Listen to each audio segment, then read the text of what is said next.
away at the wrong time. But Rico's so quick on that. 28 kills. Yes, it's a bonus round, but the flick was really nice. He's not going to get a second one. He does the 360. Taking the pistol around, he's coming through strong, and now Darby Hawks is in his comfort spot. He finds three, a double no-scope to finish it off, and then there's the third!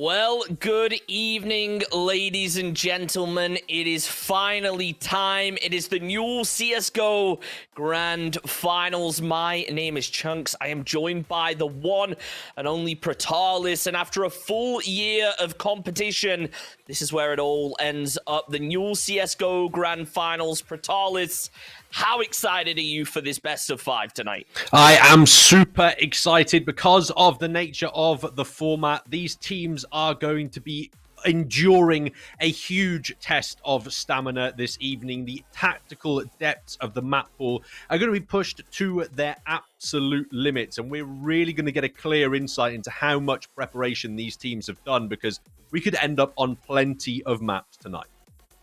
Definitely could. And I mean, these teams, they've fought it out for a long time right now. A lot of best of ones, a serious number of best of 3s, but now this is where it all gets pushed to the limit. The best of 5. Now, just should point out, by the way, that, you know, coming into tonight, there will be a maximum of 4 maps played, as Derby are coming in with a 1-map advantage, which means realistically, for them to secure the championship, they only need to win 2 more games. So a lot of pressure riding on them tonight, but I mean, they have absolutely, you know, mighty opponents in the form of Bat A. You know, they lost once in, you know, the first round of competition, but I mean, they have fought their way through to the grand finals here, through the losers bracket, and in the end, beating out Swansea Storm, who were the ones that knocked them out down to the losers bracket in round 1. Indeed, they got that revenge matchup, and they also knocked out the UWE Sea Stags as well, who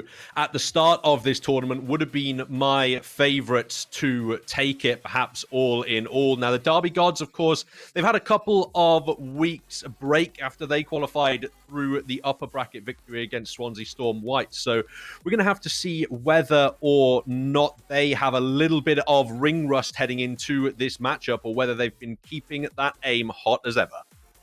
Well, you know what? I'm sure with the pressure riding on this, a lot of teams are going to be, you know, kind of prepped up. I'd be surprised to see them maybe take a step down, because this is where the pressure is on. If it wasn't already, you know, having to fight your way through that losers bracket, coming into the finals, that's where it all, you know, culminates together. For anyone wondering, by the way, the new finals, it's going to be a week of intense competition. You know, coming into this, we had 5,500 different players taking part across all of our titles. We whittled it down to just a very few, and competing for, you know, I believe it's a £25,000 prize pool among all of our games. I mean, give us a rundown, Protalis. What are these teams fighting for tonight? Of course, that grand prize is going to be your VIP experience to a premier CSGO event. Now, we obviously know that esports events have been impacted by COVID a little bit, but there is one CSGO LAN booked into the calendar, and that is the major in about October. So teams could be potentially, these players winning today, looking at an event like that, or one in the near future afterwards. And it's an awesome experience to watch CSGO live compared to at home. The level of impact those skill shots have, and the instant feedback you get from the crowd in the arena, it's definitely an experience these teams are going to want to fight hard for. Definitely the case. And you know what? After an awesome year of competition, the Newell has really brought people together this year, because it's been a rough one for everyone involved in esports, not being able to, go to these lands. But, and a lot of these university students that are taking part, they maybe haven't had that experience they were looking for, but the Newell has really brought people together. People from universities, our first years who, haven't really had that university experience that a lot of people have been looking for. They've been able to come together for a common interest, which is CSGO, and even for, our different titles out there. It's been an awesome year, and the amazing, level of competition and the community that we've had surrounding it just really shows why the Newell is so special. And, the fact that we've been able to run all of these competitions from home online, and I mean, let's be real here. The quality hasn't been affected massively. We've had awesome teams, awesome people running everything behind the scenes. So, I just want to, before we start, give a huge thank you to the Newell for what they put on this year and bringing students together. Absolutely. And when you think about any of the students who are participating in traditional sports, obviously practices and matches for those are cancelled completely. But thankfully, people participating in esports, they still have that weekly social meetup, get in the Discord, chat to your mates, and play a couple of competitive games. And you at least get to sort of hold on to some of that social ritual. It's not everything that's been lost completely by the pandemic. So absolutely, I think the Newell is just a great option, really, for nothing else than a social environment to keep you company during these tough times. Yep, and you know what? Speaking of community and social environment, I just want to give a quick thank you to all of our co-streamers tonight who are going to be watching along with their community. Huge thank you to you guys for the support that you're showing for the Newell Finals, bringing this to a whole new audience. And so I want to say we appreciate every single one of you. And I mean, you know what? Before we get into it, you saw the sponsor at the beginning. They have made this all possible this year. Unite Students and Logitech G, thank you so much for helping us put all these awesome events on. And, at the end of the day, without them, things like the Newell, they just wouldn't be taking place. So huge thank you to those guys for their continued support. Yeah, absolutely. Of course, the funding for those premier esports experiences has to come from somewhere, right? So a huge thank you to all of the partners who are supporting grassroots esports in the UK. It's just a great opportunity as well as an opportunity to start your esports career. I think the Newell is one of those few leagues that sort of has no entry requirements. You can come in at virtually any skill level, participate, and develop alongside your studies. So yeah, just a great ability and opportunity to get involved in that university esports scene. Yeah, and on the topic of that, make sure you head over to the Newell on Twitter or discord.gg/the Newell if you guys want to get involved in your university competition. But that's enough speaking about how you guys can get involved. Let's talk about the teams that have already gotten involved. They fought through to the very end. Derby Gods versus Bath A. What a stacked match to wrap things up. Absolutely amazing players coming into it. Now, these teams, they fought in a lot of best of ones in the early rounds, then the best of threes, and now it's time for the best of five. This is where the pressure's really on, Pratal, is how do you think these teams are going to adapt? And are we maybe going to see a bit of weakness coming out from a couple of these squads now that, a considerable chunk of that map pool is going to be in play?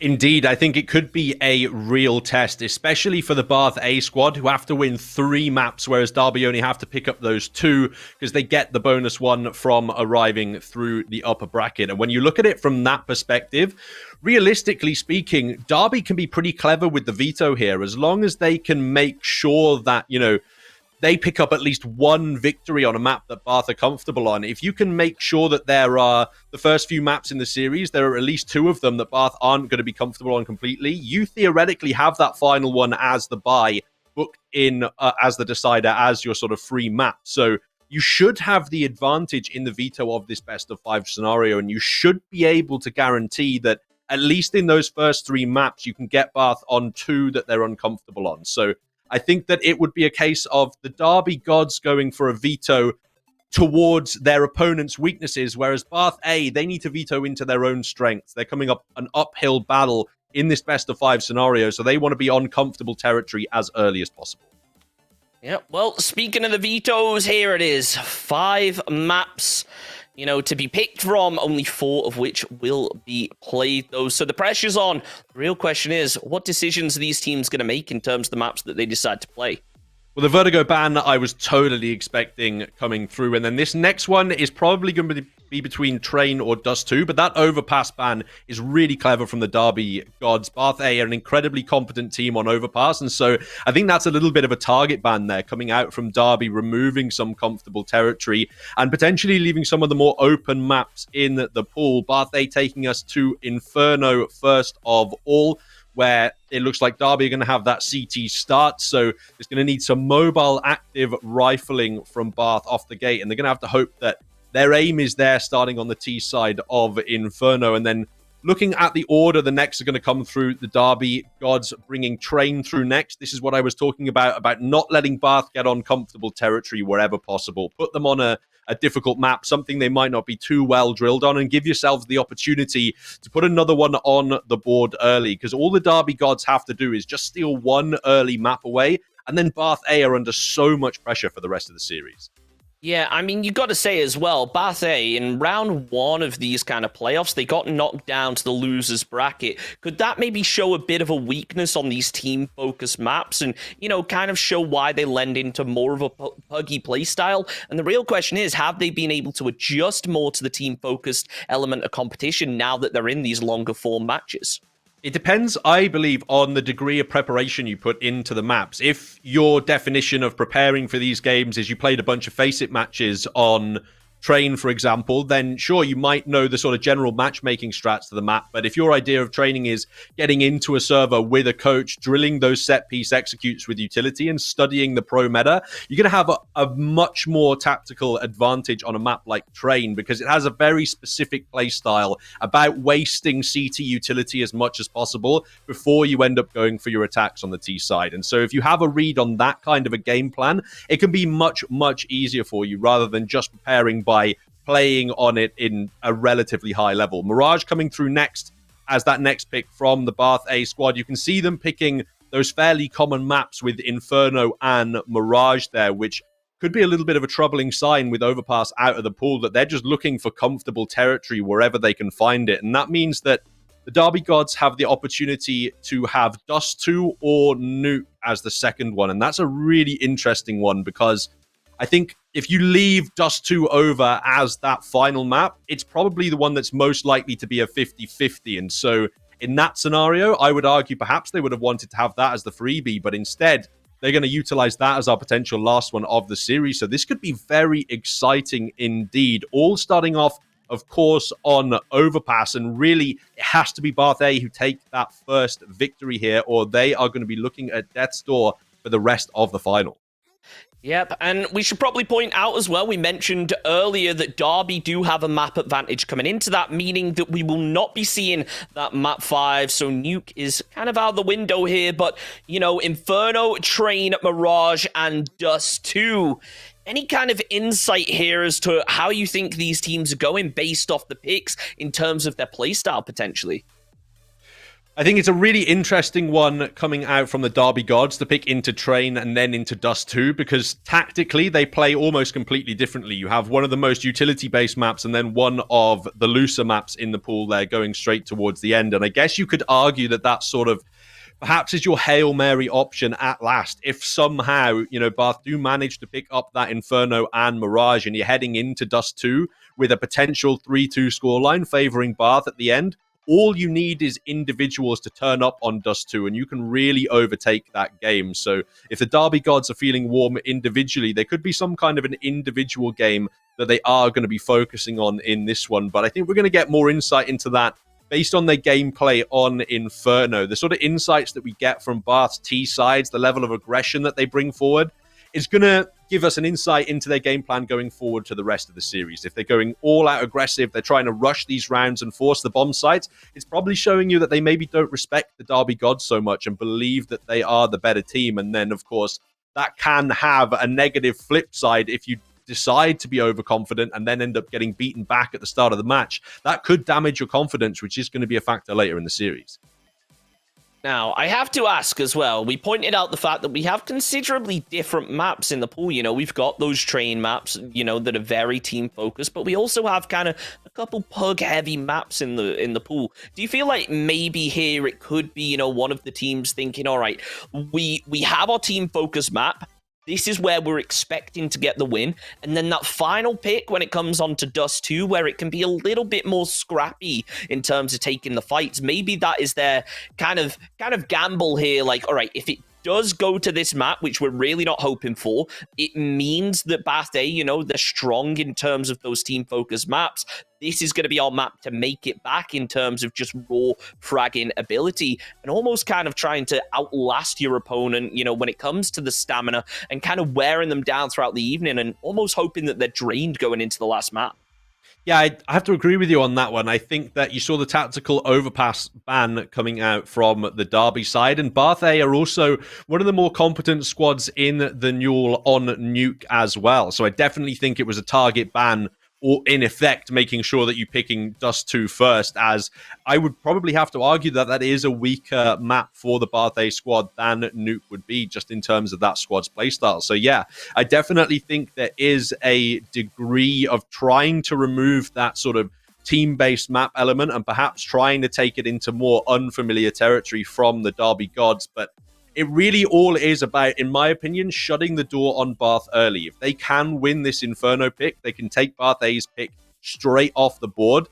There's no more breathing room for the Bath squad at all. They don't have any kind of a safety net, any kind of a map in the back pocket that they can rely on. And that kind of a pressure might not make you crack on Train, for example, but then with 2 whole maps left in the back pocket, and you end up on something like a Dust 2, which we know can be an incredibly messy map, then yeah, that's when the pressure really could get to you. So I reckon if the Derby Gods are able to take this first map of the series, they put themselves in an excellent position to win this grand final.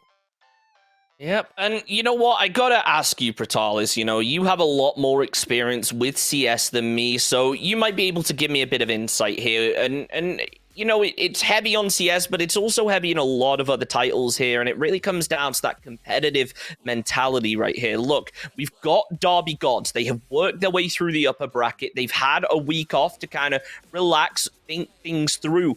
Do you think that momentum is going to be able to carry over to the grand final, or has that week of, taking a break maybe allowed Bath A, who have been fighting week after week to make it through to the finals, will that maybe give Bath A a little bit of that momentum to follow it through? Or are we just going to see, one of those matches where both teams, they're confident, they've been on a huge winning streak, this is their opportunity to show exactly why they deserve to be in the finals and exactly why they deserve to be the Newell CSGO Grand Champions? I definitely think you have a point there. Match fitness definitely seems to be a factor in CSGO. You see at sort of the top level, pros talk about quite a lot when they have surprise losses. They sort of don't understand, we're beating them in scrims all of the time, but then when it comes down to the actual matches, we always seem to lose. And so there's definitely some kind of a disconnect between when everything is on the line and when you're playing in those practice pugs and scrims. So I would definitely argue that, the sort of idea of ring rust as a potential factor, you're not necessarily match fit rather than you are casually fit. Your aim might be decent in a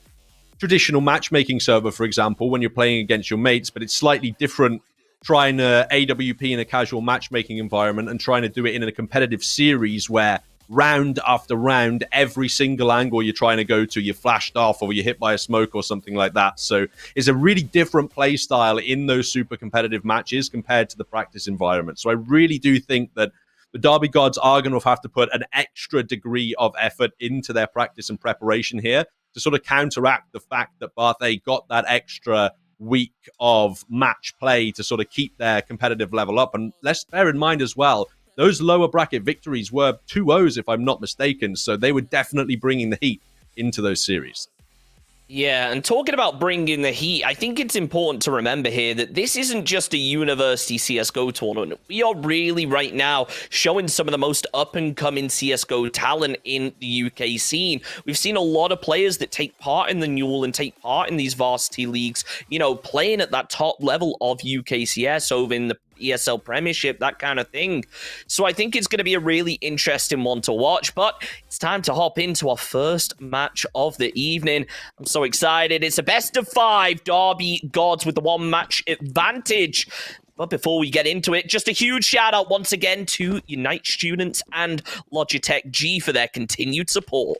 Indeed, fairly standard setup here coming out from Bath A. They're going to try and get some information here in the A apartments, but it's really a gamble stack from the Derby Gods who've elected to put all four, well, the majority of their CT defense in 4 players here early, expecting some kind of an A rush. Now, at some point, Derby are going to have to rotate a player or 2 back off towards the B site because right now, all it takes is Orcs to get on the receiving end of a nasty Glock headshot, and the site is free for the Bath A squad. Yeah, and I mean, you know what? We've seen a lot of Derby Gods. We've seen big things coming out from them in terms of their performances recently. You know, Orcs, one of those players who is just so confident. You know, being able to play this B-site solo, it really does show that level of his confidence. But now as Bath A get him ready to push out, he just needs to take it ever so carefully. And I think Derby Gods maybe a little bit hesitant here because, you know, stacking 4 onto a site early, sure, it makes those retakes a little bit easier, but losing a player early is not ideal. As the smokes will start coming in. Orcs just going to be playing ever so slowly, but the smoke that came out isn't going to work as Rin going to be going down. Now it's a case of Bath A trying to hold on towards this site. Rico going to be tagged down low as Orcs sneaking around the back. Finch going to be able to take down Rico as Ethan going down to Orcs here. Zay takes down Cone with 1 player left up. It's Pion, and there it is. Derby Gods with the map advantage and the first round coming in as well. This has to be good in terms of their confidence right here. It's an excellent recovery from the Derby Gods too. They gamble stacked the wrong bomb site there, but Orcs got a really lucky headshot through that smoke. Not only did he get the kill, but he also got that bomb dropped as well, which buys so much time for the Derby Gods players to rotate over to that B bomb site.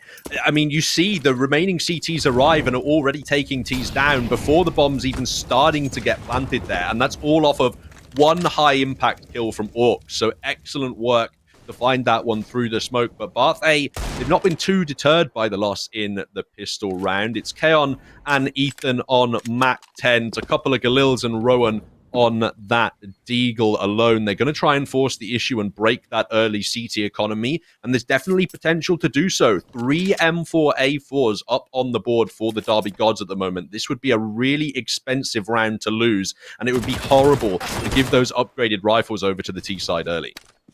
Headshot landing on towards Orcs. It's got to get him a little bit hesitant as, when you mentioned it, that economy, big gamble coming out, but it's going to start paying off early as Run going to be able to take down Fooly. He's looking to try and find a second as Derby Gods, they've got to be relatively aware now. Orcs goes down to Cone as 3 players left up, and the big investment from Bath A, it's looking like it could start working out. They've smoked off over towards A sites. They're clearing it very procedurally, but it looks like Derby Gods, maybe not certain that they've all committed onto A, but now that Finch goes down and Banana's being cleared out, they're going to have an idea, and Bath sticking that bomb plant straight away. Yeah, this is almost the nightmare from the Derby side. They went for the full investment, and they've given over 2 M4A4s over to the Bath squad. A great second round from them, and realistically speaking, this puts the Derby economy in a nightmarish scenario here.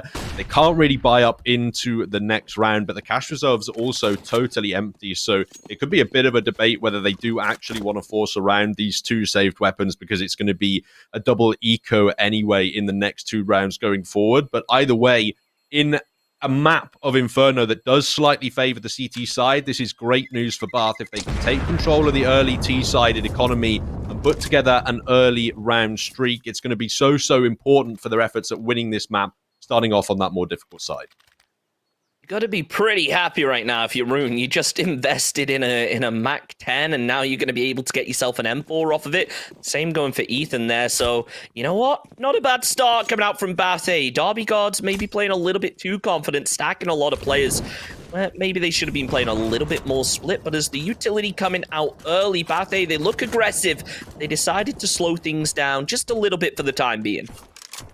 Indeed, they have gone for the investment on the majority of their players as well. Orcs just keeping $1,300 in the bank, presumably to start saving up for an AWP. And this is just about playing the slow game from Bath. You have all the utility to work with here. Drop those mollies and HEs to clear all of the angles. And Orcs with the Deagle, it's actually going to work out. This is a huge 2-man setup on Banana, taking down all 3 of the advancing Ts. It's a nightmare for the Bath A squad. And now Rico and Rowan are going to have to try and recover this round in a 2v5, but this could be the Derby Gods swinging it straight back into the CT favor. You know what, Derby Gods, they're not a team you want to mess about with, and sure, they had the advantage coming in, but they're showing just how strong they can fight on the back foot right here. Rowan going to be going down as the repeat comes out from Rico, takes down Finch, picks up the M4, going to try to go for the peak here, but the Deagle, we know how deadly it can be, so he's just going to be holding that angle. Rico playing it ever so cautiously as to not give anything away, but you got to be a little bit cautious, because look at this hold coming out here from Derby Gods. As soon as the peak comes out, Fate going to be going down, but the repeat coming out from Zay. There it is, 2-1 to the Derby Gods, and that's got to be a good feeling after losing that second round. Indeed, they can breathe a sigh of relief, even though their economy isn't perfect. They saved 2 M4s forwards, another player with armor, so they have no hesitation about getting a full buy together, but the T's can just about scrape together AKs of their own. Head armor to boot, but not too much utility. I wonder if they're going to go for a fast-paced play towards the A bomb site here. Molotov's going to deter them from going quickly anywhere for now, and it looks like they're going to have to slow this one down and look for a pick in the A apartments. Yep, we saw Con took a little bit of damage over down in mid, but Swooley gets caught with the flash. It appears he's going to be aware here. More smoke's going to be coming out from Rico. Question is he going to be aware of the player up top? Wooly, you can see him playing ever so agitated right here. Peeking left and right, but as the headshot comes through, big aim punch landed. Wooly goes for the off angle. Flashbang coming out as well, so the repeat going to be coming out from Orcs just in case. But here we go, Bate. They're working as an absolute team right now. They've realized they can't be taking these solo fights. That's where Derby Gods tend to shine. As the headshot goes down, the team kill coming out from Ethan. That's not ideal right there. Ethan is out of the fight. Down to a 3-man now for Bath A. Con going to be looking out. Opens up a couple, but, I mean, just playing smart right here for Derby Gods. They realized they got the player advantage, so not wanting to overextend. Yeah, it looks like they're going to start to angle towards the B-bomb site, and at the moment, Derby haven't rotated a second man over. They're happy to try and lock down this A site. That puts a lot of pressure on Fate, actually. He needs to get at least 1 kill on the way in to make this retake easier for his squad, and I don't think he has any utility to defend against it either, so he might just have to tacitly back off this one. He's also missed the cross, I think, and that was a bit of a missed timing from him too. B-bomb site completely open now, and the Derby Gods, they can start to make their way in for the retake, but they've only got 1 smoke and 1 flashbang to work with. Yep, as they do go for the plant, that'll at least get them a little bit of extra cash, as Kaon going to be chilling behind the back, but through the smoke, Wooly going to be able to land on towards Rico. 2 players left up here from Bath A. It's all going to be on towards Rowan. Has to make a big play in towards this. His headshot comes down, takes down Orcs. Wooly quickly following to how the tables have turned. Bath A, they've got the bomb down. They've got the advantage, but Finch also has the info. Needs to go for the pre-fires on towards these angles. Catches Rowan with the nice headshot, but Finch going to be going down.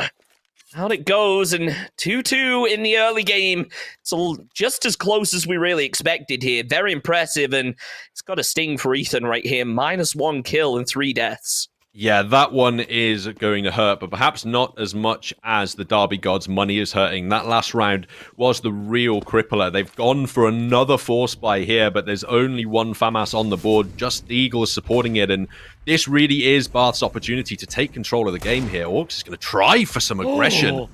Finds a first headshot in it. He's thinking about going into second mid too. Big frag coming through there, and look, the body shot landed as well, so nice plays coming out here from Derby Gods. As you know, rocking the Deagles and a FAMAS is not the strongest gun setup, but you know what, if you're able to consistently do the damage on towards the body, especially if you land those on towards the head, it can really turn things around. The real question is, how did Bath A end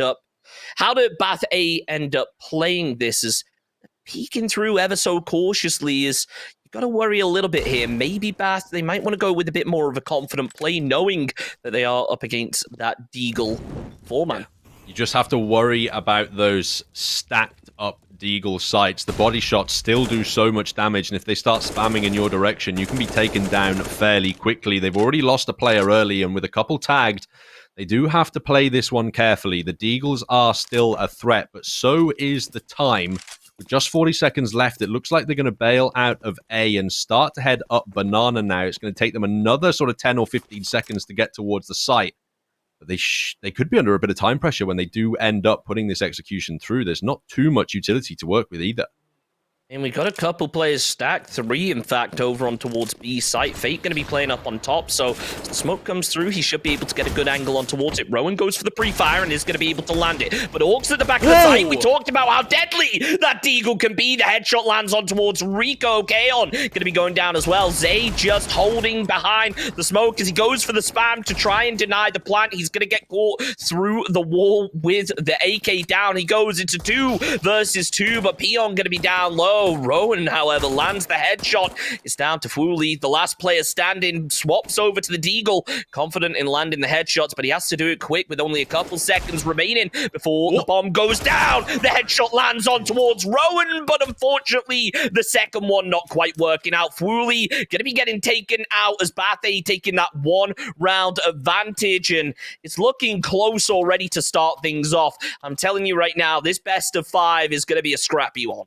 Oh, for sure, especially considering that this is Bath A's pick on the T side. It's so competitive. The first eco of the map coming through in round 6, and that should now finally give Bath A some breathing room. We've said this pretty much every round so far, but this should be the one that they can actually get through fairly cleanly. Fate setting a little bit of a set piece up towards top Banana, hoping they can steal an AK away, but it's Fruity to find first blood in the round. Is Teagle taking Rico straight down, and Bath A, despite winning a lot of these late round situations, they are continually losing out on that first pick. This Peon playing in such an aggressive position over on Banana, but the same can be said for the rest of the squad as just being ever so cautious when they make the pushes. The headshot comes out, Fate going to be going down. The real question is he going to be expecting Zay over behind the sandbags? Orcs going for the peek on towards the balcony, but will be getting taken down as Derby Gods is looking like a second round loss.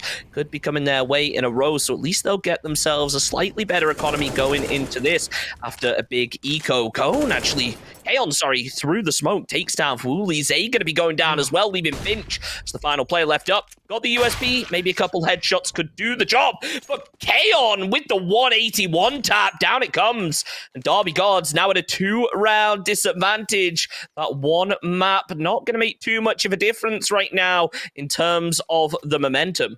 Indeed, Kaon for Bath A. His brain is switched on in this game. Expected the late boiler flank, threw the flash for it, and then managed to follow through with the 180 shot. Weapons out for the CT side, and Orcs wants an aggressive AWP shot. There's actually no T's in his crosshairs, so he goes straight to second mid. Close range, there's another, but Rowan will take him down. 1-for-1 trade early. Ethan now looks like he wants to try and redeem his scoreline a little bit and push up the top of Banana, but this time the two-man CT setup has rifles to support it instead of just those pistols.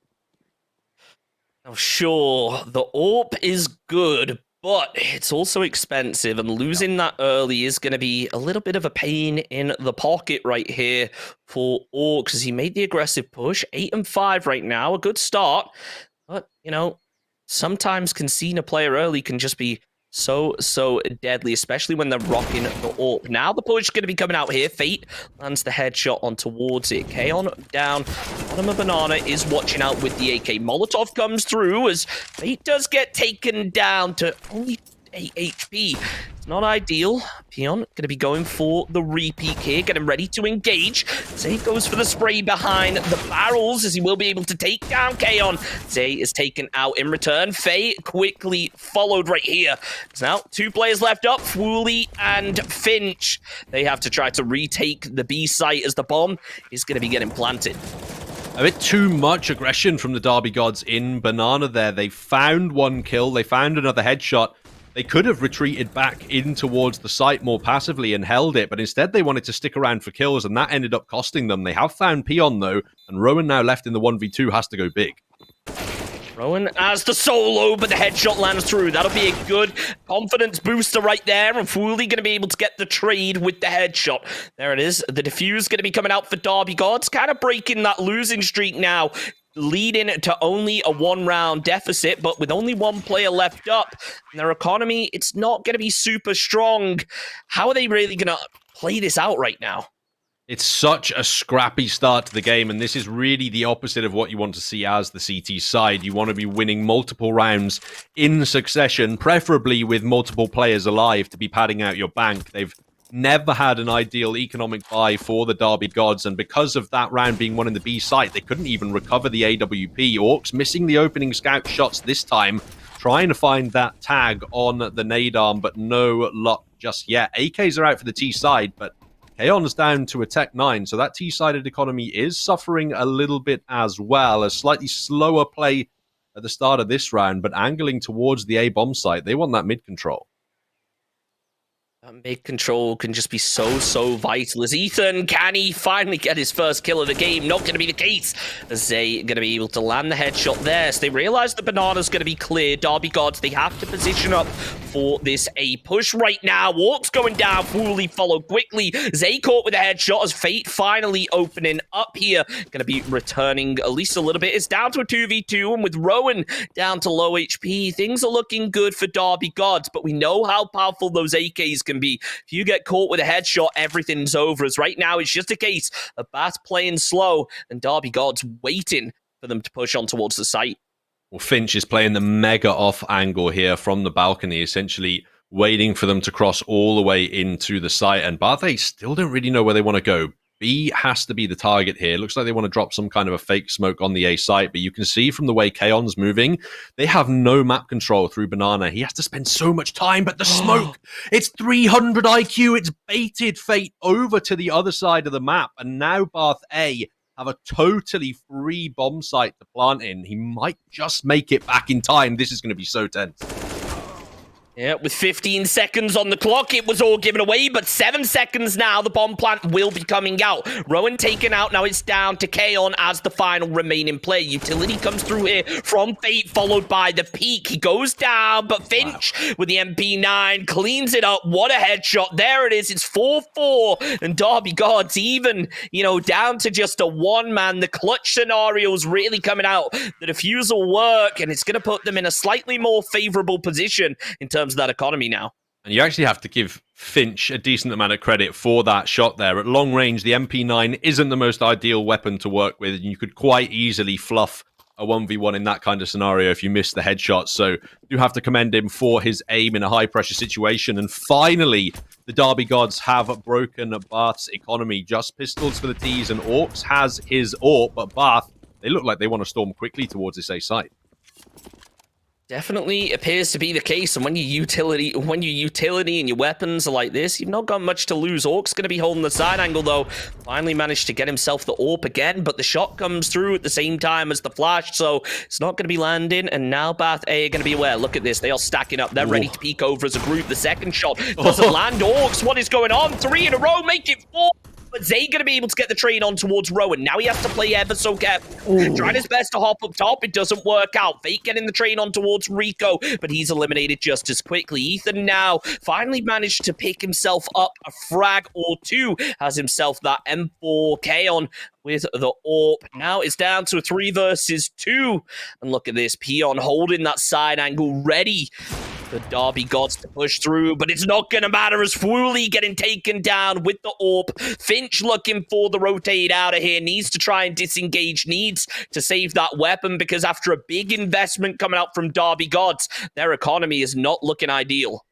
Not at all, and unfortunately you have to shoulder all of the blame for that round on Orcs' shoulders. He misses several key AWP shots at the start of that round that ultimately cause him to be overwhelmed and end up calling in support from the B bomb site that then also gets overwhelmed in turn due to its lack of coordination. And by that point in time, as soon as the exchange is done in CT spawn, Bath A have the B bomb site for free. They've upgraded the Tech 9s to AWPs and M4s, and they've locked out round 9 of the game, which was supposed to be the start of the Derby Gods' opportunity to build up their own economy. Instead, now the CT cash is back down in the dumps, and it's Bath A who have all the toys in this round. Now, early game aggression coming out here from Derby Gods, as Fate going to be able to take down Peon. Looking for a second, but will get called out by Kaon. Now it's just a case of Zay trying to hold that final stand. The Molotov lands through, taking a little bit of damage. Nothing too concerning, though, as Bathe not really going to be in a position to push right now, waiting for that smoke to dissipate. I think it's kind of important to mention here, you know, Derby Gods, through all of their matches up in the upper bracket, they've only won by one map. It's always been a close one. Whereas down in the lower bracket, Bath A, they've been able to continuously take, you know, 2-0 victories against the majority of the teams that they face. The real question is this just Derby Gods in kind of a pattern right here where they lose the first map, pick up the next couple? Or is it going to be a case of, you know, kind of Bath A showing the dominance? Well, Barthay, those teams that they did 2-0, they weren't any jokes either. Some of the strongest ones in the league, but Kaon, he's going to outperform that particular engagement against Fuli. That's a big opener into this A-bomb site now. It puts so much pressure on Finch. He needs to get a minimum of 2 kills during this execution, but that Molotov is huge. It buys so much time for Jay to get back over to this site, and it might buy them a lifeline. Flashbang comes out, but it doesn't land on towards Finch as he looks back and spots out the heads. Takes down Rowan and Rico. As they going to be moving around the back here to try and take down one more. The box is the only real form of cover. He has the info. Orcs needs to get in to try and provide some support, which will be the case out in the off angle from the side. Zay takes down Ethan. 1 player left up. It's going to be Cone, but there it is. Kaon going to be getting taken out. Orcs picking up the orb. Let's see if maybe he can make a change going into our 10th round after missing some really essential shots earlier that conceded Derby Gods one of the rounds. Indeed, this has been such a scrappy start to the half as well, but you're absolutely right.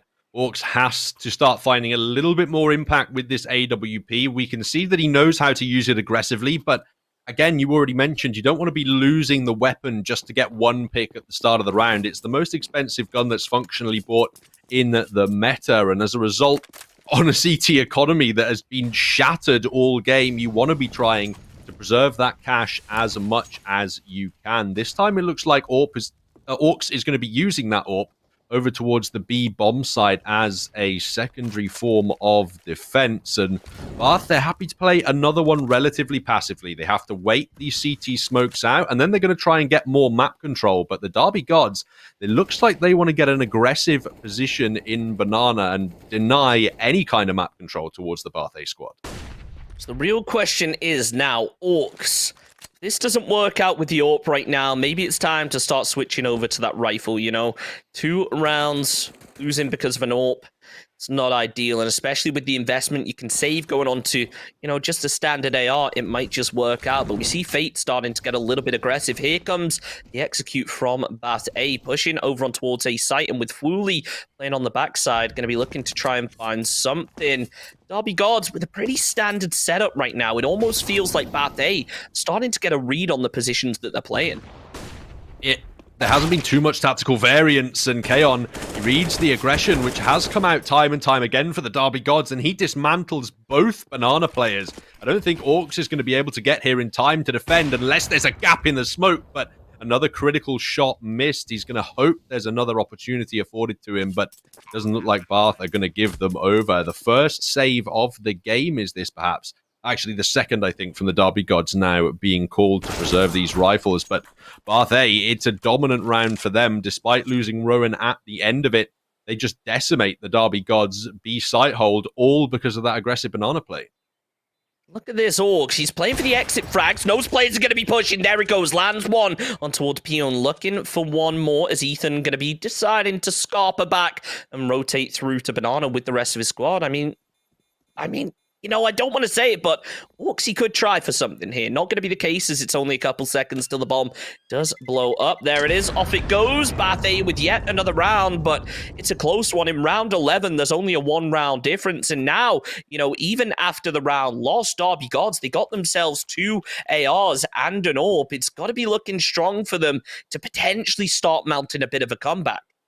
They're certainly going to have to try. Their economy isn't in an ideal position at the moment, and this is the kind of scenario where, with a dominant round victory from Bath A, you could potentially see a 9-6, 10-5 scoreline in favor of the T side at the end of this first half, which is exactly what Bath A are looking for heading into a best-of-5 final, where they are 1 map down by default. Something I will say time and time again, despite the fact that Ethan still has no kills or effectively 1 kill after his team kill on this map, their banana takes on the T side have been great because of Kaon's trade fragging. So just bring him in as the second point of contact, and they seem to be fairly able reliably to take that side of the map.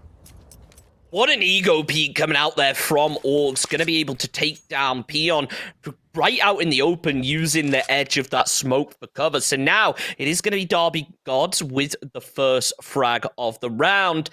Gotta worry, Bath A, they're playing a little bit cautious. They think, look, if there was a player just standing right out in the open, how many are going to be set up over on B? So they group up as a squad, going to be working as a 4-man. Ethan holding the angle, looking like he wants to get ready to peek. They know an AWP is there, so they need to try and peek as a team, as flashbangs and stuff will start coming out sooner or later. Smoke is down in return, and look at how aggressive Orcs is getting. He isn't able to land one, but look at just how quickly the trade's coming out right here. Now it's down to Kaon as the final player left up. Orcs the only player taken down here from Derby Gods, and with the AWP still in the smoke, Kaon not going to be able to save it. It's just a case of him trying to play passively right now, but look at this. He still wants to get aggressive. Goes for the peak. Fully lands the shots. Down goes Kaon, 6-6, and the AWP still up here for Derby Gods. And what a pivotal play coming out from Orcs there, even though he wasn't able to pick up any frags off of it.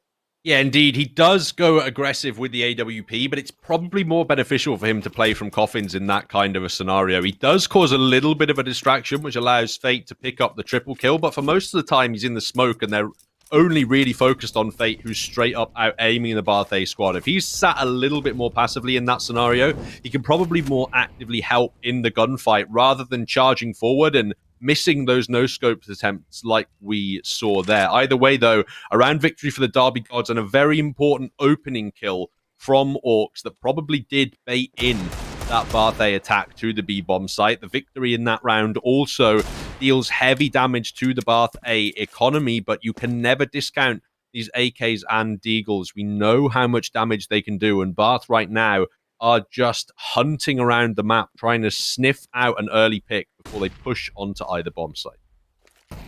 Yep, speaking of the push, it looks like it's going to be coming out soon enough from Bath A. Rico here with the Deagle. He's going to be able to land one shot, but it's through the wall, so Fully going to be safe all the time being. Molotov comes out as Rico going to be getting taken down, but Fully getting caught with the trade. Now it's a case of Bath A trying to get aggressive, but Kaon already going to be low here. Now, can Derby Gods kind of switch things up a little, because it feels like they're going with a very standard play every round, and it's got to be the case for Bath A that they're starting to get a read on it by now.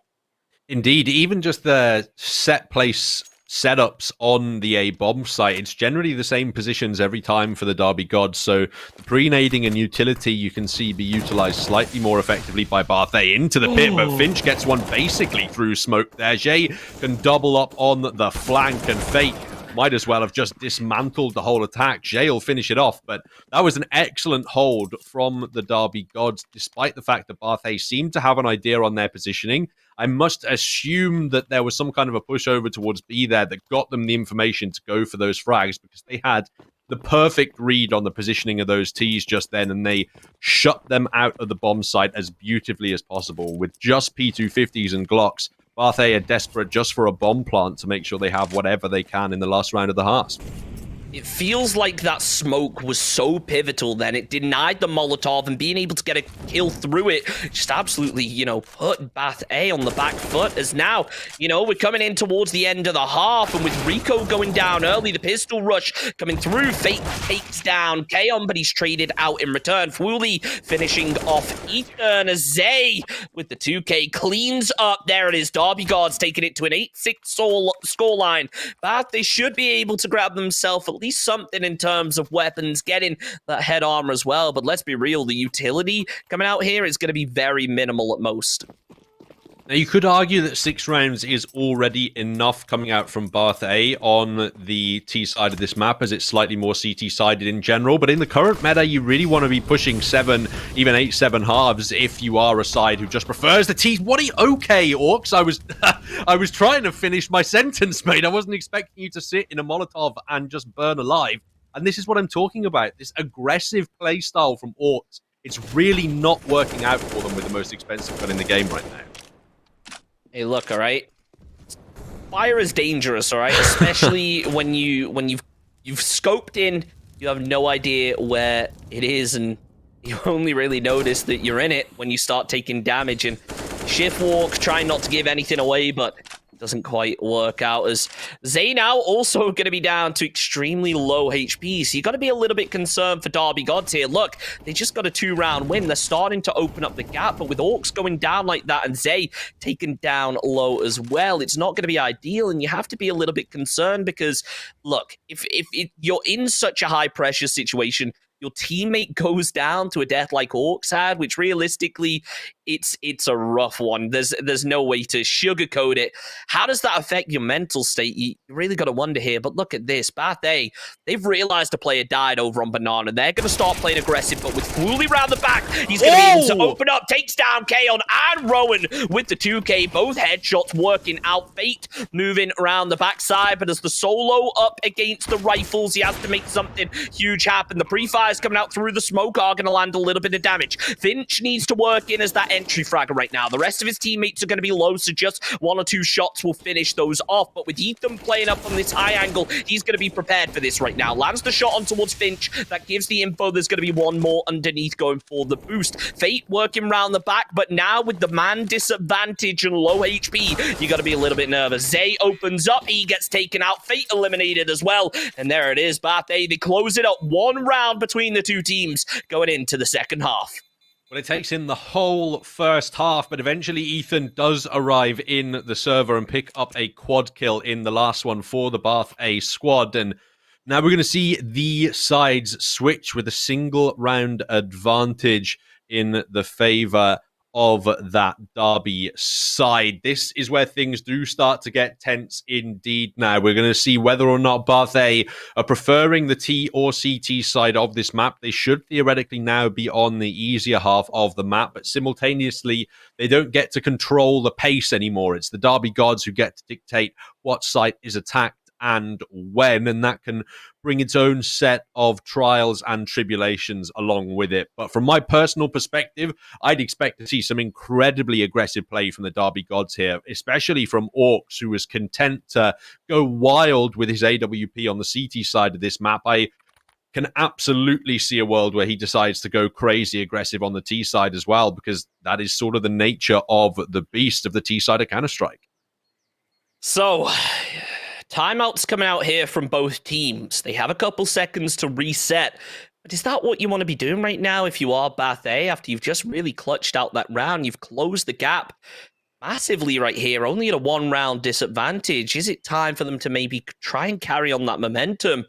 You know what? They've had a minute to kind of chill out, take a deep breath, have a swig of water, relax.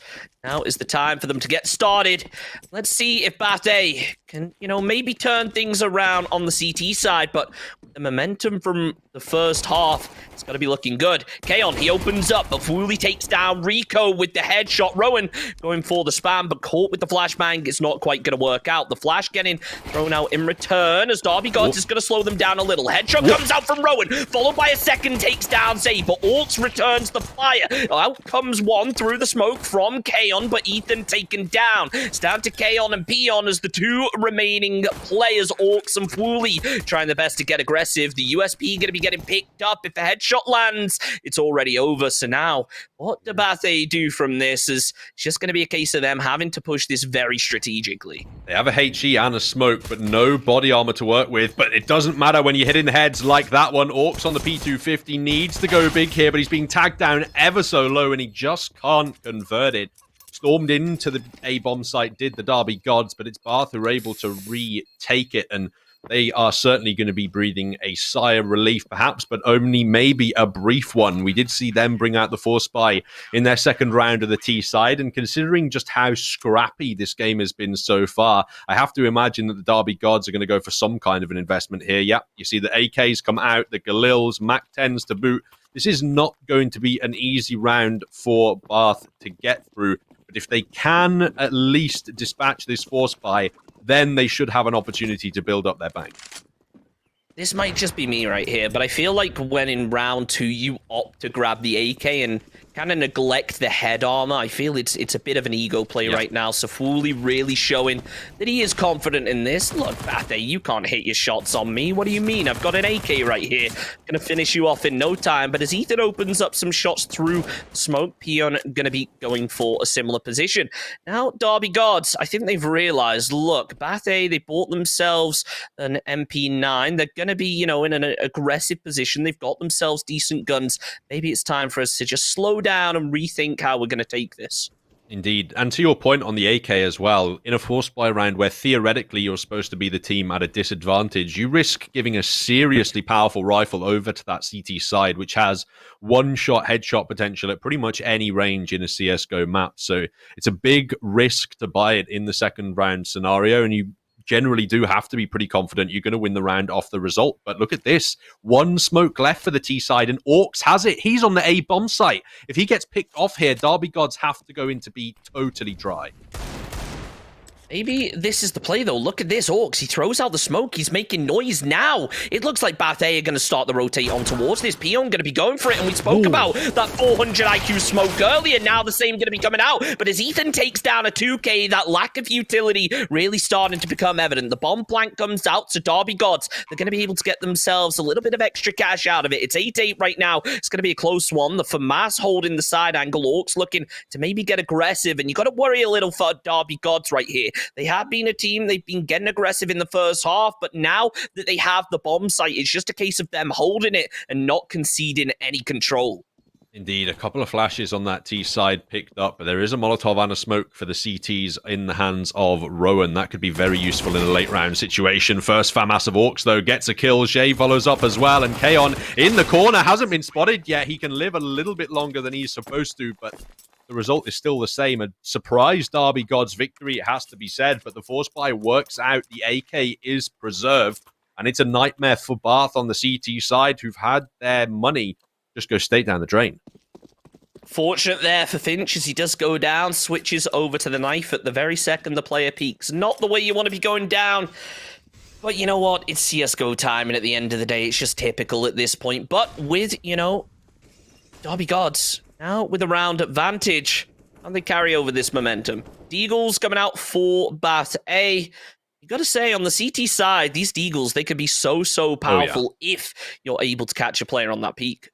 Indeed, and if you have, as I mentioned before, multiple players together and you're just spamming those body shots, it's about 40 damage a shot, so you only have to hit a player 3 times and they're down. Between two of you, that's not a difficult task whatsoever. So the Derby Gods, they want to be using those Molotovs that they've got to force off the angle so that they can get as close as possible, realistically, to the bomb site without having to risk receiving damage from the Deagles. It does look like it's a bit of a gamble stack from Bath on the A bomb site, and the Derby Gods don't look like they're about to walk into it either. Just Peon on B with his 5-7 and a banana skin weapon to defend against a banana rush from the T side. You love to see it. The solo player with the 5-7, but as the smokes come through, here it is. Bathe going to start the rotate. Now it's a question of how does Peon decide to open it up. Fortunately, he does a bit of damage, but he's not going to be able to clean up the fight right now. Derby Gods have to be a little bit cautious, so they will be going for the bomb plan. Zay and Finch both getting taken lows. Rico with the spam through the smoke. It's a 5 versus 5 fight, and it's time for the retake coming out from Bathe. They've only got the Deagles to work with, but at a range like this is where the Deagles are most deadly, and Rico really proving that fact as he lands the headshot on towards Fooly. The bodies have come through on towards a couple of the players from Derby Gods. It seems like Bathe actually not even going to bother going for the retake here, moving all the way over to A site instead. Yeah, they have full armor on the majority of their players, still have the Deagles on the board, and the odds that you're able to successfully retake this round by walking in against AKs are pretty low. So just keeping these weapons up into the next round, where presumably you'd just have been ecoing off of the loss in this one anyway, it gives them another opportunity to use these Deagles and these MP9s as first contact weapons to try and find those long-range early headshots down mid or banana and thin out the T ranks with the same guns rather than have to sort of reinvest by throwing them away in the retake last time. We'll have to see whether or not it does end up benefiting them, because the Derby Gods, you're going to want to start taking these T's down as soon as possible, because they are slowly starting to build up some cash reserves here. And if a T-sided economy gets out of control on Inferno, the CTs can generally have a nightmare. You know what? Losing one player kind of works out perfectly there. Orcs managed to save himself the AK from the last round, so now he drops that to his teammate. Has some decent economy going on, grabbed himself an AWP to work with as well. So Derby Gods going to be looking strong. As you mentioned, that T-side economy can just be so powerful on this map. So Derby Gods not wanting to concede an inch of it. They're playing ever so cautiously, just listening out for Bathe to make any noise. But as Kaon starts to clear through apartments, the smokes, flashes, all going to start coming out soon enough. Kaon watching out over towards Boiler, getting ready to go for the peak. Smoke's up, not going to be enough. Wooly lands the headshot as the Molotov slowing down Derby Gods. But look at this, Zay clearing all the way around to CT spawn. It looks like they're going to go for a banana push right here. Ethan going to be able to take down Zay. They should give away the info now to Bathe. Then the rotate going to be coming through. But as the 2K lands, it's going to be even bigger. Wooly able to take down one with the headshot. But with Peon up on the boxes, going to be able to take down Finch with the 5-7. It's back down to a 2v2. Sure, look, Bathe, they don't have the best weapons to work with. But picking up that AK from Rowan is going to be pivotal right here. Wooly, however, able to deny it. As Rico now, the last player left up, got himself a deagle, knows it's a 1 versus 2, knows where one of the players is going to be, but not expecting Orcs to peek out. There it is. Derby Gods, a couple rounds ahead right now. This is looking strong for them. And with that T-side economy starting to grow, you got to be a little bit nervous for Bathe. Exactly, and you're seeing just why they chose to save all of those deagles instead of attempting the retake. They found way more damage in that round and came way closer to winning it than they would have by just rushing in to be in the last 25 seconds of the round prior.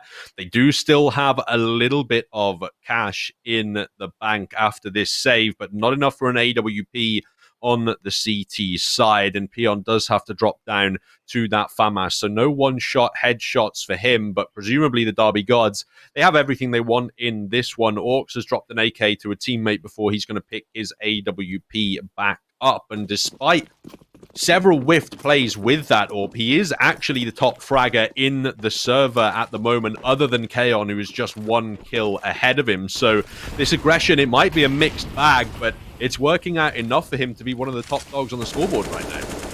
I feel bad saying several whipped plays coming out here from Orcs. Let's be real, we're all just thinking about that one big misplay. But you know what? It's working out for him now. You mentioned top fragger on the team, definitely showing why he deserves to have that AWP and have so much money really invested into him.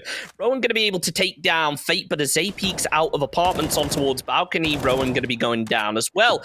Now, as a 3-man left up for Bathe, they barely managed to get back in the fight, and just look at their economy right now. Do they really want to be going for this fight, or maybe just save what they've got? As Ethan going to be going down as well, down to 2-man up against a 4-stack on the site. The retake, it's a hard play to make, so they're going to decide to back off by the looks of things. Yeah, they're going to try and retreat into B and save these rifles. I wouldn't be surprised to see somebody like Fuli go hunting for them as well. He's got about 6k left in the bank. He can fully reinvest into the next round. No problemo. And actually, he's going to get a bit of support. They realize hunting these rifles is really important because you're going to be 12-8 up at the end of this round. Presumably, it's going to be a Bath Eco in the next one. If you can take rifles away here, it could be a 3-13-8 scoreline for you. And then there's essentially only one more gun round left before you're pushing that map point number 15. So things are starting to get into very murky territory for the Bath squad right now. Their cash isn't optimal. Yes, theoretically, Kaon and Peon could drop over weapons if they wanted to, but that would potentially be sacrificing head armor and utility. And we've just seen Rico drop out of the server, which could be indicating that he's having some technical problems. And you definitely don't want that if you're Bath A, because he traditionally is one of the strongest fraggers on the squad.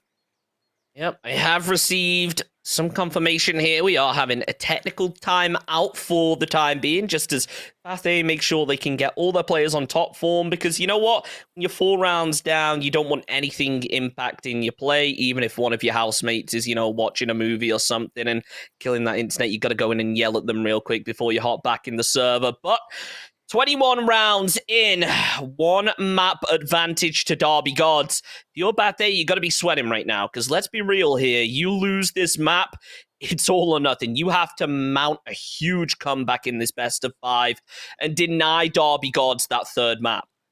And you have to start that huge comeback on Train of all maps, which you can almost believe has been specifically picked just to be the most horrible second map in the pool for you to start that comeback on. And I think it could be incredibly dangerous. I said it in the pregame. If Derby Gods manage to pick up Inferno, they are in a great position to pick up the rest of this series, and then heading on to Train as the second map of the series as well, especially if Bath A aren't too well trained on it. They haven't been putting all of their focus on that map.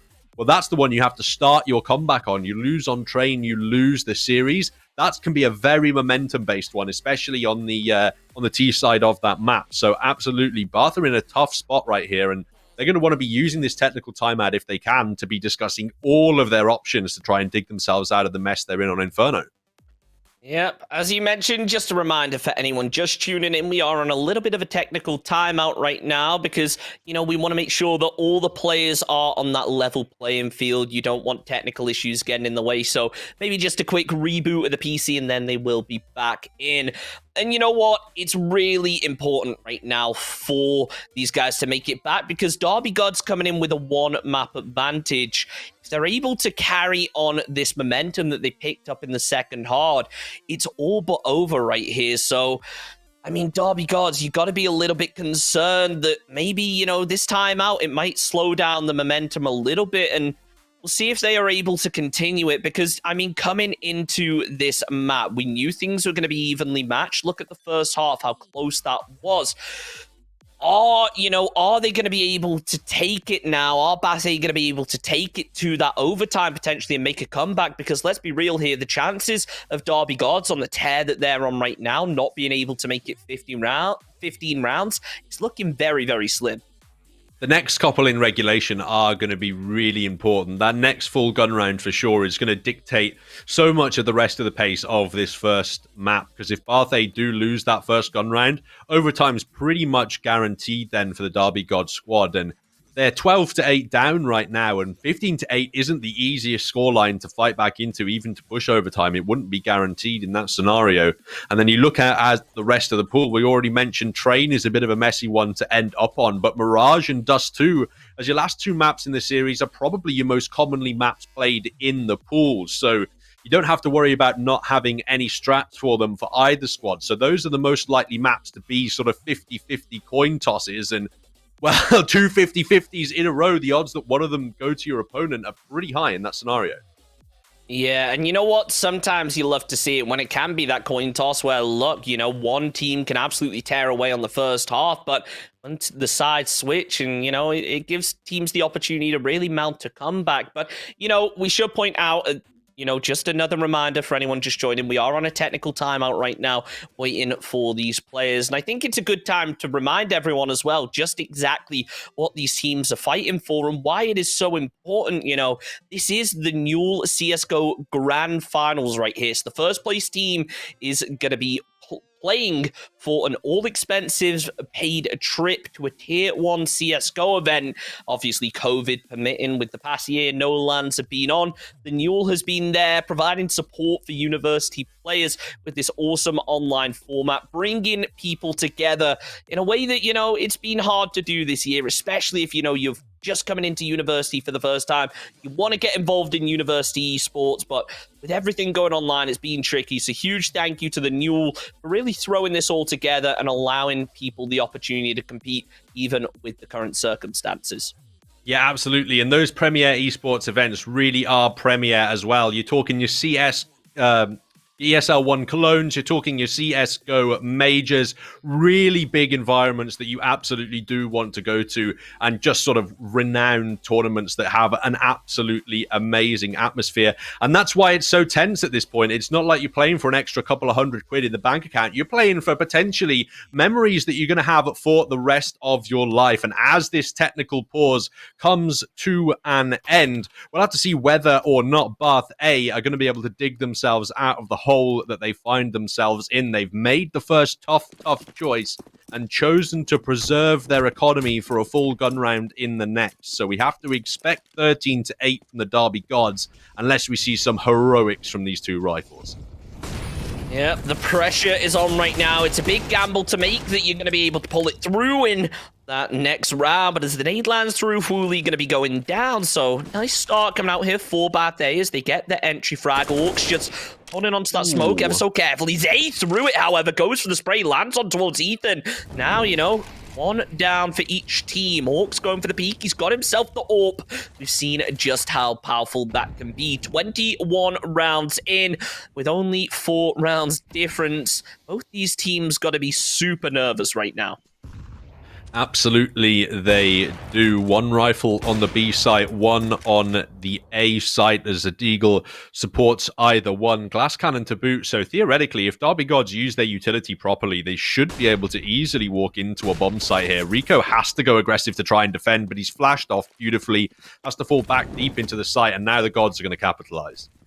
Yep, Molotov's coming through. Beautiful utility setup coming out here from Derby Gods, and it's going to be enough to get the opening frag. Rico going down, but as Kaon from the side angle peeks out, takes down Zay. Peon going to be getting eliminated as well, however, as Kaon out on the back doing what he can to try and provide some support, but as Fate gets the kill, now Rowan, the final player left up, out of all the players to be standing here for Bath A, it's the one with the Deagle. It's really not ideal.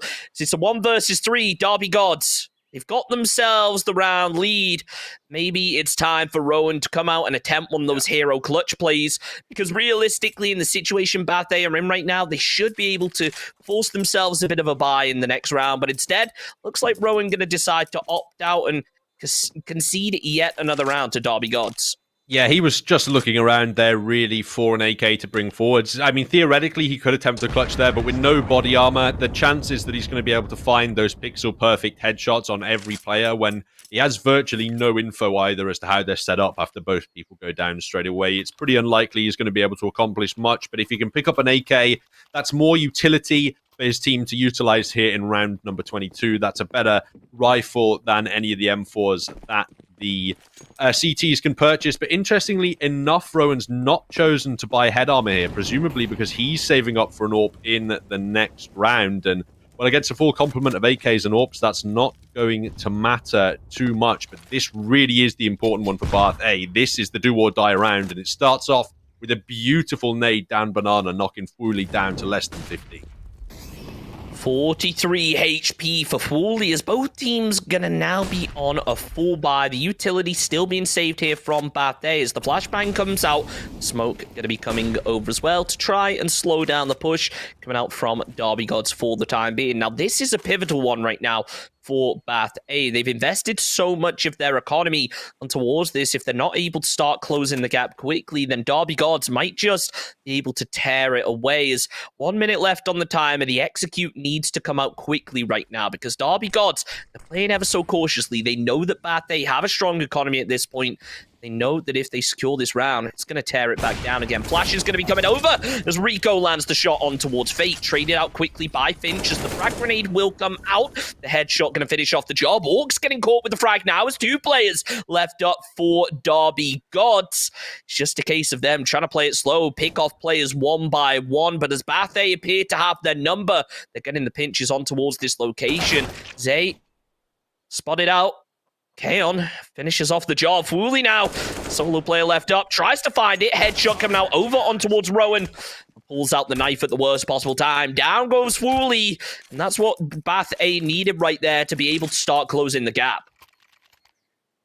Absolutely. A bit of a mis-execution there from the Derby Gods as well, actually. They try to fake out towards the B bomb site by dropping a double smoke, but they actually drop their smoke on the A site slightly before that, I think just from a bit of miscommunication. And then they also make footsteps noise way too early before the player can actually rotate off to the B bomb site. Rico starts this one off nice and quickly, though, from Bath A in what is ultimately another important round for them to win. Their economy is not in an ideal situation whatsoever, and the T side could probably stretch a bye together in the next round, as they have 3 people over 3k at the moment. So Bath, they still need to keep their heads up to get back in this one, especially considering there's been a trade out either way in this 4v4. And that's a huge call to gamble over to the A side of the map. It puts Rico under so much pressure with this AWP.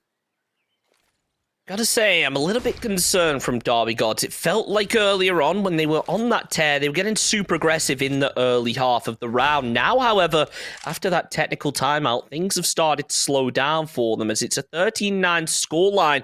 maybe that aggressive play is just what they need to make happen, but they're trying to hold on to that economy for everything it's worth. And, Bathe are really starting to thrive off of it right now. Rico going to be holding a really tight angle on towards Derby Gods as the smoke will come out. Ethan looking like he wants to start making a push through, but Orc's going to be on the other side. We saw what happened last time there was a smoke in this position. Is Ethan going to be able to take down Orcs? Fully gets the trade. Peon from the side angle, not going to be enough to provide some support, but Rico landing the shot on towards Fully will be able to do some big damage. Peon with the sprays through the smoke, trying to land something, not going to work out as the bomb flank coming out here. Derby Gods, they should be relatively good in terms of being able to get a bye next round if they so choose to. Now it's a 2v2. They've got control of the site, and now it's a 2v1. Down goes Rowan. P on the final player left up. Finch with the headshot. There it is. One more round for Derby Gods, and they're going to secure at least the overtime. So much confidence from Derby to be peaking in that scenario as well, instead of sitting passively and trying to wait for the CTs to be drawn in. And it gives you a really difficult question to ask yourselves if you're the Bathe squad. Ethan can afford a full buy. Peon can just about get one together with no utility, but everyone else is going to be on Deagles, SMGs, maybe. Definitely not going to be an ideal situation. And you're fighting to deny map point right now. But the question is, am I fighting to deny map point to my opponents, or am I fighting to deny the loss in the next round? Because if you go for the full investment here and then lose, what do you have to deny the loss in number 25? But they go for the cash dump, all the nades out, all the weapons they can get, and Bathe, they're going to start their defensive inferno right here and right now. It's map 1, but when Derby Gods come into it with a map advantage, you've got to be concerned right now for Bathe, because they concede this game. It's all or nothing. Rico going to be holding the side angle, gets the opening kill on towards Finch right now. Tries to pick up the second, knows there's going to be one there, doesn't work out. Incendiary popping down to prevent any pushes coming out. Rico aware that there still could be one inside the Archers area right here. Still, however, 2 players over on towards Banana, as Fate and Zay both going to be starting to make a push. Wooly takes down Kaon. So now Orc's going to be looking to find one more with the AUE, but Rico holding the Archers angle, watching out, ready for a potential peak, not wanting to overextend right here as Bath. They realize that when they play it slow and Derby Gods have to kind of peek out and get over aggressive, that's when they have the perfect opportunity to strike.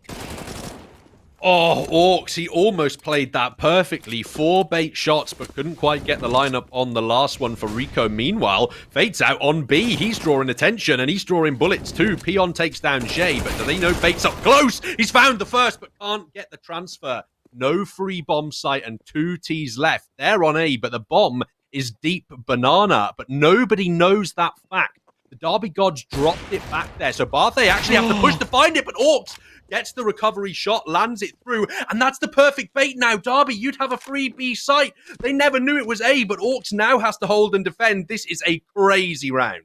The bomb was down. They didn't have the anglers. It's 14-9, 12 seconds left on the clock as Derby Gods. They have to get the quick bomb plant. It will come down at the last possible second. The CT is going to be able to hear this out. So they know there's going to be a site, but Orcs, he can't quite land the shot. The big damage coming out, however, Ethan sneaking around the back. Headshot lands on towards Wooly. It's a 1v1. Orcs takes down Ethan in the trade. Will he be able to clean it up? Yes, he can. The flick coming out. Down goes Rico. 15 rounds to Derby Gods.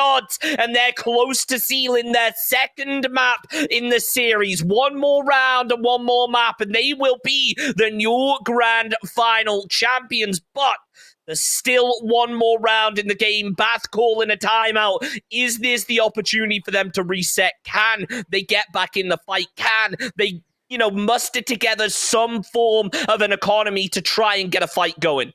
Well, Orcs has been hit and miss all game. He was hit and miss in that last round, but he came up cash money when he needed to. Closed it out with that AUE 3K, and now gives his squad 6 consecutive opportunities to shut this one out and deny overtime to Bathe A. You look at the CT defense, it's 3 SMGs and a team knife already coming through to show you the frustration on that Bathe A defense, and Derby Gods are going quickly up Banana. Orcs is hungry with this AWP, and the Mollies have already taken map control. Here it is, Orcs. He has a bad history with Molotovs, but it's going to work out this time. Pushes right through it, takes down Ethan. Finch going to be going down to Beyond as well. There's 3 players left up now from Bathe. This first map is going the way of Derby Gods, but the retake, it's still possible. MP9s and an M4. Rico going to be going for the peak round on towards this. The smoke's dissipated. Orcs goes for the shots, but he's spotted out. Goes for the unpeak. Rico lands one on towards A, but look at this. Rowan, he's sneaking round the back ever so carefully, wants to try and land the shots on towards Fooley. The double peak gonna come out here. There's Fate gonna be going down. Fooley finishes it off. 1 player left up. It's gonna be Kaon. Takes down Finch, followed by Fooley. It's a 1 versus 1, and Orcs only on 5 HP. If he stuck the diffuse right there, it might just work out. But here it is, Orcs. He's got the Orc 1 shot with the pistol, and there it is, Bathe. They've managed to, clean up, and it's going to be Derby Gods with a 16-round victory. Wow, that was absolutely insane. I was panicking in that last round there. You see the cheeky knife attempt come through from the Derby Gods, and you're thinking, hang on a minute, there's still time on the clock. The last team alive has only got 3 HP towards the coffins, but unfortunately, there was no diffuse kit available for the CT side there, and ultimately that came down to that economic management. It came down to them investing into that last round and losing it. They couldn't afford the kits, unfortunately, and couldn't clutch out the map. But wow, a great job from the Derby Gods. It looked really balanced in that first half, but as soon as they switched onto the T side, they went full throttle and dominated their opponent's map pick. Derby Gods really showing what they're made of when it comes to taking those aggressive plays. When they take them, it works out big time for them. So very well played, and it's got to sting a little bit there. It felt like Bathe, they were able to clean up in the final round, but really not quite able to, do it in time and get the defuse. But, Derby Gods now 2 maps up. If they can take a 3rd one, they're going to be our grand final champions. So we will have to see it going into our next game. Yeah, indeed, we absolutely will. It's going to be a tense one, and it's such a huge uphill battle now for Bath A, and it starts in the incredibly difficult territory of Train. My sympathies are with them, but they need to take some time now to mentally recuperate and come back into this next one swinging. Yeah, well, they got some time to mentally recuperate. I think we need a couple minutes as well to catch our breath, grab ourselves a drink, a bit of water, loosen the throat up, get all ready for our next game, because if it's anything like the last one, it's going to be intense. We'll be back in just a couple minutes after a very short break.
Well, ladies and gentlemen, welcome back to the new CSGO Grand Finals.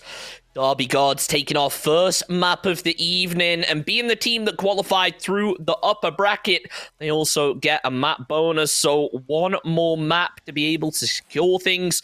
My name is Chunks. I am joined by the one and only Pratalis. Welcome to this best of 5 series. And, you know, before we get into it, I just want to give a quick shout out to everyone who makes this event possible. First of all, Unite Students, premier accommodation across the UK, and of course, Logitech G, the top gaming gear out there, you know, one of the world's best-selling gaming gear, so huge shout-out to them for their support, and also big shout-out to all of our co-streamers as well who are watching the event along with us. Official Troll, Liony, Ronomon, Reiku, Colonel Bees. Let's hop into match number 2 right here, Pratalis. Yes, indeed. It is, of course, Train, the map pick of the Derby Gods. After they took Barth's pick, they seem to be on a storm on the T side here as well. Charging towards the A bomb site with the early pick in tow. Looking for that plant, but the Heaven player hasn't been dealt with yet. He does eventually pounce, but not quick enough to deny the plant. And now it's left in a 4-on-4 with Barth needing the retake.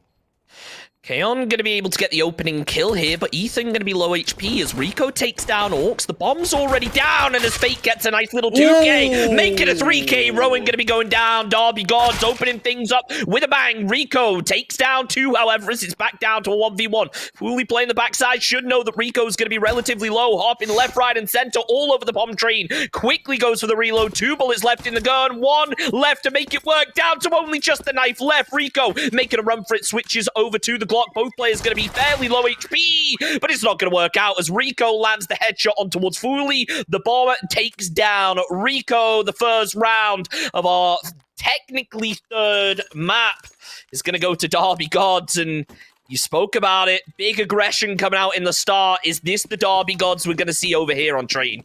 Absolute insanity. Huge 3K from Fate, then an even bigger 4K from Rico, but unfortunately he doesn't have the time left on the clock to secure that one, and the Derby Gods, they want to go quick again, this time towards the B bomb site by the looks of things, for another early plant to rush against this eco. That will be the case as Rowan going to be opening up a couple shots here. No force buy going to be coming out in the early game here for Bath A. 2 players going down early, so it's pretty good job they didn't go for the force buy. Zay! Oh no! That's going to suck for Rico right there. Doesn't quite land the headshot, and the pistol switch going to be coming out. Does get punished for it. 2 players left up here for Derby Gods as Kaon has absolutely turned the tide right here with the pistol. Now got himself the AK. Zay going to be going down. Fate holding this side angle. Spots out the toes. Just going past the ramp, but it's not going to be enough. Down goes Fate. The defuse coming out, and you know what? After the start of last game, where look, a team won the first round, they kept switching back and forth for the entire game. Are we potentially going to see the same thing come out here, where we see a super hard fought battle in the early game? I have to imagine we will. There's no excuse for the Derby Gods to be losing that round against just USPs. That's a total steal away from the Bath A side. A total freebie that's going to allow them to bring forward a very healthy buy into this next one. They got AK saved forward. That means they only need a couple of guys to actually invest into rifles, and they even got an AWP out in round number 3, which is a very early purchase and potentially a risky one at that, because if you lose that AWP and drop it over to the T side, they get all of the benefits of your cash investment. And looking at this Derby Gods buy, it is just pistols that they're bringing forward and not too much body armor by the looks of things. So it probably is going to be another fast-paced round, and those are the ones that can catch the AWPs off guard when you're getting rushed at close range. It's not the ideal scenario you want to be in with the big green sniper. So I believe we are having a bit of a technical time out here just to make sure everything's working. Somebody's mum was watching their TV show and taking up too much of the internet. So that high ping, not ideal. So you know what? They've been able to take the pause. Everyone's going to be on relatively low ping now to even things out. It's 1-1 in the early game as now 1 minute 45 in the round. Let's see if Derby Gods with only the pistols can make something happen. And it looks like they're going to get aggressive early. Rowan with the headshot, followed by the body shots, takes down Fate, Finch, and Wooly. The 3K coming out, making a 4K. Rowan, oh my god, that is absolutely huge. It's going to be Kaon that gets the kill on towards Zay. However, as Orcs now, you got to be a little bit nervous. The solo player gets caught with a headshot, and Derby Gods, they won the first round. Now it's looking like they're going to concede the second. And the third flashbang comes out, and Orcs looking away at the worst possible time, but able to kind of fix it as he switches back over on towards Ethan. Lands the headshot down to just 3 HP, though. Things are not looking ideal right here for Derby Gods. Not at all. After a great pistol round performance, they throw away the second round, go for another all-out B rush, and it just gets shut down through the smoke by Rowan. And that indicates, at least to me in the early stages of this map, that Bath A have put a bit of time into these B defense drills, and they are making them work. Now, Orcs potentially had an opportunity to recover a rifle there. Instead, throws it on top of the box instead of trying to walk away and retreat with it. And with 30 seconds left on the clock, he still has to do something at this point in time. Try and find another kill in the round and make this slightly more costly for the CT side so that they can force out another 4 or 5K worth of investment from them. But it's impossible for him to win the round with the time remaining in the bomb in its current position. So he's going to hope for a lucky headshot here onto Kaon, but a great recovery despite the pistol round loss from Bath A. If they can get a good streak of rounds going here and win out the next full buy, which might not even come through here in round number 4, then they're off to a great start on train. You know what? It was a risky play, picking up the AWP. But I mean, it worked out right there. Bath A just absolutely tearing things up. And you know what? Considering the amount of pressure they're under, this is going to be a bit of a relief right here, getting off to the start. But they can't, settle just yet, as Derby God's going to be making a big push around through the backside. They're going to be able to land the Tech 9 shots on towards Ethan. Now Derby Gods, they have themselves and a rifle to work with. Fate looking out round the back as well, as Rowan watching the backside. Peon going to be able to take down Orcs as Fate goes down as well. Rowan tries to take down one more, will be able to land it with the headshot. Rico coming in to try and provide some support with the pistol. Rowan's going to be down. Rico's got himself the AWP. He has to try and save this now. He cannot be losing it for his team, but as the Deagle Peak comes out, Finch going to be able to pick up what? Fully follows it up with a second. Now Peon out of the fight. It's going to be down to Kaon as the final player left standing over on towards A, looking to try and make the push through, but it looks like Finch is going to be posted up right here with the M4, watching on towards this angle, maybe not expecting Kaon to come round, but as he goes for the repeat, now the info is going to be given away. Kaon going to be moving round through, goes for the spray. Both players from Derby God's going to be relatively aware, but as Wooly goes down, the 2K coming out as well. Down goes Finch. It's back to a 2-round apiece, and the AWP getting picked up here by Derby Gods. I'm sure Orc's going to be grabbing that. Sorry, no, not by Derby Gods, by Bath A. Just kind of extending that lead more and more now. Yeah, they recovered the AWP from Rico, and that is such a great clutch from Kaon. Doesn't have much time left on the clock, knows he has to go aggressive, forces the engagement against the first player with the rifle, and then that prompts a second peek out from the remaining Derby Gods defender, who realistically should have tried to sit in the sight and try and draw him in a bit closer. But excellent heads-up play there from Kaon. He is on fire in this series so far, and he's a valuable asset to Bath A on train at the moment, but this is the real test for them now. T-side buy coming out from the Derby Gods. They got the weapons, they got the utility. This is where Bath need to try and hold on to one and win a round. If you fold to the first full gun round of the T-side, it's not looking too good for the rest of the first half. So, an AWP apiece now. Actually, the double up coming out here from Derby Gods. It's going to be a very investment-heavy play right here. Is Fate going to be the first player going down? Finch able to get the trade on towards it. Flashbang going to be coming out here through the smoke, preventing Bath A from getting too aggressive right now. As Kaon watching over towards this angle, being ever so cautious. Derby Gods, they have to try and disengage from this, because just look at the positions that they're holding. Super wide coming out, looking like they want to flex over towards B side. Peon going to be watching over on towards the ladder, just in case any players do decide to drop down. But as it's 3-1, the pressure is really on Derby Gods, trying their best to sneak round the back, but for the time being, just getting ready for this execute. Smokes are going to be coming out, allowing Orcs to start making the push. Zay needs to be cautious as he drops the bomb over towards towards his teammate. Orc's going to be able to take down Rowan as Fooly finishing off Rico right now. Kaon with the trade, however, takes down Fooly in return. Zay watching the backside of so cautiously, but with 2 players left up here from Bath A, they have to be very, very careful. Peon hopping up on top of the train, decides to move back down. Orc's holding this with the Orc, tries to land the flick, but it doesn't quite work out. Peon going to be able to land that with the headshot. Finch staying on the bomb, closely held on this angle, but as Kaon goes down as well, it's all down Finch, and it's not going to work out. Kaon with the 2K cleaning it up. Derby Gods losing yet another round. They do not seem warmed up on train, the Derby Gods. The aim has not carried over from Inferno, and double AWPs on the T side was a bit of a rare thing to see as well. And unfortunately, they just didn't find the impact that the Derby Gods needed. This is exactly what you're looking for from Bath A after a loss in the first map, needing 3 to win this best of 5. This absolutely is the kind of start you're looking for on train. Win another force buy around here from the Derby Gods, take their rifles away, and you're looking at a 5-1 scoreline into a T-sided eco. Yeah, but as the Molotov comes down, Fooly going to be going down early right now. So, the real question is, how are Derby Gods going to be able to play with this with a man disadvantage? I'll tell you how. They're going to be able to take down Cone to equal things up. Sorry, Kaon going to be able to equal things up. Rico getting caught now by Fate is now with the 2-player advantage right here, cleaning up big time. Peon going to be going down, but Zay getting caught in the trade. Now they have the info on towards Ethan. The real question is, do they have any idea where Rowan is? So he's going to be sneaking around.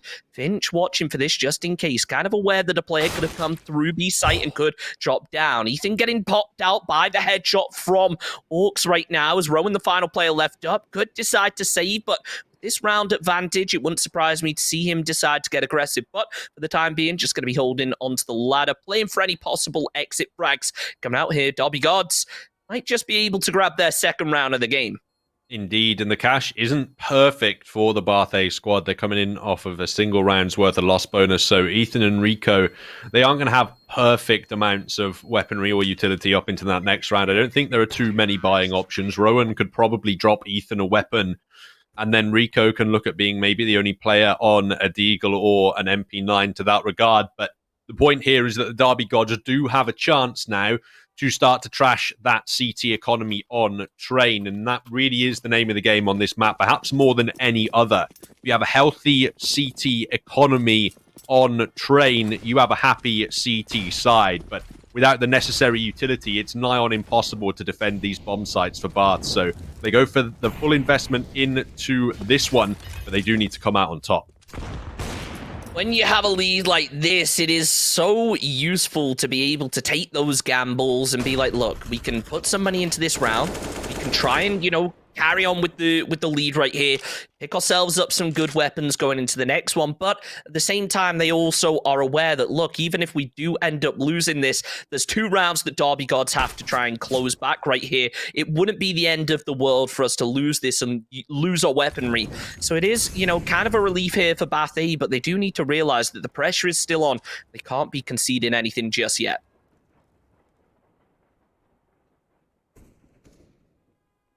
Now, Peon gonna be holding this. Flash does come down, but it's not getting spotted out. Rico caught with the headshot as Fooly gonna be able to land that one on towards him. Peon able to get taken out in return, however. Swooly takes down 1. Ethan and Kaon both taking down a player apiece as Ethan getting traded out by Finch. 3 players up now for Derby Gods. Gonna be holding on towards this angle as they take down 1 more, take down a second. There it is, Derby Gods now. 3 rounds, and we mentioned Bath. They didn't have to take too much of a gamble. They know that they can close this distance back if they eco this round. Now it's a case, though, Derby Gods, is this where they start to mount the comeback? Depends how cleanly they can get through this next one. It's up against the hard eco, and they have players who are in desperate need of cash. But if they can get through this with 4 or 5 alive, they start to build those cash reserves. It's entirely feasible that they could be in a positive position to continue the half. Ethan at close range, though, got to peek that corner. He's only good for 1, unfortunately, and Kaon can actually get a second elsewhere on the map. So the CTs are definitely making this a costly one, but Kaon's the only one left now. And that Orc's AWP does appear to be firing at an increasingly effective rate as time goes on this map of trains. So perhaps the Derby Gods are starting to come into their own. 4-4, and it's a full investment from the CT side. They have a little bit of utility to work with. The Molotovs and the smokes are there. Those are the important factors. But if it gets to the late stages of this round, they might be lacking for a retake scenario.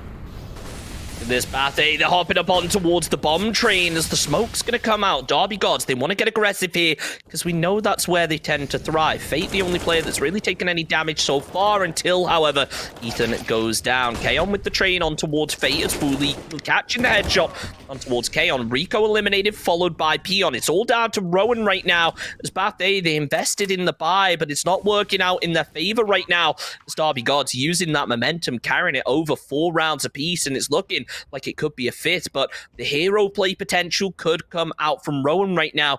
It is that he's going to start getting aggressive on towards it. Say he's going to be going for the peak, but he is caught out right here. Rowan, his position's going to be given away as Orcs is going to be holding this with the AUE, not taking the shots just yet as Rowan peeking left, right, and center. There it is. Orcs goes down as well. Can he make it a 1 versus 1? Not going to be the case as Finch landing the shots. Derby Gods, they've got the lead. Can they carry it on? Orcs peaking in that scenario, only 7 HP. Yes, he has the AWP, but there's only one guy on the squad in that defense who's actually on full health. You cannot allow that defensive CT player any space to maneuver whatsoever, or that could potentially be a converted clutch scenario. Thankfully, Derby Gods bail out, and it's a round for Bath A with just the Deagles. They can still do damage, but it should be a convertible sick for the Derby side here. Now, CTs with a Deagle, if they're able to hold the angle close enough and the reactions are on point, they could make something big happen, but not going to be the case now for Kaon as he gets taken out by Fooly. A nice little pinch coming out here from Derby Gods as they take down Rico as well. Yet another headshot going to land on towards Peon right now. Ethan eliminated. Rowan, yet again, the final player standing, trying his best to sneak ground, but with the player right down below, Fooly going to be looking to catch him. He drops down the ladder. Not going to be the case, though, as he continues to rotate round through towards T-Spawn. The bomb plank going to be coming out from Derby Gods sooner or later, and they're going to pretty much be holding on towards this A site right now.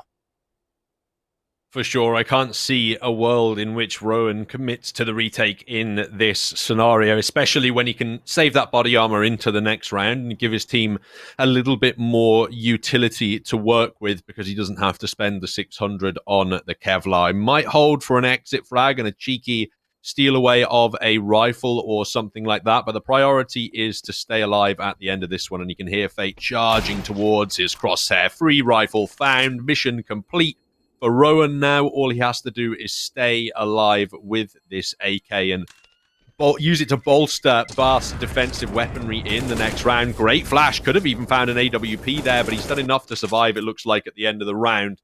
And it starts to get important for Bath to win more CT rounds at this point in time. You can't allow the Derby Gods to have a totally dominant T-half. If this ends something like an 11-4, 10-5 to the Derby Gods, Bath could have an absolute nightmare in the second half of this map. So it is absolutely essential for them to start winning rounds again.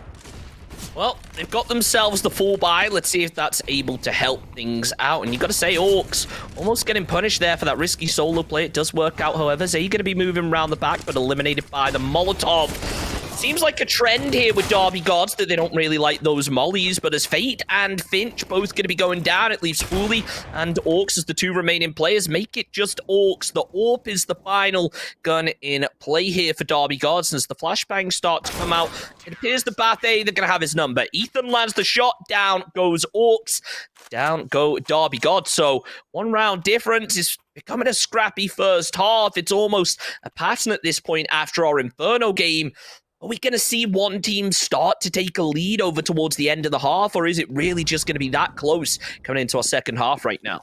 Well, I think that last round was just a great tactical read from Bath A. 3 rounds in a row, the Derby Gods try and use shock and awe, charge through the flames, and it works out pretty successfully on the A bomb site. So this time, we'll dump twice as many Molotovs down, we'll have twice as many players in active defensive positions, and lo and behold, it actually works out. The double Molotov down in hell actually does end up burning a player away, and then they're able to continue to convert with the rifles from then on out. And now you can see a huge change of pace from the Derby Gods. This is what I was talking about in the pre-game. You need to burn that CT utility away before you actually attack the bomb sites. That way, you don't have anyone going down to any silly Molotovs because there aren't any CT Molotovs to throw.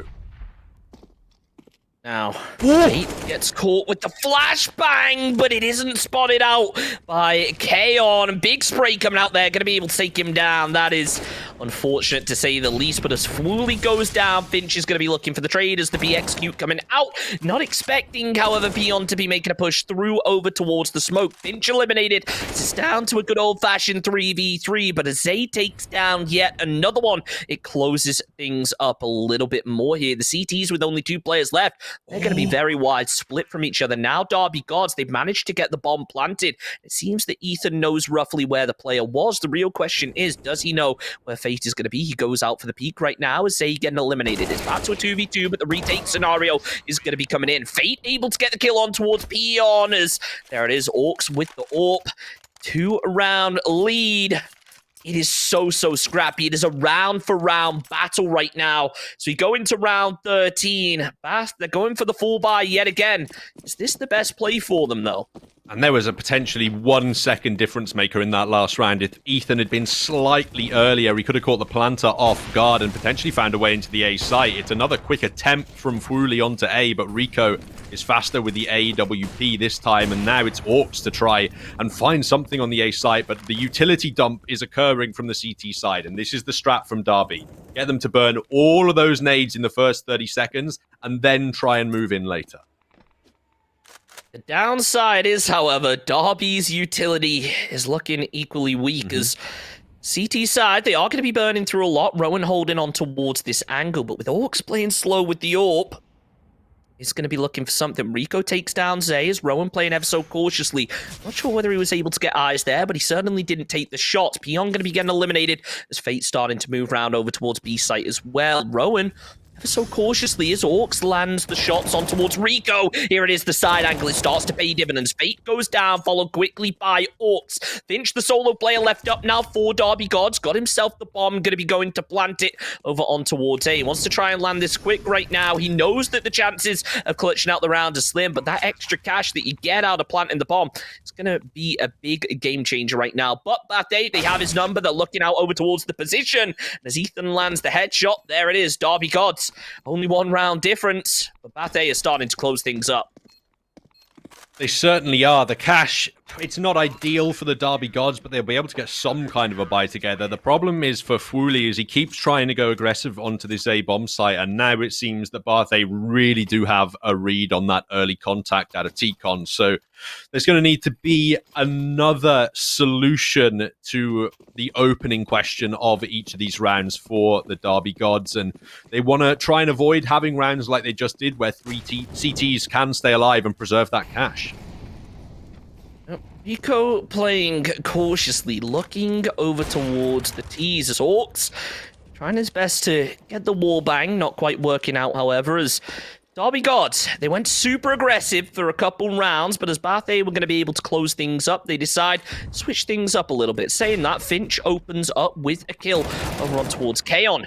Pion up on the bomb train, though, will be getting 1 down as well. His position's given away, so Fate being ever so cautious not to over-focus on towards this player, and it punishes him for it. Fate going to be going down, followed quickly by Finch. Has 2 players left up now for Derby Gods. Orcs with the AWP yet again. We know how deadly he can be, but as he takes the shots, now Bath A have the info. They're sending players the long rotate round to try and catch them from behind. Started off so well this round for the Derby Gods, but it has quickly evaporated into nothing. Fwooly's trying to make his way forward, but it's all Pion on this bomb train. Excellent work defending close range against those riflers. A true anchor player on the A bomb train at the moment on 25 HP. Is he going to find another? Not quite, but surely this is a free kill for Ethan now onto Fwooly, who swings around the corner aggressively. Headshot secured, and Orcs in a 1v2 scenario. 26 seconds left on the clock, and he's got a plant with CTs at both of his angles. They will be coming through from connectors. The flashbang comes out. Orc's going to continue to get aggressive over on towards this. Pre-fires over towards the left, not realizing that Rowan's going to be over towards the right. 12 seconds left on the clock. He needs to hit a big kill, but it's not going to work out. As Rowan with the headshot now. Bathay, they've closed the distance. They've got the economy, and they just grabbed themselves a free AWP. Indeed, they did. The last round of the half coming up, and that was already a pretty large cash dump from the Derby Gods. So they're only going to have Deagles and armor to work with in this round. You have to expect a quick one to come out from them, but this isn't looking much better from the Barthay squad on their CT side. Should be able to pick up the round advantage going into the second half, as long as they don't whiff this last one against the Deagles. Now, the danger is if these teams are able to peak as teams with the Deagle, they might just be able to catch you off guard. We spoke earlier, it's not all about the headshots when it comes to those Deagles. A couple body shots, you're in trouble, especially with that aim punch. As Rico getting tagged up a little bit, looked like it might have been a HE grenade there, but Peon playing super aggressive over towards the B site, as is Rowan, maybe expecting Derby Gods to be on the Deagles, going for those long-range fights. The full auto weapons can just be so dangerous at close range, but with a minute on the clock and Orc spotted out, they need to start making an execute soon. HE grenade landing through. No damage connecting as the B execute looking to come out in just a couple seconds. Oh, the Molotovs are still here on the B site, though, so that's going to delay the Derby Gods somewhat. Orcs thinks he wants to go straight out the door, in fact, and that prompts Rowan to retreat. Jay, the first man out. Instead, it's Finch who finds the first kill, and Fuli to back it up. Now there's a chance. Orcs get aggressive as well, and that leaves Ethan and Kaon to try and clutch this one 2v4. Kaon, he looks like he wants to go for the peak. Orcs wasn't expecting it, but he spots out the shoulder. Doesn't matter though, as he gets caught with the headshot. Now it's down to a 2 versus 2, and Fuli still rocking that Deagle. Needs to try and grab something big, but as he plays towards the bomb train, he is going to be getting spotted out. Ethan going for the spray, lands the headshot. Finch is the solo player left up. Doesn't work out. Varsity, they've closed the gap, and they raised us one. Now with 8-7 lead in round 15, we're going into the next half, and maybe, just maybe, Derby Gods, now with the CT side, can, somehow claw this back and take that lead, because with the 2-map lead, they're able to secure train right here, it'll make them our winners.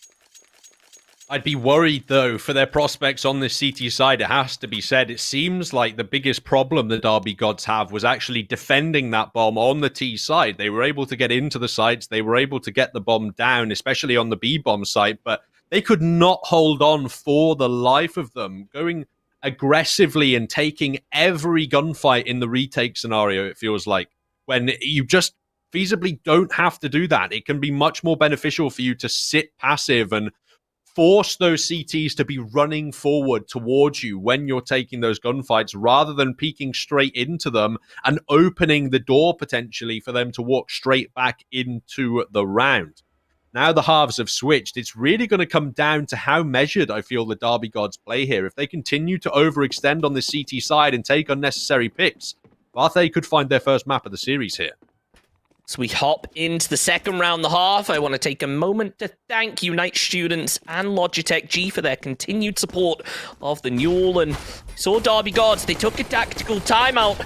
See if it's going to work out for them. Is Ethan going to be able to get the opening kill on towards Zay? Rico also starting to get aggressive. The double boost coming over. Is Fate going to be able to take down Rico? Orc still playing on towards the bomb train ever so cautiously. The bomb is going to be down as Derby Gods, they have control of the site, but the smokes, they're breaking a little bit of that line of sight, which means that players aren't going to really be able to stick the defuse for the time being. No players really having themselves any smokes to work with as Ethan goes for the peak. Finch doing what he can to provide some support. Orc's going to be killing himself there. Don't know exactly what happened, but as Fuli and Finch go down, it's going to be Bathday that pick up our second pistol round the game, and it looks like we're going to have a bit of a technical timeout for the time being.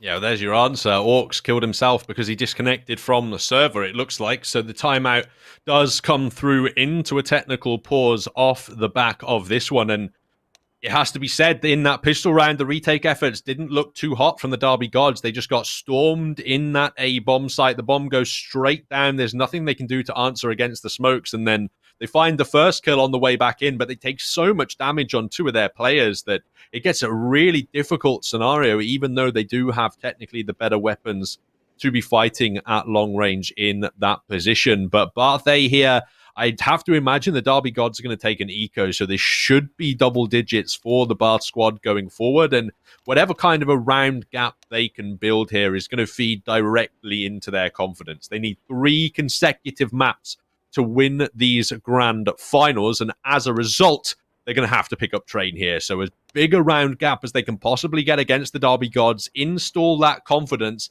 and preferably make a statement in the first gun round. When Derby Gods do buy, if you can win that round in dominant fashion, that is what's really going to affect the mentality of the CT side here and potentially allow you to take that dominant position. The mentality's such a huge aspect because it feels like, you know, in the lower bracket, we've seen Bathe, they've moved through, they've been able to take a serious number of 2-0 wins, which means those games have been, you know, slightly shorter, whereas Derby Gods, you know, they've been taking it the full 3 rounds in our best of 3 series, showing that they have that stamina, and towards the end is where they start to shine. And with a game 1 like they had, it's going to be impressive if that was them, you know, kind of struggling, but Bathe with a 2-round lead going into round 17. The real question is, can Derby Gods start to close it up? They have themselves the pistols to work with for the time being, but Bathe with the full buy, they're going to be looking strong because it looks like they want to start a bit of an execute over towards B right now. Gamble stack from the Derby Gods on the A bomb site. Not much you're going to be able to accomplish with full USPs and no body armor. And this time, unfortunately, the stack is called on the wrong side of the map. So free plant for Bath on this one. And you have to imagine they're going to go hunting for these CT players at some point. They have got 2 Mac 10s in tow. And the T's generally like the bonus money in that scenario. But it looks like a fairly decent read from the Bath squad that somebody, presumably Kaon, has called that this is likely a stack up from the Derby Gods. Let's not walk into it and give them any of the upgraded weapons that they're looking for. We'll just let them eat the full eco here with not a single point of damage dealt to us in the round. And I have to say, it's probably the right call. You know what? I like it. You know, you gotta save yourself that economy. You know that you're really not gonna win the round up against a full stack of ARs. So, hopping on top of each other, gonna try and get some exit frags if they're able to. They're not gonna get any cash out of it though. So, an interesting one as Derby Gods now 3 rounds at a disadvantage. Bath A out there with 10. And the real question is, how do Derby Gods decide to play this at this point? Do they want to start getting aggressive, which is where we maybe saw them thrive over on Inferno, or do they slow things down, just play a good standard CT game and try to win when Bathe really take the peaks that they shouldn't? Well, this round is certainly less than ideal for the Derby Gods. They've only got 2 smokes left for their utility, and we're only just hit the 30-second point in the round. Fuli's going to have to eat a full HE there, might even eat another one as there are a couple of players sat up thinking about dropping more utility down. Rico down to 9 HP on the T side of things, though, so there has been a decent amount of damage traded, but the Derby Gods need to find the opening engagements here, and they have not. Fuli going down early. It's a huge loss for them. They're already expended pretty much all their utility with a single smoke remaining. And Bath A, if they can take this gun round, it has to be said, are on a fast track to victory on Train. Yeah, but with Derby Gods as a player down, they have to be ever so cautious. Fate going to be holding the side angle here, ready for a bit of a peek to come out here from Bath A. Ethan and Kaon both playing ever so cautiously as now the opening shot comes out. Fate going to be able to take down Ethan, but as Kaon trades on towards Orcs, Fate going to have the info. Flashbang or smoke, sorry, I should say, is going to come out. Fate going to get a little bit aggressive on towards this. The crossfire going to be coming out as Zay watching from the side angle. Molotov out as well. There's 4 players up from Derby Gods. They're very clustered together, really trying to play for those trades wherever possible. But with Kaon around the back, he could start to open things up. Rico's spotted out now by Zay as Kaon takes down Fate. Now, Bath A, they have the control on towards this. 2 players up here for Derby Gods, but as Zay puts out the 3K, there it is, Derby Gods. They might have just denied the bomb plant. 4 seconds left on the clock, and there's not going to be time right now. He fluffed the movement on the train. He dropped the smoke first and then clipped the corner of the bomb train. Couldn't pick up the bomb in time. And as a result, 1 man, 1 hero play for the Derby Gods is enough to save it for them. It's enough to just about keep them in things economically, but it's an even worse buy, arguably, than they had in the last one, weapon-wise. Bath still with an opportunity to put themselves in a dominant position, but somehow the Derby Gods are clinging on to this CT side. Yeah, but the question is now, can they hold this victory that they just pulled out from last round? And as Kaon and Rico open up with 2 kills, it's going to make it hard for them. They are traded out, however, as it is back down to a 2v2, but with Peon opening up on towards Fate and Rowan eliminating Finch, it leaves Zay as the final player left up. Headshot lands on towards Ethan, but, I mean, 2 players versus 1. They're going to be moving over on towards B site to get this plant, and they're really going to have to jump on towards Zay as they just have no info right here for Derby Gods. Now, this is the tense one. The smoke really makes this one difficult for Zay. It puts him under so much time pressure here if he waits for it to dissipate. It looks like that is the eventual decision. But both players are looking the same way. Of course they are, and unfortunately he guesses the wrong direction. Can't pull it off. A miracle twice in consecutive rounds, and that puts Barthay up to the 11-round scoreline they seemed destined to hit. This has to be some kind of an eco coming out from the Derby Gods now. Surely they need their CT economy to stabilize, and for Bath, it's just about punishing the lack of weaponry in this one. Don't give away too many AKs. Keep as many players on the board as we can and keep this dominant train performance rolling. So Derby Gods, a 2-map advantage, but it seems like it could be slipping away as Bath A starting to expose their weaknesses. Very well-timed executes coming out from them. You know, not overextending, being smart with everything they do. Ethan does get tagged with a little bit of damage here, but still plenty of time here for Bath A to start with the execute. And I gotta say, bonus points right here if Fate is able to pull out the play here, but it's going to be a rough one as Finch starting to get more and more aggressive over on towards B. Those that players could come through as Bath A just playing ever so cautiously. They know, look, the economy isn't going to be great here for Derby Gods. We can kind of expose this. Let's look at this. The A site is just completely open. How often do you really see this?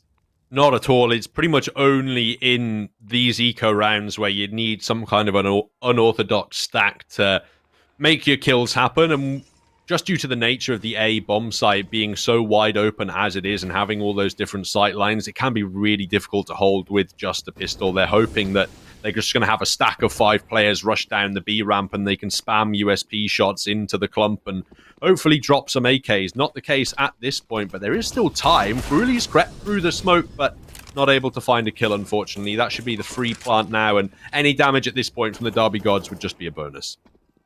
Yep, Rowan picking up a frag. Zay has been spotted out over in heaven, taken down with the AK as Finch looking to try and get the trade. It doesn't work out, however, as Rico going to be able to eliminate that one. Orcs and Fate, the 2 remaining players with the bomb is ticking away. Ethan working through, maybe not expecting a player to be around here, but as he peeks around on towards Orcs, he will be able to pick up the kill.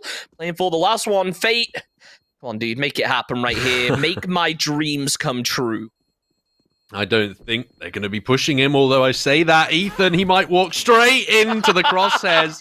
Zeus goes off and AK is recovered. Now you've got to defend it, Fate, and he can't quite pull that one off. So no bonus to the CT buy this time, and that means they're going to be stretched for utility yet again. We're going to need to see some big individual plays, it has to be said, because the CT economy is looking healthier and healthier with every round victory, and so is that T side scoreline. Hey, who needs an AK when you get a Zeus kill? Am I right? As now, Derby Gods, they've got themselves the double AWP setup. They're going to try and make something big happen here to try and claw things back. But last time we saw a 12-8 scoreline, the team was able to carry it away. Let's see if Bath can do the same that Derby Gods were able to pull off, as Orcs going to be landing the AWP shot to get the kill over on towards Rico. Now it's just a case of Derby Gods trying to play it slowly, but with Bath A sneaking through as a 4-man, they are looking to try and take these fights as a team. If you're able to identify that solo player as you peek together, it can just be so big. And I mean, look at this. Rowan playing ever so cautiously. Utility will be coming out sooner or later, though. And here it is. Smoke executes coming out. Finch going to be flashed as well. Has to pop down low up on that bomb train. The second flash landed through. Peon going to be able to spot that one out. Finch has been killed out of the fight right now, as Fate going to be able to get the trade over on towards Kaon. Rowan going down as well, as Fooly and Fate working as a squad. But with Orcs round from the back angle, Peon going to be going down. Ethan, as the final player left up, throws down the Molotov to try and deny the defuse, but as Orcs lands the AUE shot. Down he goes. Derby Gods, they're going to pick up a round win, but is this going to be enough to give them momentum going into our 22nd round?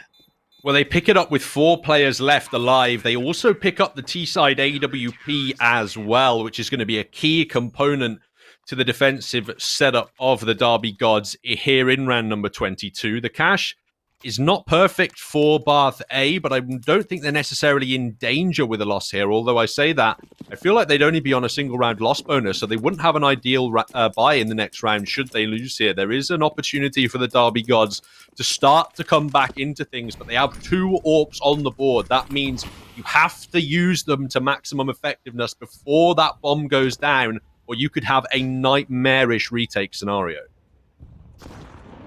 Realistically, the retake is the CT's worst nightmare right here, because Bath A have shown that once they grab control of these bomb sites, they do not let go. So Derby Gods, they're playing it ever so cautiously. I keep mentioning this, but it is so true. They are not overextending. They are playing so carefully. Just over a minute left on the clock. It looks like Bath A are going to be setting up a little bit of an execute right now. Ethan getting ready to pop that window. His teammate's flash comes through as he goes for the team flash. It doesn't work out. The smoke is down. So Ethan not able to get any info down there. 55 seconds on the clock. Now Bath A, they have to start thinking about their execute, because, I mean, looking over at that minimap, just see how split they really are right now. Indeed, it looks like A is the eventual target of this round, but they are running out of time slowly but surely with just 40 seconds left. Rico has to peek in dry here, surely not into the crosshairs of the AWP. There has to be a flash to try and help him get round this angle. Otherwise, they're potentially giving away an entry player for free. You can see the flashes being set up now, though, hopefully for them to peek across, but it's not good enough.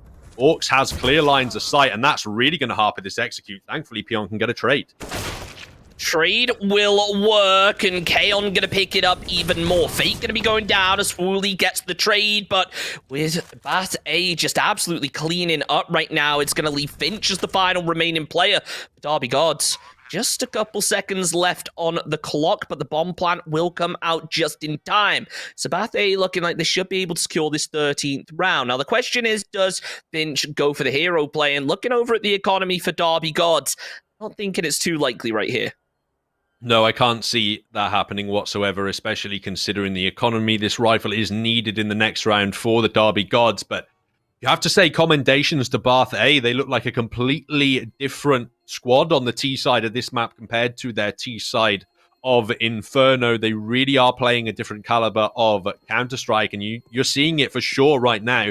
They need one more gun round victory feasibly. If this next one is a force-up from the Derby Gods, then they probably end up handing 15 to Bath A on a silver platter, and that's exactly what's happening. So without a Derby Gods victory here, that's map point on train given away to Bath A.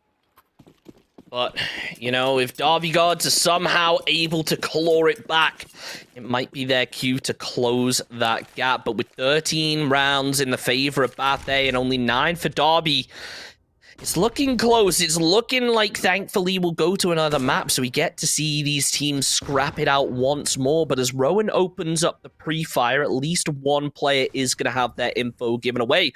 So it looks like Bath A going for their standard execute right now. This is becoming more common play from them, where they kind of stack up over towards the back of the site, getting ready to push through. Shots will land through over on towards Fooly. Is now Fate getting super aggressive on towards Rico.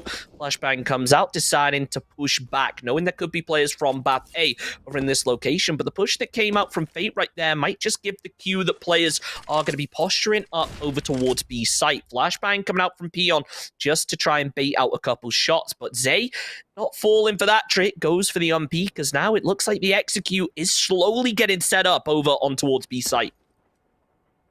It absolutely is. There's 2 players here to defend, but they've only got Deagles, and one of them is less than 40 HP. Not ideal by any means. Finch actually is rotating through connector, perhaps for this long-range M4 support, but he's going to have to find impact with it as the attack is moments away here on the B-bomb site. Flashbang comes out. Orcs is looking the other way, though. Takes down Rico as Rowan picks up the 2K. Making a 3K. Down goes Orcs. 2 players left standing now for Derby Gods as they try to move around the back. Fate getting caught out with the knife. And Rowan getting another 2. Absolutely huge right there for Bathe as they take their 14th round. This might just be it. They might be able to secure their first map of the series. As Derby Gods, they got to be a little bit nervous because, I mean, their momentum coming into this was absolutely huge. It certainly was. Rowan acing that last round, though, to continue the momentum for Bath A. And really, the Derby Gods economy has just never gotten off the ground. That's a lucky opening pick there from Orcs to find on to Kaon. But the Derby Gods have just been waiting for their cash to stabilize all game, and it just hasn't happened. They never took the requisite double eco strategy to make sure they had the full utility available, and as a result, they've never been able to fully successfully really defend these sites. They've had a couple of rounds here and there, sure, but they've not put a streak of rounds together on the CT side, which is ultimately what you need to find success in Counter-Strike. They're hoping that they can start it with a round victory here in number 24, but this really is their absolute last chance to mount a comeback in this map. As soon as Bath A go on to 15, it's so likely that they win the map. Yep. Ethan goes for the peak. Fate going to be getting taken out fully with the trade. There's now only 2 players left up for Bath A. So this could end up being pretty good here for Derby Gods because they have the player advantage. They might be able to close this distance. I mean, let's be real here, though. Bath A, they're going to be able to get the buy off next round. So it's all about having 2 hard-fought rounds here for Derby Gods. Trying to lose as few players as possible coming into this last one. But with Orcs as the solo player over on towards B site, Derby Gods have to be a little bit cautious. They postured everyone up towards B, expecting that to be the push, but with 25 seconds left on the clock, the execute going to be coming out. Orc's going to be able to spot out 1, but that's the second time in this series that those vital shots just haven't connected. Now, however, the rest of Derby Gods, they've been able to make a move in. Finch looking over towards Upper as the smoke comes out, knows that the bomb's been planted by Rowan. There's Peon going to be working down the ramp as well. Zay takes down Peon. Rowan going to be the final player left up, trying to take down 1 more, but Orcs finally at the last possible second lands the AUE shot. Down go Bath A. Derby Gods, they've gained themselves another round. They've denied that 15th round, which is where the pressure is almost at its most. Now the question is, can they pick up this momentum? Can they take it to, a couple rounds in a row on the win? As Bath go for their timeout, they have a half-decent economy to work with. Is it going to be enough?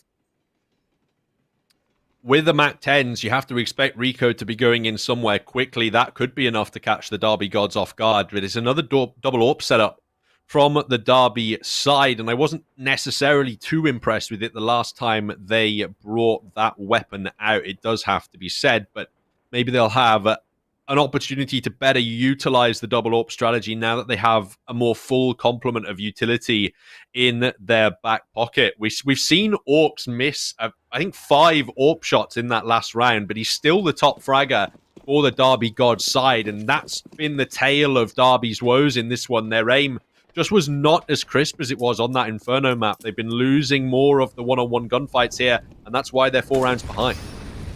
This Orcs getting super aggressive off the early game, but it's going to be Bath A going for a different angle here. Fully going to be getting taken out by Ethan, and you mentioned it. You saw the Mac 10. You knew that some kind of push was going to be coming out. Maybe not expecting that, though. Zay with the pixel peak lands through on towards Kaon. Fate, it looks like he's lagging a bit. He's having some issues. He's going to have to play through it, though. Zay going to be able to take down Ethan. Fate just getting absolutely lit up. Rowan going to be able to take him down, so it's back down to a 3 versus 3. But the retake coming out here from Derby Gods, is it going to be enough? Orcs lands the shot over on towards Rico. The defuse looking like it could be coming out as now Derby Gods, they've gained control of the site, but they're not expecting Rowan in this position. Zay going to be able to land the shot to finish off the job, and there it is, Derby Gods. They've won 2 rounds in a row. Now Bath A, their economy is going to be looking a little bit weaker, but they can still get the buy out of this. Derby Gods, they have to go on an absolute rampage now to even stand a chance of taking this game. As I mean, after that lag we saw last round, we're going to have a very short technical timeout.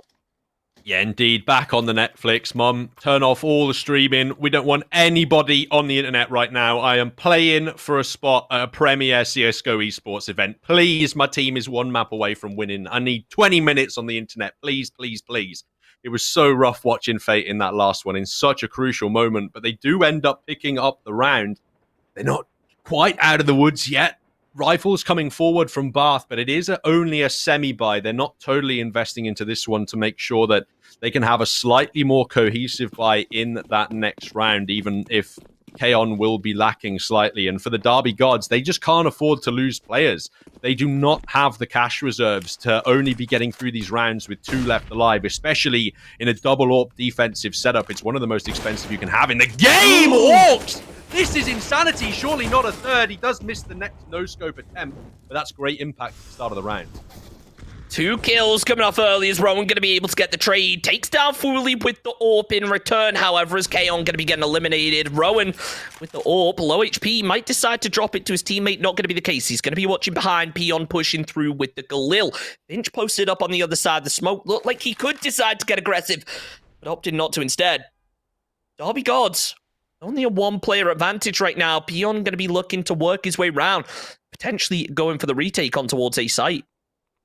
It's a tough one, though. Peon doesn't have any body armor, so he's reliant on first bullet accuracy, or that aim punch is going to be a sucker. And Rowan with the AWP only has 18 HP, so he's 1 rifle shot from death as well. So the manner in which they take these peaks has to be crucial. No flashbang to assist them in. They just have to take it dry and Fate.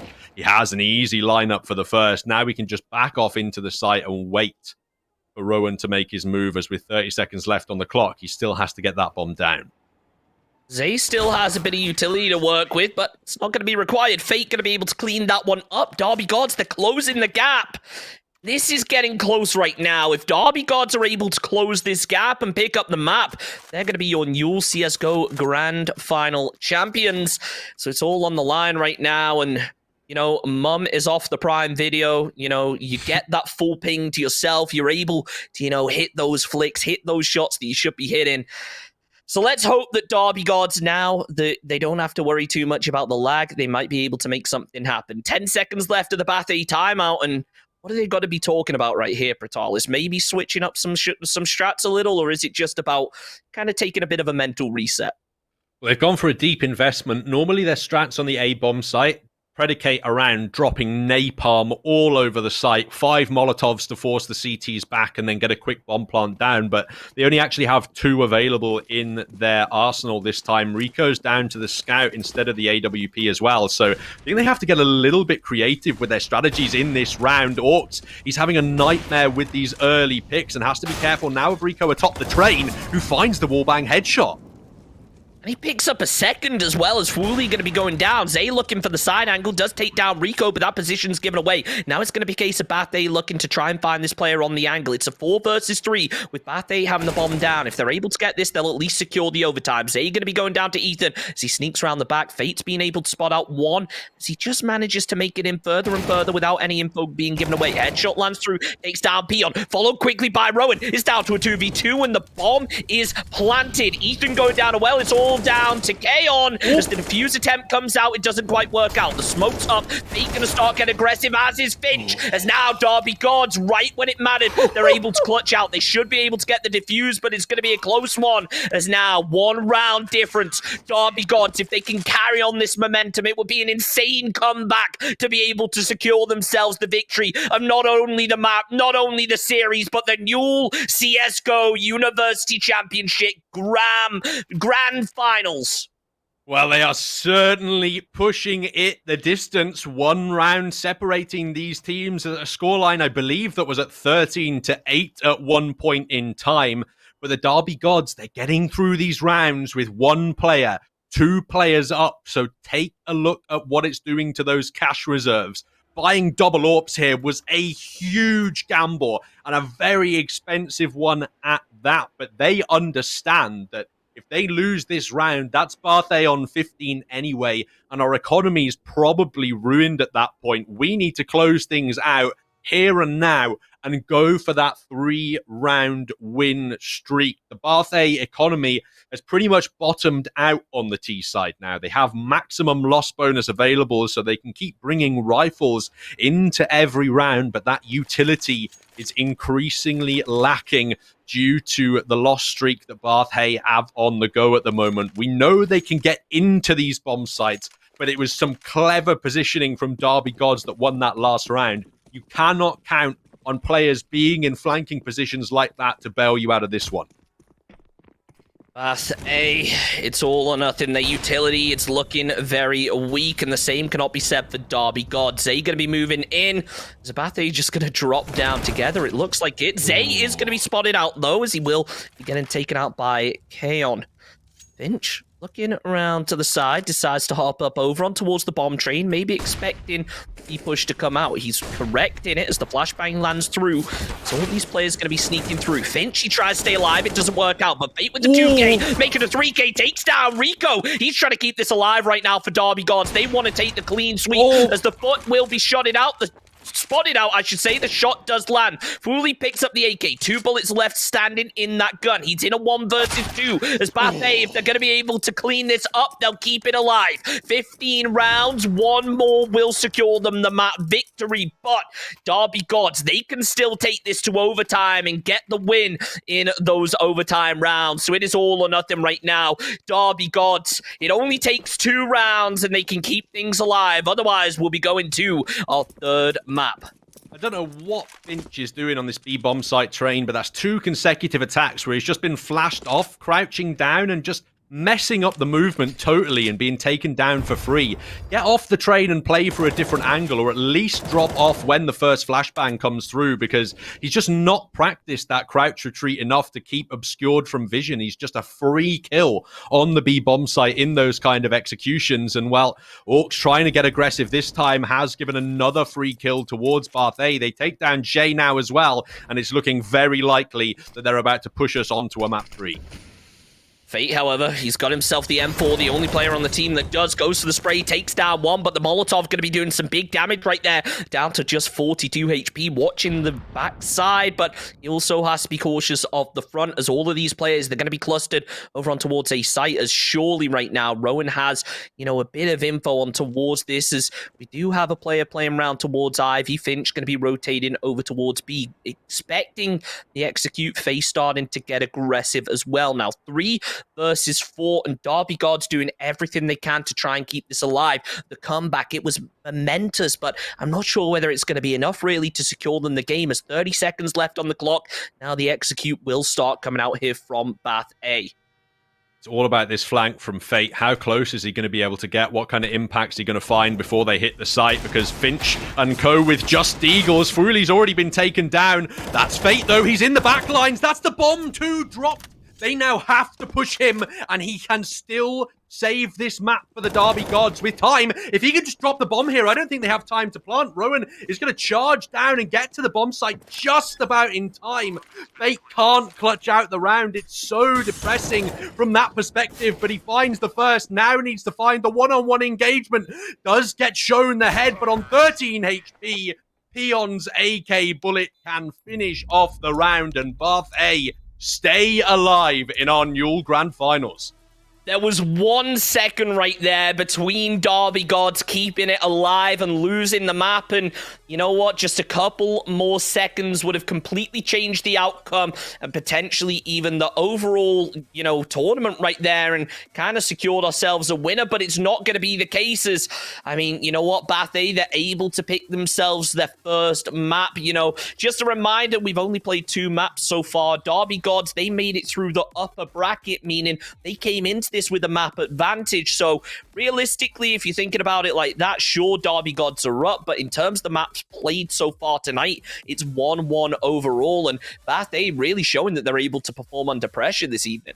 Indeed, for Bath, it's 1 down, 2 to go as we head on to Mirage next in this best of 3 series. It is their, in this best of 5 series, sorry. It is their pick, of course, so they should theoretically be more comfortable on the map, but of course, Inferno was their pick in this series as well, and we also saw how that ended in favor of the Derby Gods, so it's all still to play for in this series, and despite the Bath A victory, it was another incredibly close map. Yep, a close map indeed. That brings it out of the games we played tonight to a 1-1, but I mean, Derby Gods, they got that map advantage coming into it. They're 1 in the lead. It's a best of 5 series for the Newell CSGO Grand Finals. We're going to take a very short break, but we'll be back with game number 3 in just a couple minutes.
Don't pause. Press play. Don't pause. Press play. Don't pause. Press play. Don't pause. Don't pause. Press play. Press play. Press play. Press play. Press play. Press play. Press play. Press play.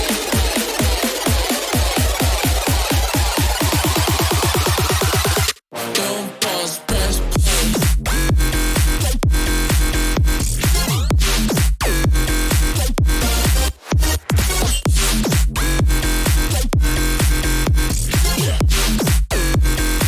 I wanna hear what you got to say. Press play.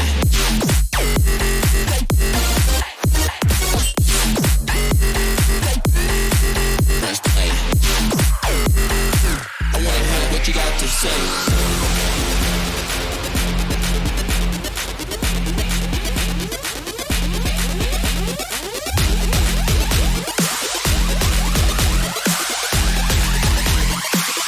Don't pause, press play.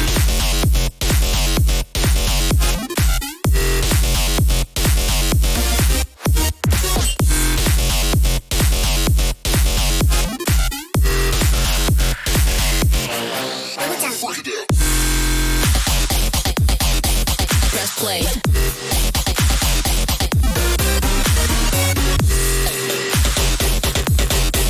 Press play.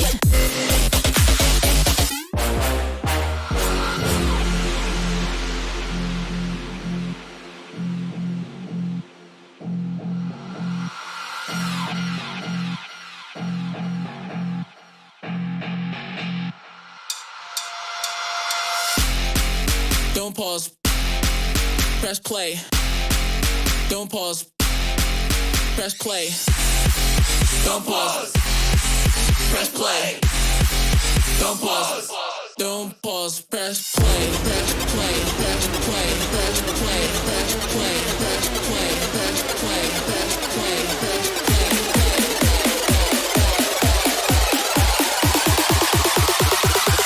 Don't pause. Press play.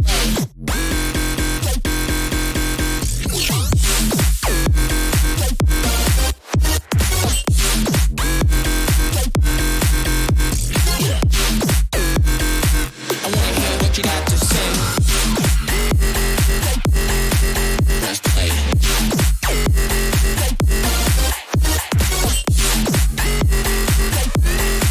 Press play. Don't pause, press play.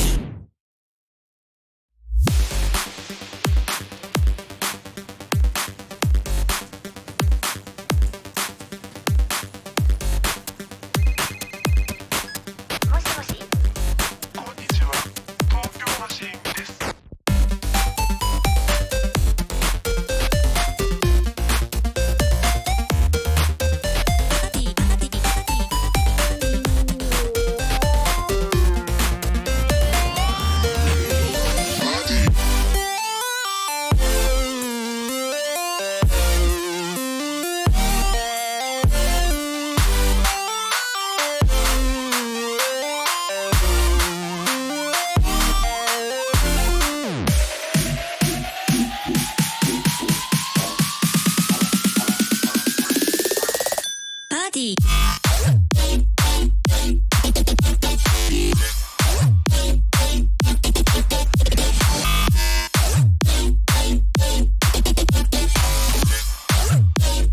All the people from the front to the back. Party.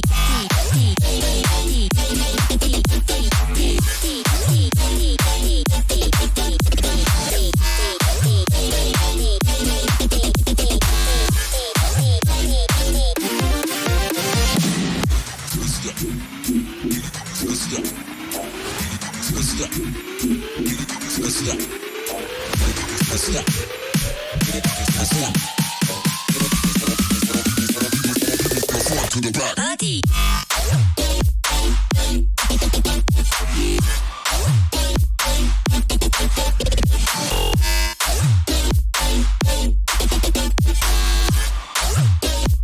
All the people from the front to the back. Party.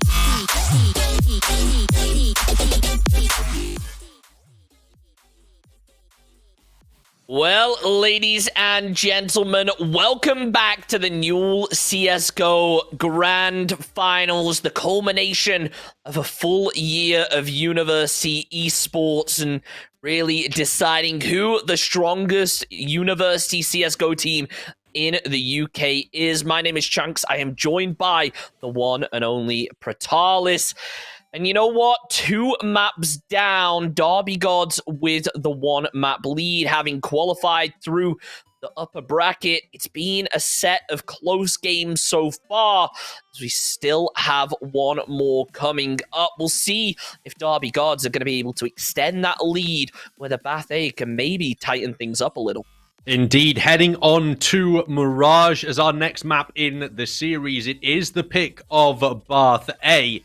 But of course, the Derby Gods only need the single map victory to win this grand finals. But perhaps there could be a little bit of a silver lining for Bath A heading into this next map. Something that we saw throughout the Derby Gods CT side of Train is that they struggled to manage their economy and build up an effective level of cash reserves. And definitely at the start of the CT half of Mirage, those first 6 rounds or so, it can be incredibly difficult to get your economy off the go. You can essentially get 1 gun round out of the first 6 if things just unfortunately don't go your way in the early rounds. And that is insane, essentially allowing your opponents to get off to a 5-1 start, which is exactly the kind of scoreline that Bath A are going to be looking for to continue this uphill push of their attempted reverse sweep in this grand finals. The real question is, will it be enough? Because Mirage is potentially going to be the deciding map here to see whether we take it all the way to Dust 2 to wrap things up. Because, I mean, huge plays coming out in our first 2 games. I really want to know right now, Mirage, you know CS a lot better than I do, man. Is this one of those maps where we see that kind of puggy style of play, where we see those big hero plays coming out? Or is it potentially, as we spoke about, coming into this best of 5, which, by the way, is the first best of 5 of the event. So we are getting to see a very large wealth of map pools. Is this going to be one of those maps that leans into that more team-focused play style? I think Mirage is probably the map that just hits the middle of the road perfectly. You do have plenty of options for team-based executions and creative usage of the mid position of the T side to kind of break into either site if you want to. But you also have the potentials for individuals to take over the maps on Mirage, especially your entry fraggers. They can have so much impact on the map of Mirage because so much is predicated on getting into those sites successfully. It's a much longer rotation between the A and the B bomb site on Mirage compared to Train that we just saw, where you can get straight there through connector if you're in the right position. It's quite a lot longer to lump it all the way over from the B site to A on Mirage, and as a result, those entry fraggers on the T side are so important, because if you can lock out those opening 2 kills, the T's can drop a wall of smokes down, deploy that bomb, and then theoretically defend a more favorable post-plant position. But conversely, on that CT side, if you have an AWPer who is firing off on all cylinders, then he can be absolutely crucial conversely in holding that mid position, whether it be through the mid window or connector. And key control of mid for the CTs has to be their primary objective, whereas it's all predicated on the entry frags for the T side. Yep. And you know what? Those individual plays could make the difference, especially when it comes to Derby Gods having Orcs as that AWPer. If they're able to get the advantage on the CT side, it could end up being huge for them, really secure themselves that overall win. But let's take a minute to just remind everyone what exactly these teams are going to be playing for. This is the Newell CSGO University Championship. The winner of this best of 5 will be crowned the champions. Remember, the Newell is bringing people together in this kind of trying time and giving teams the opportunity to compete. So that winning team will get an all expenses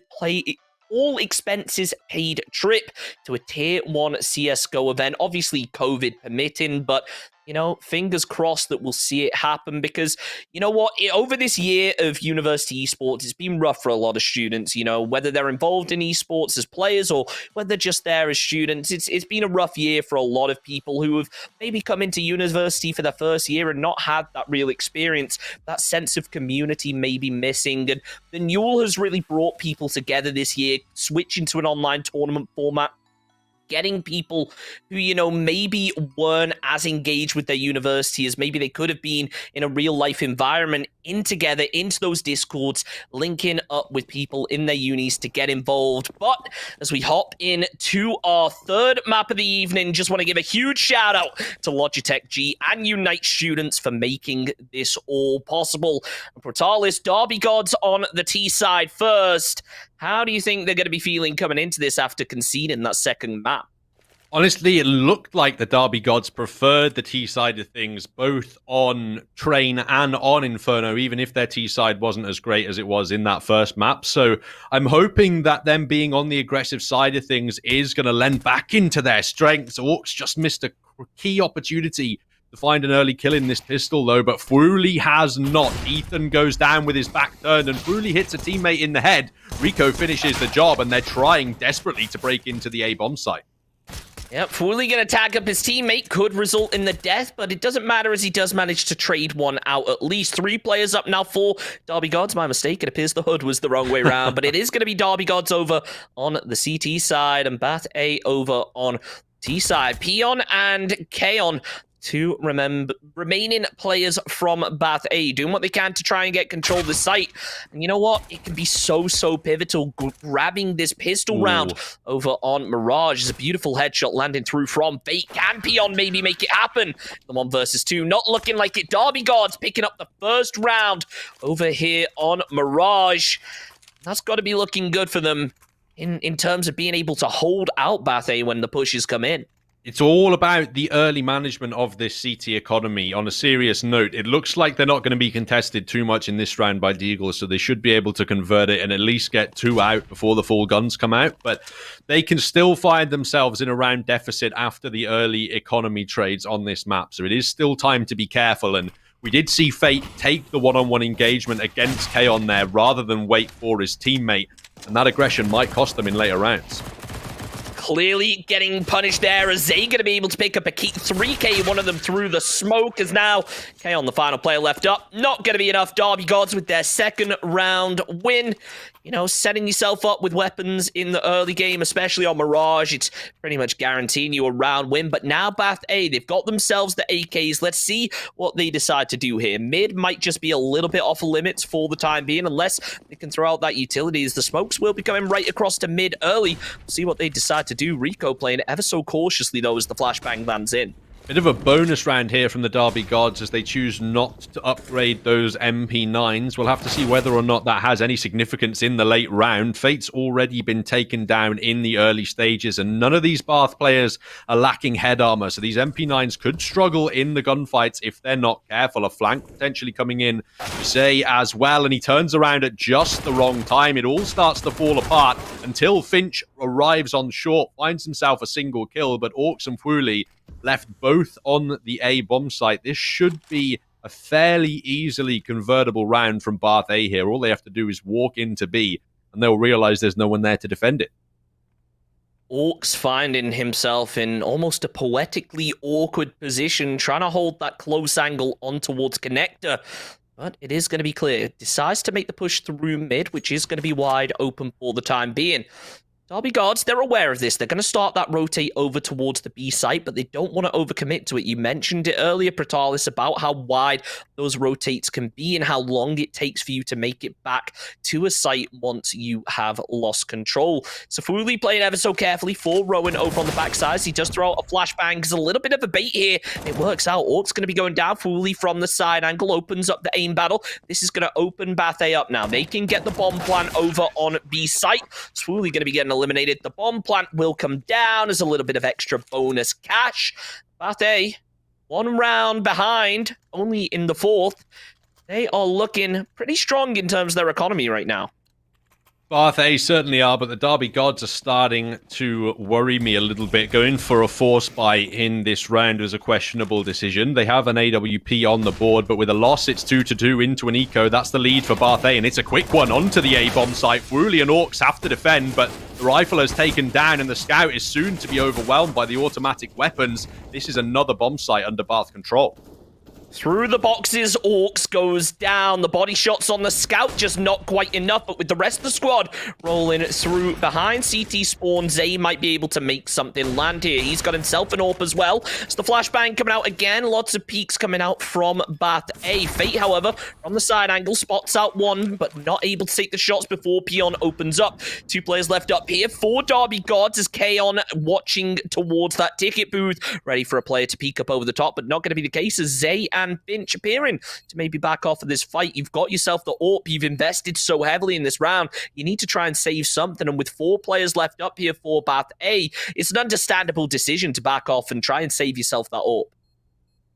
Absolutely. You're going to have nothing else to work with in the next round. And, well, the beginning of the CT economy, as I mentioned, can really be rough. And this is what I was talking about, the Derby Gods being almost lucky to get away with the opening 2 round wins in the half, because it's looking very likely now that it's going to be a 3-2 lead to Bath A after the end of the next one, because you really cannot justify a full investment into this one for the Derby Gods unless they're worried that that $2,400 loss bonus isn't enough to carry them over. But just a couple of purchases. Looks like they are going for the hard eco here. It's the right decision in my mind to try and stabilize that economy and get more weapons out, because that was a key weakness towards their CT side on train.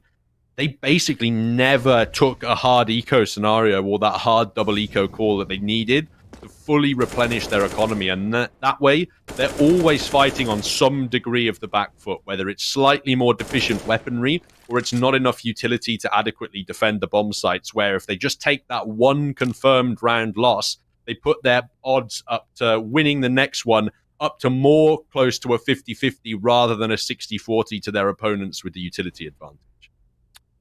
So, Brutalis, you spoke about how deadly that AWP can be. However, not holding mid and no players looking to peek it, it's not going to be as strong as maybe you would have hoped. How is it for retaking towards that B site is the real question. And can Zay make something happen with the rest of the teams over on pistols? The flashbang going to be coming out over the top as Wooly holding that close angle ever so carefully. Molotov coming out as well. The info should be there. 45 seconds left on the clock. The execute going to be coming out sooner or later. Spots out Rico on the peak. Peon going to be going down as well to the 1D. But Kaon from behind opens up. Starts getting involved right now. Rowan takes down Finch as well as the smoke coming out over towards a site. The headshot comes through from Orcs though as it's back down to 2 versus 2. Going to be able to grab himself an AK as well. Zay holding this from behind just in case any players make the peek. But Kaon with the headshot takes down Zay. It's a 1 versus 2 right now. Orcs, it's all the pressure is going to be on him right now. 20 seconds left on the clock. Goes to spray on towards Rowan, but not going to be enough. Finishes off the job. As Bath A, they're taking that round lead. And now, with the economy looking rough for Derby Gods, it looks like they're going to go for a bit of a force to try and keep the distance close. I don't want to have to say it, but it looks like the Derby Gods don't have a competent AWPing solution on their roster today. We've seen Orcs was hit and miss, but just about justifiable with the weapon on Inferno. Then he was missing crucial shots on Train, and we saw Zay in that last round miss the vital shots he needed to hit with the AWP to win that one. It's a very dangerous sign for the Derby Gods to be in a best of 5 here and not have somebody who can accurately hit these shots with the AWP. That's a huge potential advantage for Bath A in this series.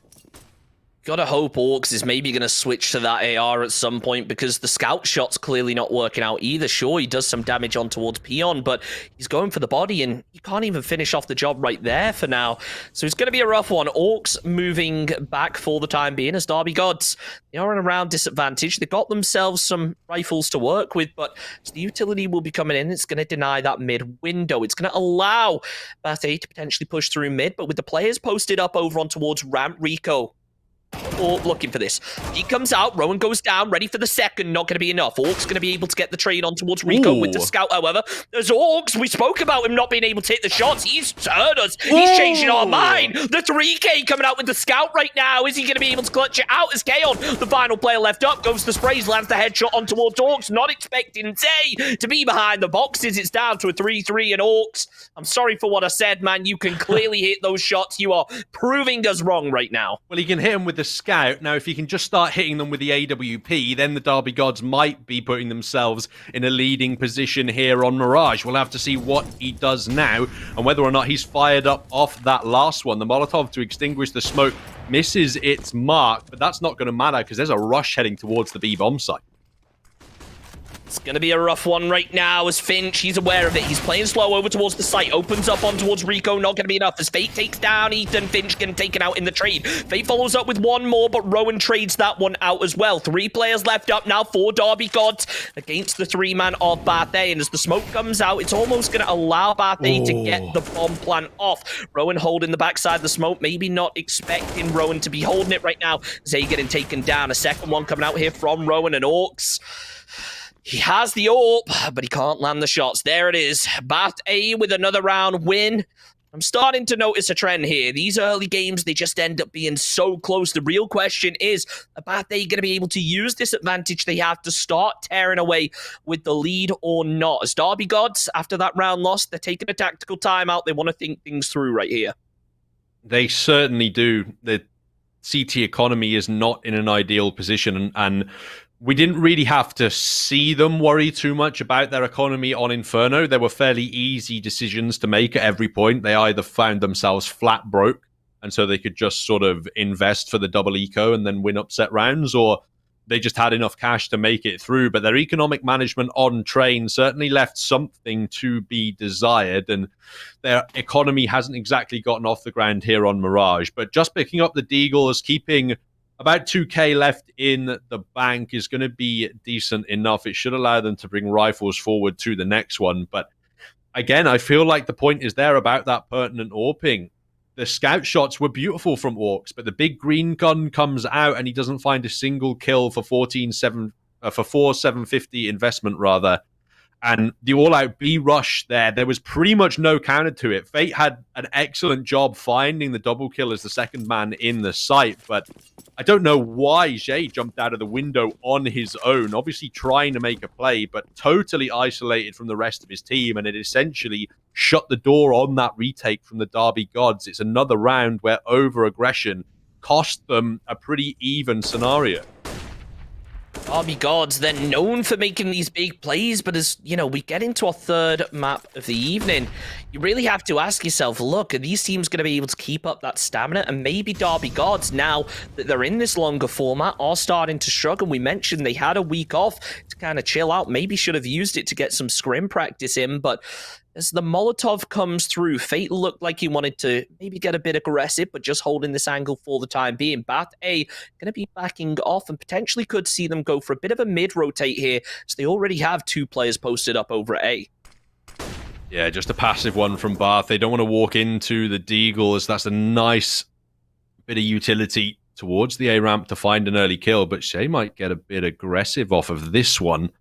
If he finds the right order of these kills, headshot onto Rowan and then the body of Ethan. Oh, there's 2 to be found, and he gets them both. There's an extra AK to be salvaged as well for a teammate as the rest of Bath A are heading towards the B-bomb site. There's a beautiful 2K right there. The bomb is in the hands of Peon as he tries to move on towards the site. Rico going to be able to take down Fate Finch with only a USP to try and do something. Not going to work out. As now 2 versus 3. Rico has the AWP. He should be able to hold this relatively easily. But as Orcs peeks out with the Deagle, it might just be enough to land the shots. Kaon, watching out, takes down Zay. And there it is. Orcs goes down as well to the AWP. Bathe, they've got a 2-round lead. Now it's just a case of them trying their best to hold on to it, because that has been their real issue right now. In the past couple games, we see them, look, they've grabbed a couple rounds, but they're not able to keep that momentum up. Whereas Derby Gods, on the other hand, as soon as they take a couple rounds, they just tear away with it. And it's a missed call from that last round as well. They should have saved the 2 AKs. Orcs would not be only on a deagle in this one. There'd be a full rifle round on the board, but instead they try and rush over to clutch against 3 players with no body armor and only 1 rifle. It makes very little sense when they have those 2 AKs secured for free, and if anything, they could have just been pushing for a late B exit kill or something like that from the off angle, but they want to go for it. They want to commit. And that seems to be the problem for the Derby Gods side. They always want to go for it, even when it just is not a justifiable situation for them to do so. With just 4 rifles on the board here and Orcs preserving cash for an AWP, it's going to be another tough round for the Derby Gods to get through. As much as you want to see those big plays come out from Derby Gods, now is not the time. Now is the time where you kind of knuckle down, you work as a team, you play as a squad, and sometimes, you know, those individual plays, sure, they come out, but it's the fundamentals of CS, playing for a trade, playing for the sites, not so much the kills. There's 2 players going to be going down now for Derby Gods. Fooly needs to make something happen. As Rico going to be getting spotted out, but Ethan landing the headshot. Bathe really demonstrating what I mean in the terms of, look, they're able to make those solo plays when they count, but at the moment they are just working so well at sweeping as a unit and picking up trades. You know, if they lose a player, they're able to trade it out. Finch goes down as well, and now with Orcs the last one up, sure, he can make some big plays, but in 1 versus 5 with the bomb planted, it's really not looking great for him. And it has to be said that the aim on some of these Derby Gods players just has not been there in the series today.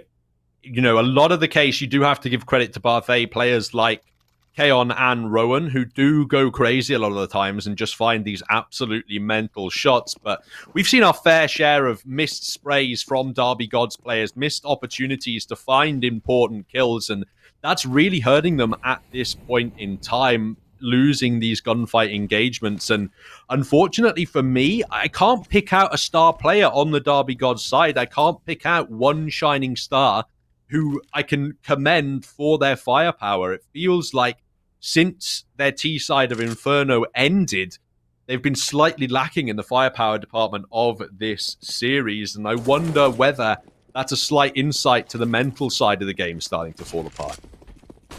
Definitely could be. Orcs opens up with the first headshot, getting aggressive early, now has an AK, but he will be getting spotted out as he's able to take down Rico. Aeon gets the trade on towards Fooly, but as Orcs goes down to Peon, taking down one more player as well. So, Derby Gods, we mentioned, you know, they need to try and claw things back as they take it down to just a solo remaining. It's all about working as a team and not taking those 1v1 aim battles, which honestly, in the position that they're in right now, it looks like they could be taking. Fate just playing ever so slowly. Zay doing the same, as these guys need to get in a position where they can get the pinches going on, because you don't want to be taking 1v1 battles like this. As Peon just playing ever so carefully right now, working round, will get caught with one, gives away his position as the wallbang comes through.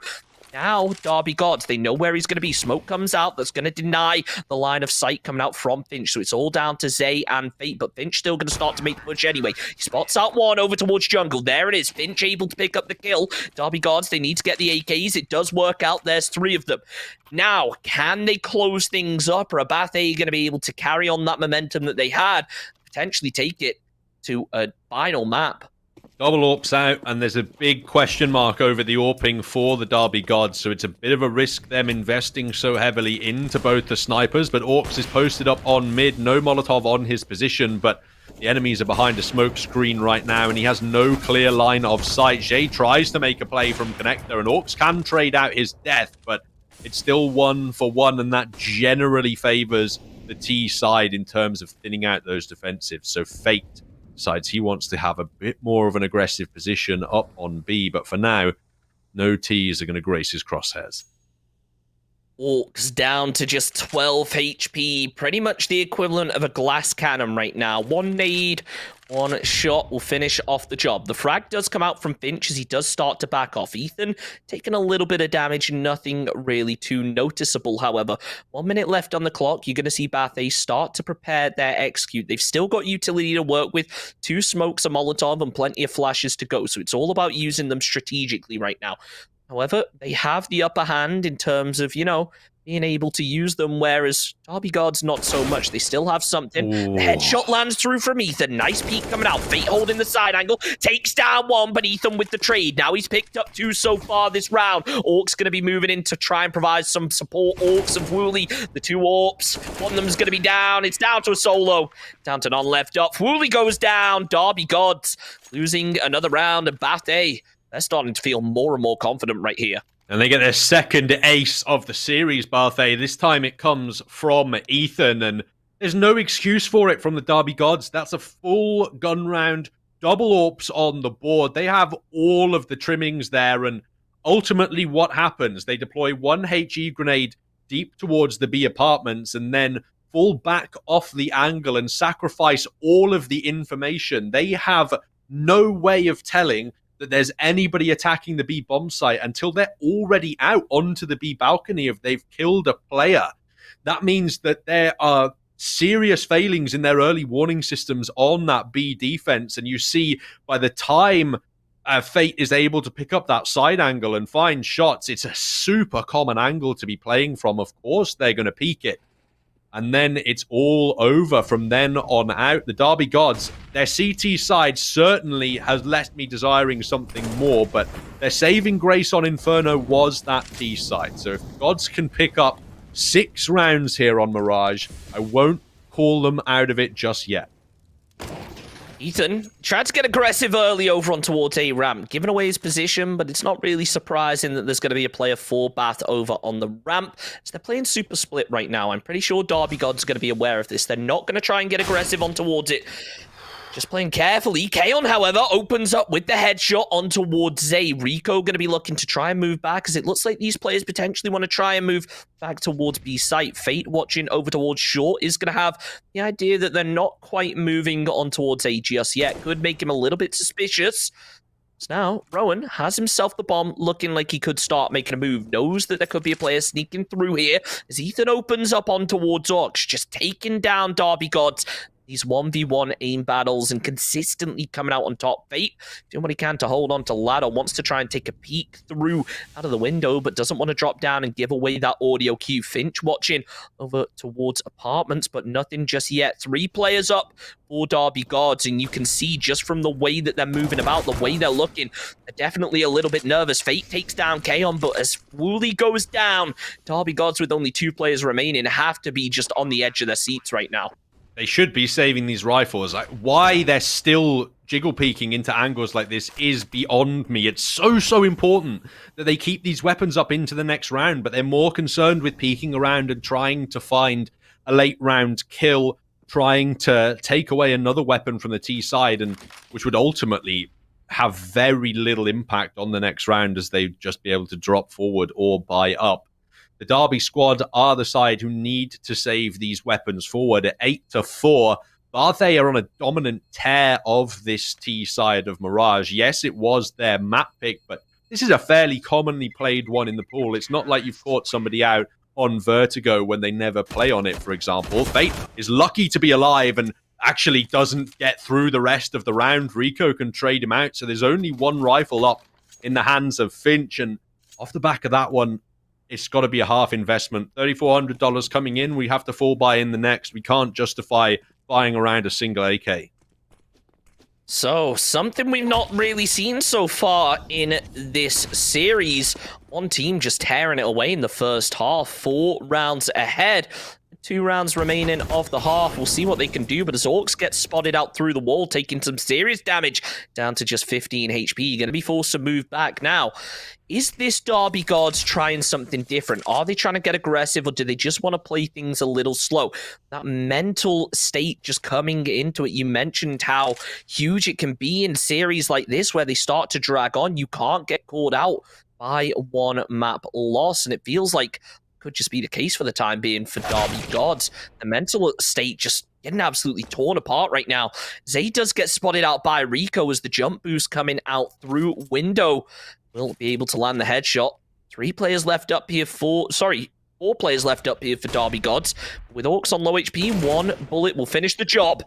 There it is. Ethan lands the headshot on towards him. 3 players now, and only 1 rifle to work with. It's in the hands of Finch, but as he takes some damage and the Molotov comes through, it's looking less and less likely. Kaon finishes that one up. 5 players still standing for Bath A and just sweeping perfectly as a team. I'm starting to wonder maybe whether the pressures get into the Derby gods at certain points. You know, after you take that first map, we're 1 map round victory away from a VIP experience, all expenses paid, at something like the next CSGO major. All we've got to do is push train our own pick over the line. Then that one starts to fall apart. And now you head on to Mirage. People aren't hitting their shots. We were so close to being able to take it, but we head on to Dust 2. We lose this map. And those tickets could slip out from under our fingers. And those things can really start to creep into players' minds if you don't have too much experience playing in tournament formats. If you don't have too much experience playing in these high-stakes matches, it can really get to you and affect your gameplay. This is where you need a really strong in-game leadership figure, a strong leader character on the team to rally the squad back together and get them performing, because the fragging is looking pretty deficient across the board right now. Fate and Orcs are doing okay on this map, but players like Finch and Fwooly are really struggling in these one-on-one engagements. Feels like Derby Gods, they need to slow things down. They need to stop taking these one-on-one engagements, take it as a team, play for those trades. As Fwooly gets the opening kill, Rico going to be going down, Rowan going down as well, but now Fwooly getting taken out in the trade, as is Fate. Zay playing super aggressive, takes down one, Kaon goes down. There's Peon, the final player left up here for Bath A. Derby Gods take a step back, think about things, and allow Orcs to hit the shot. There it is. Derby Gods, they win their 5th round, but after a big losing streak, they are under some serious pressure. It's our last round of the half. Let's see if they can send it off on a high note. Bath A with a classic overconfidence call there. You think you've already won the half, you think you've already tilted your opponent, so you go for a straight up rush through, end up taking tons of utility damage, and are then just so soft for those easy CT pickups. It happens all of the time, and now it's Derby getting aggressive. Zay gets both of those picks in mid, decimates Bath A at the start of the round, and now they're left guessing as to what on earth are we going to try and do for the rest of this one. Derby Gods, when they're backed into a corner, they have nothing to lose. That's where they start to thrive. You see them take the aggressive plays, and it works out for them. 2 players left up for Bath A. Make it 1 as Kaon going to be going down. Rowan, the final player left up. Can Derby Gods clean this up on a high note? And the aggressive play towards the end of the CT half, it might kind of favor into that T side where they can get aggressive and not be punished so much. That is how a lot of teams tend to play the T side, as opposed to, you know, maybe they should be playing more passively, playing for the trades, and, you know, they're overextending a little bit over on the CT side. But as the double headshot comes out there from Rowan, going to be looking to try and do even more damage. There's 45 seconds left on the clock. Rowan has the bomb. It's free reign as to which site he wants to go to, but I don't think Derby Gods really have a good read on it, and I don't think Rowan even knows exactly where he wants to move to right now. He's only got 1 HP as well. That's the real sickener. Where whoever he faces first, it's 1 bullet until he goes down, and Fwooly is the man to finish him off. A 9-6 scoreline on the T side is a great one for Bath to be taking forward onto the CT side of things, but I do believe that the Derby Gods are a stronger T side generally than they are a CT squad, so I would be expecting a little bit more out of the Derby Gods side heading into the second half of Mirage here, especially considering they have the opportunity to close out the series with a victory in this half. But with a 3-round advantage, Bath have somewhat of a safety cushion. I speak about how the CT economy on Mirage can be one of the more surprisingly dangerous ones in the first 6 rounds, but having 3 rounds to play with before the Derby Gods catch up and tie that scoreline, it gives you a lot more freedom to make crucial economic decisions you might otherwise want to avoid doing if the other team are really close to closing the gap. Yep, and as the pressure builds, I just want to take a moment to thank all of our awesome co-streamers who are watching along, sharing this intense grand finals with the community. Not to forget, of course, official troll Liony, Ronamon, Reiku, and Colonel Bees. Thank you so much for watching along with us and sharing it with your communities, because this is turning out to be an intense game. We've got a bit of a tactical timeout, a technical timeout for the time being by the looks of things, as we just give these teams a moment to just get everything set up, everything working fine. And you know what? It's a rough one here, because Derby Gods, they haven't dealt with defeat yet. Through the entirety of the playoffs, they haven't lost a game. Sure, they might have lost a map, but they've not lost a match. Now, the real question is, when it comes down to that mental fortitude, are they able to show what the other teams have done? And it feels certainly like Bathe, they've had, that first round loss. They lost big time, in a very close game, but they had to go down to the lower bracket. They had to fight their way through and really fight in adversity against teams that managed to make it, further along in the event than they did. So it's going to be a close one, as now Bathe, they're going to pull a quick tactical timeout, just talk about how they're going to do this, because now that they have the side, the real question is, are they going to play aggressive, play slowly? How are Derby Gods going to try and redeem this scoreline? Well, I spoke about the Derby Gods maybe feeling the pressure of needing to close out this series, but Bathe probably feel the opposite of that, right? Once you lose the first map in this series, you become the huge underdogs. Nobody necessarily is going to expect you to pull off 3 maps in a row to reverse sweep the grand finals, especially when, theoretically speaking, 2 of them are your opponent's picks. So in some regards there, for Bath, their mindset could have been, well, the pressure's off, boys. We lost the first one. Let's just see what we can do. Give it our best go. And, if we make a go of it, we make a go of it. And they certainly are. 3 rounds in the lead, heading into the second half of the penultimate map of the series. And Orcs has received a knife in spawn, which is going to soften him up greatly for this pistol round. Just shows the level of confidence coming out here from Derby Gods, but it might be misfound, as Fooly going to be going down. Zay gets the trade, as does Finch, but as Zay goes down to Rico with the headshot, nice little one-tap landing, and a second down goes Fate as well. Finch tries to go for the repeat, doesn't quite work out, but as Orcs doing a little bit of damage over from apartments, now could be the opportunity for Derby Gods to get the plant done, but it's a little bit far. It's up over on the balcony. They have to try and engage these fights first. It's a 2 versus 2, but it's down to a 2 versus 1. As Rico finds the headshot on towards Orcs, Finch going to be feeling the pressure right now. Needs to try and do something on towards Rico, but it doesn't quite work out. As there it is, Bathe. They pick up the pistol round for the second half in a row. Let's see if maybe they can grab some momentum off of this, as Rico, he's committing early. He's grabbing an AUG off the bat.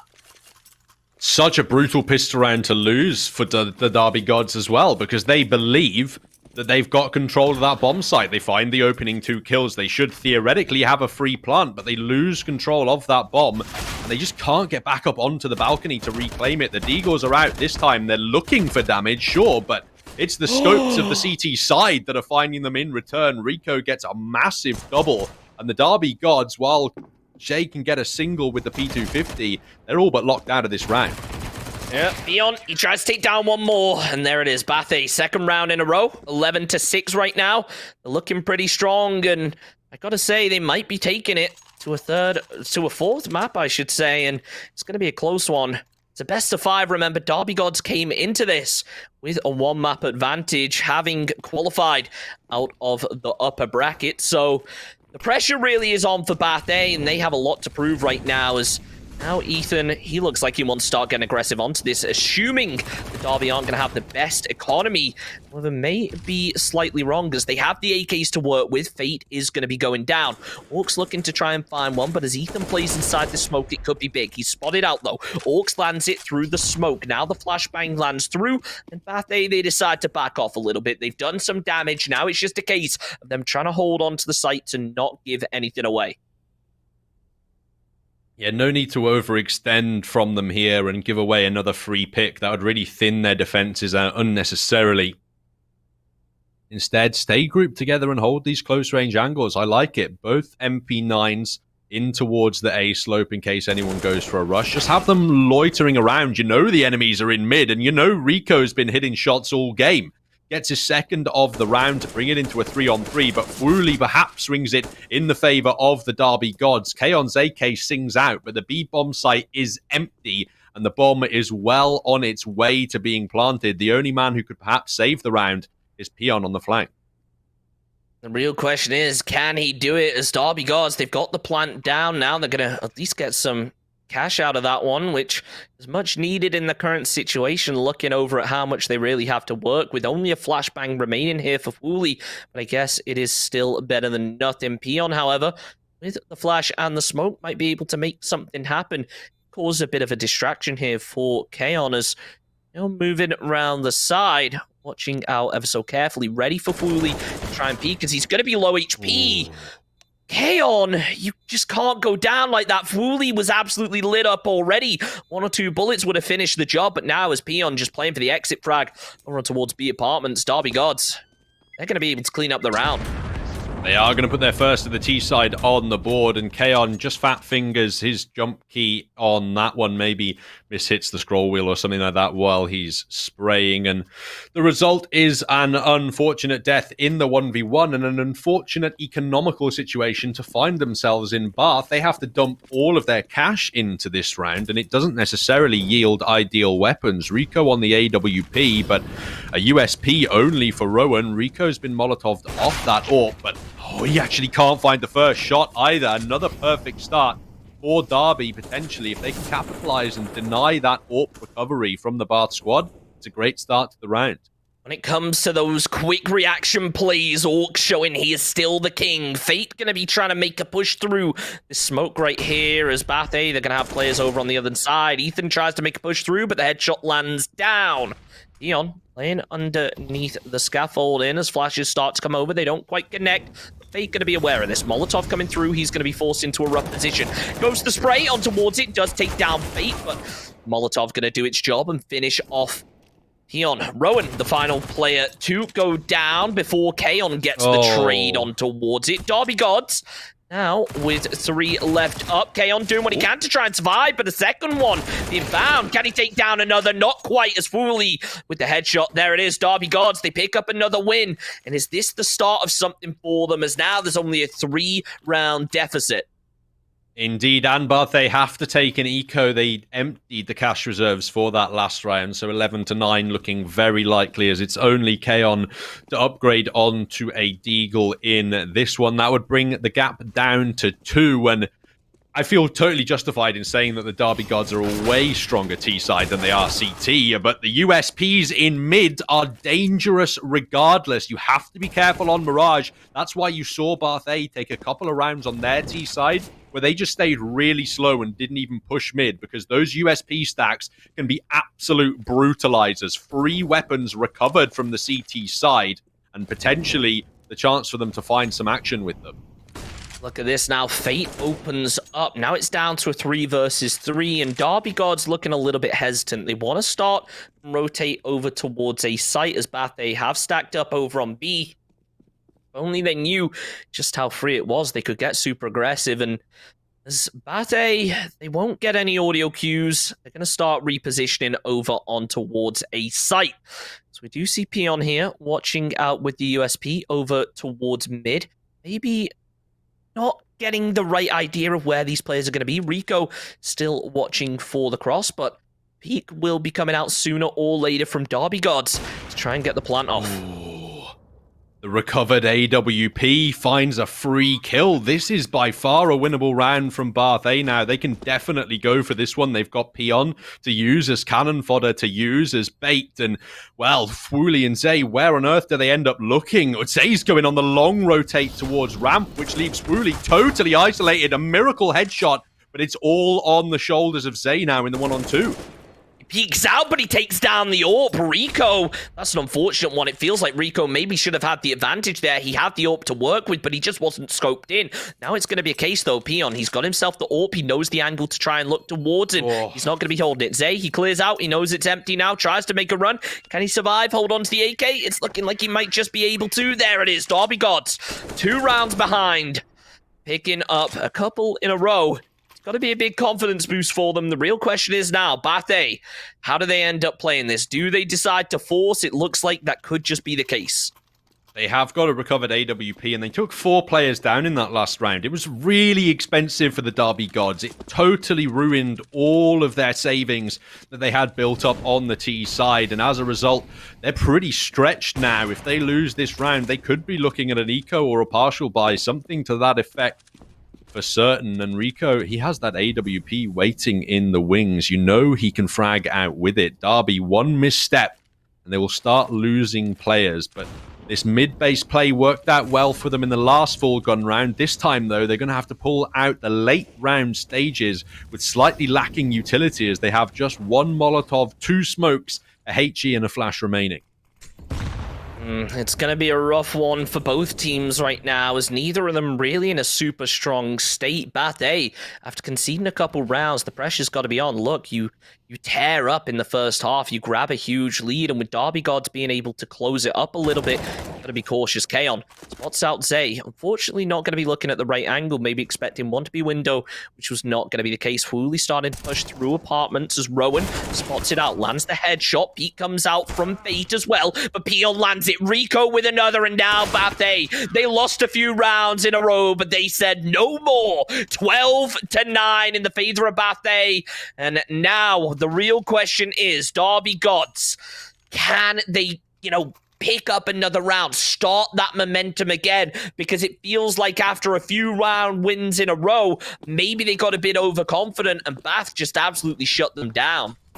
Well, that one was just a total blunder from a tactical perspective. Your first player walks around the corner without looking where he's going and gets taken down, and then you all decide to take one-on-one gunfights with CTs in different angles that every single player ends up losing. Rico's AWP, incredibly effective on the CT side at the moment, and these Deagles are desperate for Derby to steal a round away. Otherwise, it's looking very likely that Bathe are able to close out an effective CT side here.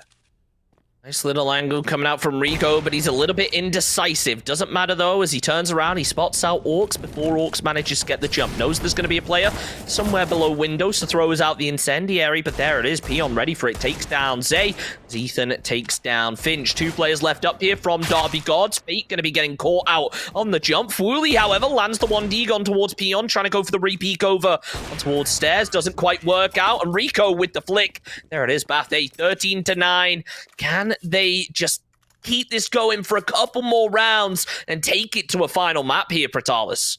Well, Rico is hard carrying Bathe at the moment. With 3 rounds left in the map, I'd personally be very surprised to not see him end up on a 30 bomb. And meanwhile, the top fragger on the Derby Gods is Orcs up on 15. Nobody can come close to the level of individual skill of Rico at the moment, and he virtually went missing on Trey.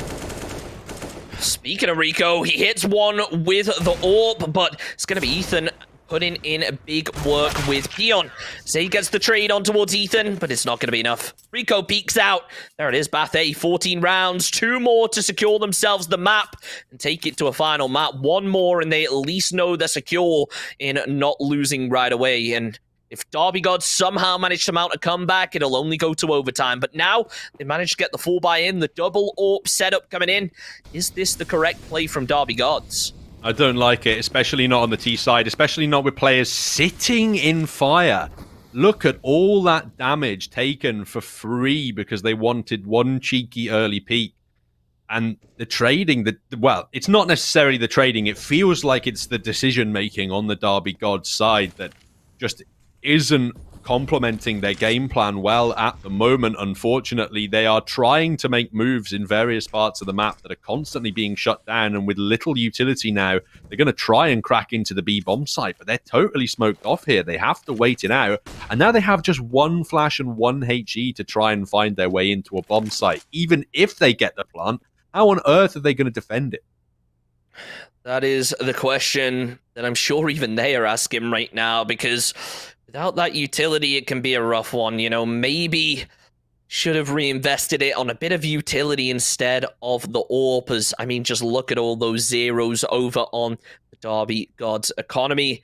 Now it's a case them playing ever so cautiously in terms of making these peaks, not wanting to go out wide, but as Finch gets caught with a Ooh. headshot. Fwooly lands the 2K, clearing out the site just about, but no smoke's really down to be able to get the bomb plant. Orcs with the second angle, with the AUE lands on towards Peon. Ethan and Rico going to get ready to make a bit of a push now, but they will decide to back off. Derby Gods, they should be able to pick up this round, provided that Ethan isn't going to try and make a hero play here, but as Orcs is going to be watching it, he picks up the kill. There it is. Derby Gods are going to be able to grab their 10th round of the match, still at a 4-round deficit. The real question is, can Bath, after conceding this round, come back into it and carry on? But looking at their economy, they shouldn't have to worry too much. Rico has the AWP in hand, would like to not lose it, but he can't get away with the AWP in hand, so the Derby Gods go to double digits, and you have to thank Fwooly for that round, a vital one and a huge double kill for him to find inside that B bomb site there that recovered it, and then Orcs with the follow-up shot to lock Varsity out of the site, but by no means are the Derby Gods in comfortable territory just yet. They need to still break that Bath A economy, but one round loss even would put Bath onto a 15-round scoreline. Fate pushes mid and is taken down immediately by the AWP of Rico, but Fwooly seems to have turned his game up to the next level as he takes Kaon down through the smoke, and yet again single-handedly wins his team the B bomb site. Hero Plays is the name of the game right now as Fwooly picks up a beautiful little two-piece, goes for the spray over on towards Market, but it isn't quite landing as Rico going to be playing slow. Surely Bate don't concede a second round and try to save, but it appears to be the case because you know what? They've got that 4-round buffer. It's going to come down to 3, but they're playing it slow right now. They know that realistically what they need to do is try and play slow and play for these team versus 1 battles because as we see just there, Derby Gods, they're known for taking these battles where they're in kind of the lower hand position. They'll take a 1 versus 2 without realizing it, and that's where they get punished. And that's what Bate are trying to catch them in, but when Derby Gods are coming out so explosive like this, pushing through as a team, it is so hard to defend against, and you've got to worry, how are they going to be able to defend against this if Derby Gods just carry on this energy for the rest of the game? Especially if Fwooly's turned up now, this is the time to come alive in the series, that much is for certain. Even with a 3-man save out of number 25 in 26, Kaon still has to drop down to an MP9, and there's still utility missing on that CT side. Double AWP on the T side. I'm not a huge fan of this strategy, it has to be said, but if it ain't broke, don't fix it for the Derby Gods. Do whatever you can to find these rounds. Rico is narrowly going to escape the early stages of this round with his life, and it's so vital that AWP can stay alive as a defensive weapon. The Derby Gods now need to spend the next 30 seconds or so gaining map control and figuring out which side of the map is more suitable for an attack. Feel like at this point, Bate, they need to come out with something explosive. Look, they've tried playing the default CT play where you play it slow, you try and, you know, just play for trades, really. But at this point, Derby Gods, they are coming in with a bang. The second that they throw utility out on the site, it feels like they already have control of it. They're able to frag out, and, you know, that aim that wasn't working out for them earlier, it seems like it's turned up to 11 with Fwooly coming out big, doing so much damage. The real question is, how do you defend against this if you're Bath A when Derby Gods are just making these huge plays now? That is indeed the question. Rico's AWP could be the answer if he's got the right angle. Fwooly, MVP of the last 2 rounds with less than 30 seconds. Is he going to be able to take control of this bomb site? Yet again, Rico's missed that first shot and out come the T's, but with 20 seconds on the clock, there's not much time to pull this one off. Fwooly finds the first, Fate finds the second, but no one's checked the ninja site. But Kaon missed the headshot. The bomb plant can go down. It's somehow a 2-on-2 scenario. Make that a 1v2 into the 1-on-1 now. How on earth has this happened? Ethan v Fwooly, and of course it's Fwooly again. Back to back to back. He bails the Derby Gods out of the B bomb site. Kaon, just one more bullet, it would have denied them the plan. It could have potentially just won you the round and prevented Derby Gods from taking the game, as now Derby Gods, they're only 2 rounds behind, and with the round that they just had, there's a chance they could close things up. I mean, I mean, you know, come on, let's be real here. 4 more rounds. They win themselves the grand finals. It is all or nothing right now, which is why you see Derby Gods taking a timeout. They want to talk this through. They know that, look, they shouldn't have won that round. That was a bit of a whiff on the part of Bathe, but now they've realized their problems. They have to think this through, as it looks like we are going to have a quick technical timeout for a second. We will see in just a minute how this game ends up unfolding, but you got to be feeling for Bathe. They must be hurting right now. Yeah, the key factor for them is it's going to be incredibly difficult, but they need to try as hard as possible not to let that last round get to them. They've been playing a great game so far. And yes, it was a mistake that was made at a crucial point in time. But if you dwell too much on that mistake, if you focus too much on it, it's going to affect the rest of your gameplay. And we're in the high pressure stages of the series at the moment. So it's about mitigating that mental damage. Kaon has been one of the best players for the Barthay squad throughout the series so far, and if he lets his individual game get impacted too badly by one silly mistake, then it would be a needless level of impact had on the Barthay strategy. Just forget about that one. We should have won it. We didn't. It was a silly loss. Let's get straight back into things and focus on what's in front of us. Instead of doing that, though, 2 people knife Peon at the same time and take him down to 28 HP, which kind of makes me think that last round has tilted them quite significantly. Definitely could be the case, as now, look at this, Bathe, they are just sending it in. They realize they're on an eco. Maybe they have nothing to lose, but Derby God's still going to be punishing them for it. Headshot comes out from Say right there, as Ethan going to be getting taken out of the round. Peon, you know, you mentioned it, he's low HP, down to just 28 health after getting double knifed by his team. Derby God's doing everything they can to try and close this gap, and now with the weapon advantage and the utility to work with, they're looking strong, but they need to be careful, because up against these deagles, it can be so deadly. They keep making the mistake of playing as solos and not playing for the trades. Now, I think they've noticed it as you see them start to push as a team, but with Fuli moving through, the clutch player from the last couple rounds, he's going to be looking to do some damage. Peon goes down, no surprises there, as Kaon from round the back doing some big damage on towards Fuli. Fate takes down Rico, as now 2 players left up for Bathe. Let's see if they can maybe make the retake, but honestly, it's not looking promising right now if you're Bath. I can't believe this one is coming down to the wire. I don't think you want to risk going for the retake here with Kaon. He needs to save that AK forward, because players like Peon only have $2,100, so a dropped AK could be the difference maker between head armor and utility. Rowan just wants to go in and find a cheeky exit or some late round damage to cause someone to die to the bomb. Nearly takes down Finch there, but just misses out on that opportunity. And Kaon looks like he should be able to get away with this AK out of the round, but it's going to be 14-13. We have to take stock of the cash. It's going to be a full investment from the Bath A side, but that investment would drain their economy pretty greatly. Now, with a 3,400 loss bonus, they keep about $1,000 left in the bank. They can fully reinvest into the next one. So Kaon might be able to drop a player up next, but if this gets to 14-14, realistically speaking, Barthay have to consider an eco in the next round, or at least a semi-buy with pistols, and that could be Derby God hitting what would be series point before Barthay.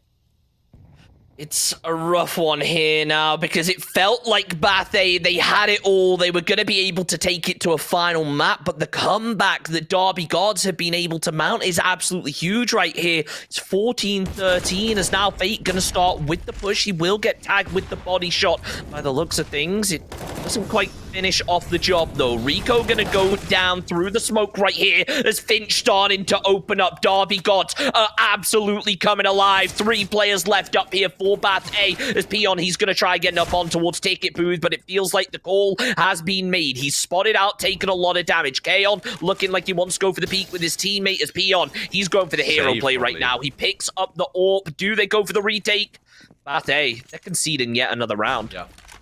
Yeah, they have to do it here, honestly. They find the AWP, and it's what I mentioned last time. They don't really have cash to reliably invest into this next round, but if they can keep Kaon alive, he can drop an AK and buy himself an M4 and full sets of utility. That means they're only going to have a single player lacking in the buy for the next one to deny map point, whereas the chance you win a 3-on-5 retake in that scenario where the T-side still have flashbangs and Molotovs available, it is so unlikely. It's just not worth wasting the weapons. Fruli is even desperate to go hunting for an additional kill at the end of that. Unfortunately, is unsuccessful, but it's all tied up 14-14 when Bath A had an incredible lead here on Mirage.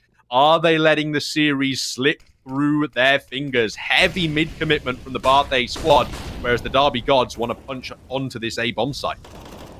Derby Gods, they are within touching distance of the championship, taking it all. It is all on the line right now. Finch getting aggressive early, goes for the flick while his flash takes down Peon. Ethan gets the trade, but there it is, Fate taken down. Ethan in return, Kaon peeking up over the top, but Rico with it through the smoke, takes down Fate. The AWP coming out big right here. Bath, they're making a final stand. They need to try and defend. It's 14-14. Orcs with the AWP. He missed some vital shots earlier, but if he's able to hit these, it might just be enough to secure Derby Gods the win right now. A minute left on the clock, and Bath, they are not moving an inch. They are playing so slowly. They have a count of where the bomb's going to be. As soon as that thing gets picked up, Rico is going to be looking for this. He goes for the peak. He should hear the scope sound come in. The flashbang going to give away the position as well. Decides to bait out the plant. Bath, they're aware of this now, as the second one will come in. Another bait. It doesn't work out as Rico gets the kill on towards Orcs. Bad day. They need one more round to take it to a final map. Otherwise, Derby Gods with one round win could take it into overtime for the championship. It's a hero play from Rico that saves that last one for Bath A. Takes down the diffuser through the box and through a smoke as well, I think, to deny the plant to the Derby God side, deny them that site control, and ultimately thin the numbers enough to allow that late round victory. One more needed from Bath A to take us to Dust 2, to push us to the limits of this best of 5 series, whereas the Derby Gods are desperate to avoid that. Kaon with a huge double on B short, as the rest of Derby now seek to close into the B bomb site. They actually back away. They second-guess themselves for now, and that gives Bath time to reposition on the B side.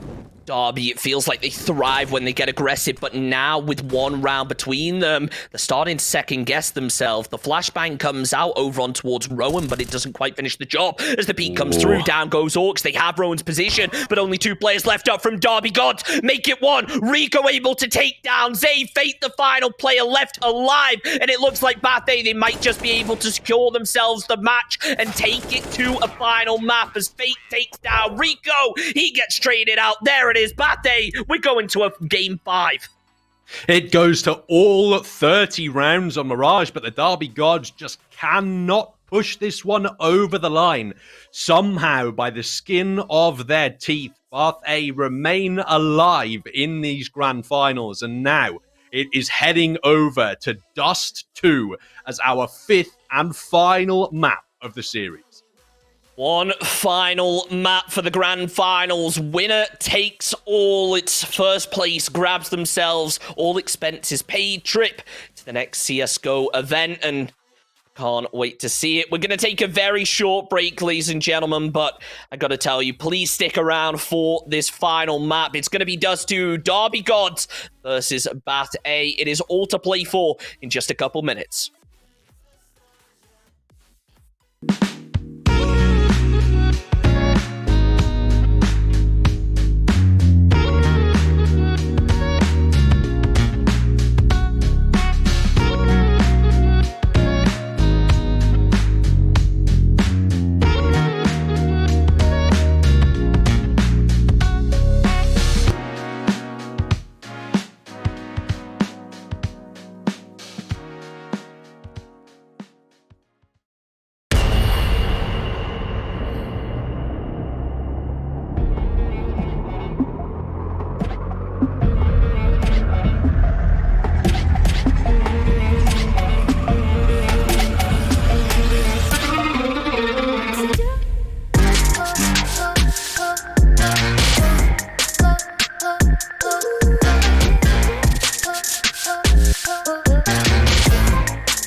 できたす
るする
Ladies and gentlemen, welcome everyone to the new CSGO Grand Finals. Final map. It's all come down to this. Derby Gods versus Bath A.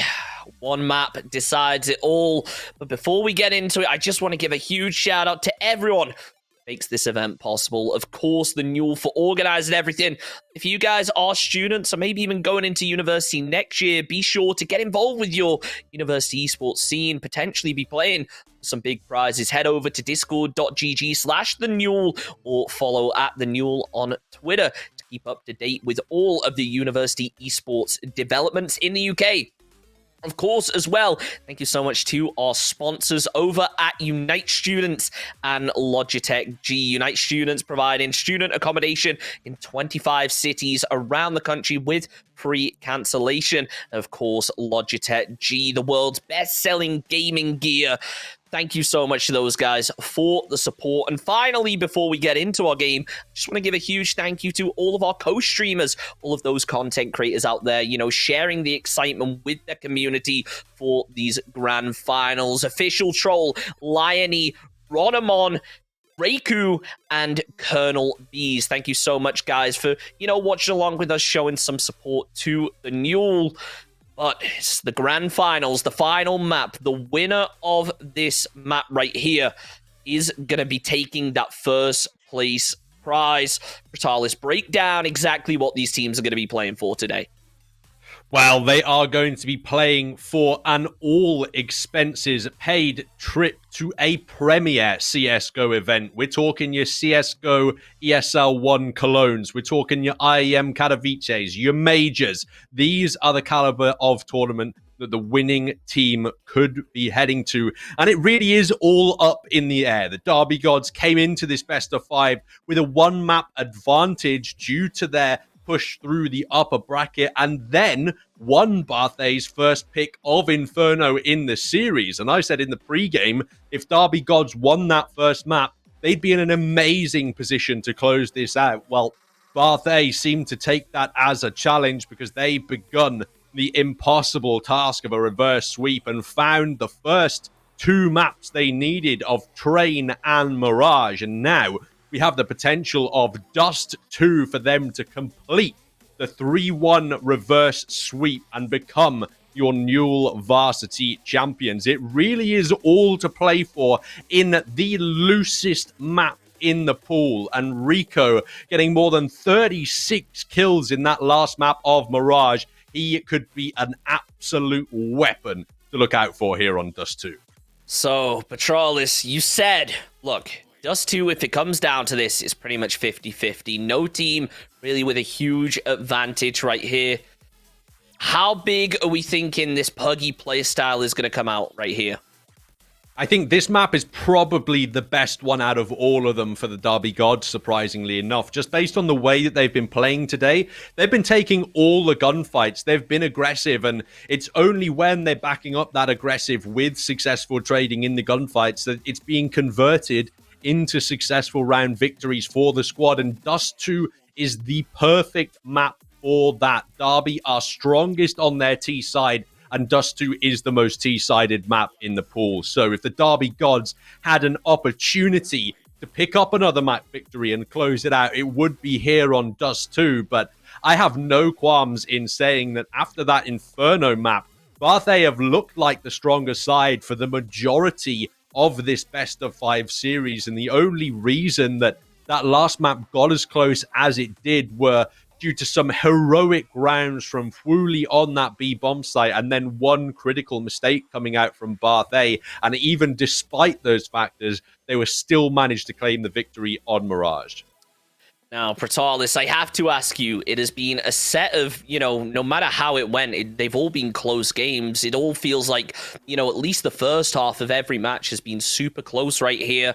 And for me personally, it definitely feels like, Barthay, they're a really consistent team. They're able to work as a team really well. But when it comes to that puggy playstyle where teams are all about fragging, it feels like Derby Gods, when they're able to pull it out, it's just so huge. The real question is, it's a 4-game series, best of 5 with the 1-map advantage coming in. We're going into a 4th game. None of these teams so far have had to play in a best of 5. It's only been a max of best of 3. Now that we're getting towards the end, are we going to see that stamina kind of being worn away here for Derby Gods? Are they going to be able to keep up that aggressive playstyle that worked out well for them in our first 2 games? But towards the end, things have just really gone downhill for them. This is going to be a huge test of mental resilience for the Derby God squad. Absolutely. Consider Barthay have essentially the opposite scenario. They started this one down in the dumps, and now they're 1 map away from winning the huge grand prize and becoming champions, whereas Derby Gods, after the first map in this series, were 1 map away from them becoming champions. And at the end of this series, they are still equally as far away as they were at the start. So it can really feasibly be mentally draining the way that they've been losing the last couple of maps on this series, especially considering how close that Mirage map was. You need some strong characters on that Derby Gods squad, essentially to say, listen, we need to take that as a positive. We were getting pretty heavily dominated, but we came back and almost took it and won the series there.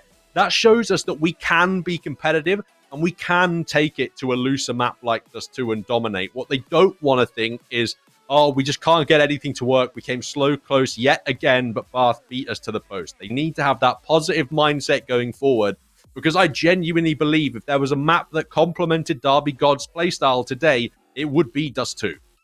I mean, you know what? We spoke about that mental fortitude coming into it and the kind of the mentality coming in. Now, Derby Gods, through the upper bracket, every single one of their best of 3s, they lost 1 game and managed to pick up 2. secure themselves the match. My question is now, is this Derby Gods just playing about with us, saying, hey, look, let's make it look a bit close, give them a fair fight, but, final game, we'll clear it out, no problem. Well, if it was me, I wouldn't be thinking, yeah, let's make it look close. I'd be thinking, flipping out, this is my chance to get to a major on the line, and I've just whiffed 2 opportunities to close it out map to map. I think it's more of a pressure thing, ultimately getting to the Derby Gods.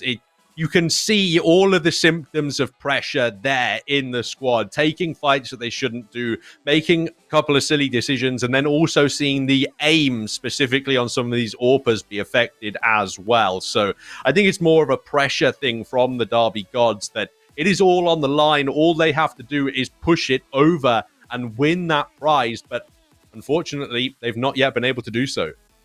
No, they have not, and we are having a couple technical issues on the back end right now, so we are going to have to wait just a little bit longer to get into that final game. We'll be taking a very short break, but be sure to stick around, grab yourself some snacks, because this is going to be an intense game. I cannot wait to see who will be the winners of the Newell CSGO Grand Finals.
Psycho.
Psycho.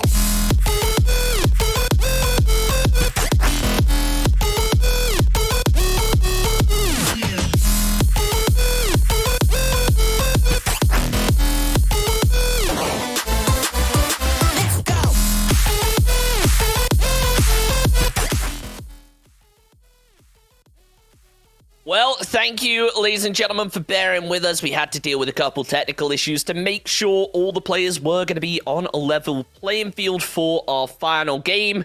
As we hop into it right now, it is the grand finals of the Newell CSGO University Championship. It's down to our 5th map of the series. Thank you very much, of course, to Unite Students and Logitech G for their continued support. It's Dust 2 Protalis. We've hyped it up. Any quick predictions as we hop into round number 1? Well, this is the most open one in the pool, and it's one that the Derby Gods most desperately need to win, but Bath A have looked like the dominant side ever since the end of Inferno, and my gut tells me that they're going to be able to put it over the line here on Dust 2. We'll have to see as, oh, that's going to be a big frag coming out off the bat right there. Zay going to be able to land the headshot while Flash Fate takes down another one, but the trade comes out. Fate and Zay both going to be going down as Finch tries to go for the retake here, looking to find one through window. Lands the body shot over on towards Kayan. Now the real question is, what can he make happen out of it? It's going to be a case of Derby Gods going for the retake. They need to get the pistol round because we've seen what can happen when they don't, but is Bath A going to be able to clean up our first one? Over on the T side, they're going to have themselves some weapons to work with going into the first half. How big of a difference, Protalis, do those pistol rounds make on a map like Dust 2?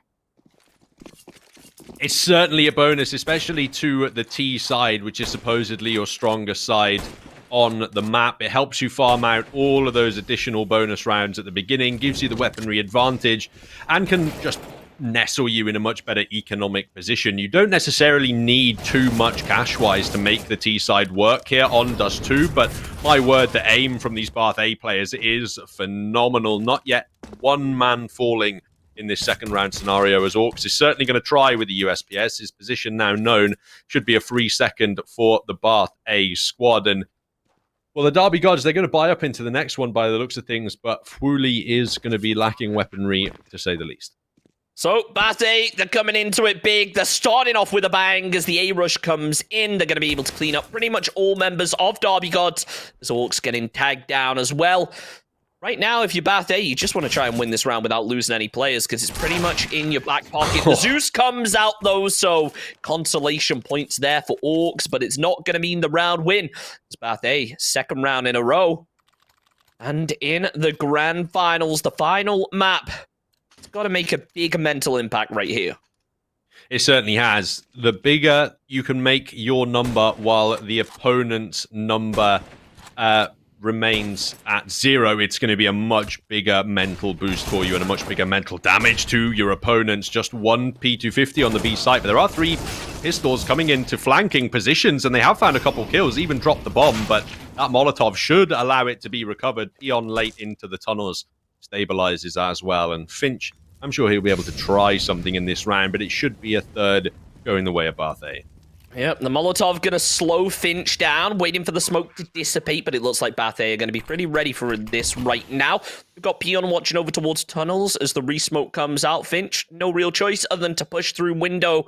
Going to try and land a cheeky 1D on towards Rowan, but as he plays behind the boxes, he should be relatively safe. Looking like maybe he wants to go for a peek right here as he goes out wide. There it is. Peon cleans it up. 3 in a row now for Bath A, and we've seen, last game how they can start off with big momentum, but then Derby Gods, it feels like as soon as Derby are able to pick up one round, it can kind of knock the confidence of Bath A. We'll have to see whether that's going to be the case right now as we hit our 4th round, and I gotta say, what a fast-paced way to start the game. Absolutely, it's been quick from Bath A in every round, and it's quick again out A. Long in the fire, Rowan finds the kill, and he escapes death too. Ethan can even double up onto Fwooly. What a successful early long push from the Bath A squad. And now Derby Gods have to scramble to bring players over to this side of the map in a desperate act of defense. Oh, big taps coming out there from Ethan. Takes down Finch. There's now Zay and Orcs, the 2 remaining players, the Org and the Orp. The duo that might just be able to make it happen. Flashbang comes out, but the spray not going to work. Rowan going to be able to take down Zay as Orcs, the final player left up. Looking to try and find the cross. There's a gap in the smoke. Can he maybe take a couple down? So the Molotov's going to be coming through as well. Derby Gods not looking great right now, and as they just invested into a 4-buy, the next round is going to be looking rough for them, even if they secure the win. But the flashbang comes through to prevent Orcs from spawning anything out. It's going to be Rico through the doorway that cleans it up. Derby Gods losing 4 rounds in a row. This is not ideal for them. They need a big eco round right now to start closing things up and to kind of halt the momentum of Bath A. Absolutely, and the Derby Gods squad, it didn't look like the perfect level of individual decision-making there. Jay probably should have backed off to try and save with Orcs' AWP, but instead tried to flash himself through a smoke out into 4 players on long. That went about as well as you'd expect it to, and then Orcs just sat in CT spawn waiting to be picked off. Now the Derby Gods are down to Deagles, and who knows, maybe we are finally seeing that mental collapse from the Derby squad. Ethan able to find one on that short engagement, but it doesn't look like Fwooly is going to be able to push forward and recover that rifle just yet. Still a 4-on-4 with weaponry favouring the Bath side, and if they can take down Fwooly, they'll have a fairly free A bomb site. They'll just have Orcs' Deagle to worry about in the long pit. Now, Fwooly, he's picked up the AK, so at least he's got something to work with here. As Rico going to start getting a little bit more aggressive with the pistol out instead of the AWP. Just wants to play ever so cautiously. Rowan lands the headshot on towards Orcs. 3 players left up here for Derby Gods, as Finch going to be down to half HP over on towards the site. Kayan watching out over on towards this, throws down the flash after firing off a couple shots. It looks like Bath A might decide to make the push on towards this, but they have to be cautious because Fate going to be holding on towards the box. Is a bit of an off angle. Is Kayan going to be able to spot this out? Yes, he is. The headshot lands through, followed by the second. Finch going to be going down. It's all down to Fwooly. With 30 seconds left on the clock, Bath A, they're not going to have to worry too much about getting the plant, and be surprised if we don't see players from Bath A maybe start sweeping to try and pick up some kills here, because realistically, you're at a 4-round advantage. You know you're going to pick up the 5th. Maybe you just want to deny that AK and deny that economy even further here for Derby Gods. I love the way that Bath A played that last round too. They didn't get too aggressive. Yes, they lost the early player of Ethan in a 1-for-1 trade, but they didn't overcommit to any particular angle. In fact, they kept the bomb in T spawn while they sent Kaon out alone into B, and he gets himself a nasty triple out of the round. He, as a player, has been finding so much impact for this Bath squad. Even though it was Rico who was hard carrying Mirage, Kaon, both on Mirage and on Train, has had some very high impact rounds, and really you have felt his impact in the server in the series today, especially as well, if I'm right in believing that he's the in-game leader from the Bath A squad, he potentially could be my MVP candidate for the day. Just look at how devastating that blow of the death of Ethan was to the Bathe economy right there. Only had 12,000 to work with when buying that round. But as Kaon opens it up, Derby God's going to be losing yet another player. They have managed to get a full buy this time, but if they can't make something big happen, they are just going to be seriously down in this first half. As, I mean, 5-0 so far for Bath A. Considering they were the underdogs coming into this series, they have really made a huge comeback right now. But Finch will be able to open up with one over on towards Kaon. Fwooly going to be watching out as well. Does land it on towards Ethan, picks up the AK now instead. So, Derby Gods, they picked up 2. They're only at a 1-man deficit. They're looking to try and find some more as Peon going to be moving through those mid doors, checking out on towards CT Spawn. Hopefully, going to be aware that there could be an AWP over on his left. But for the time being, not going to be too much of a concern. Peon takes down Finch's now. 3 versus 3. Fwooly lands the headshot over on towards Rowan. Is he going to be able to take down Peon? It's all down to Rico, and Derby Gods looking like they might just be able to get that first point on the board.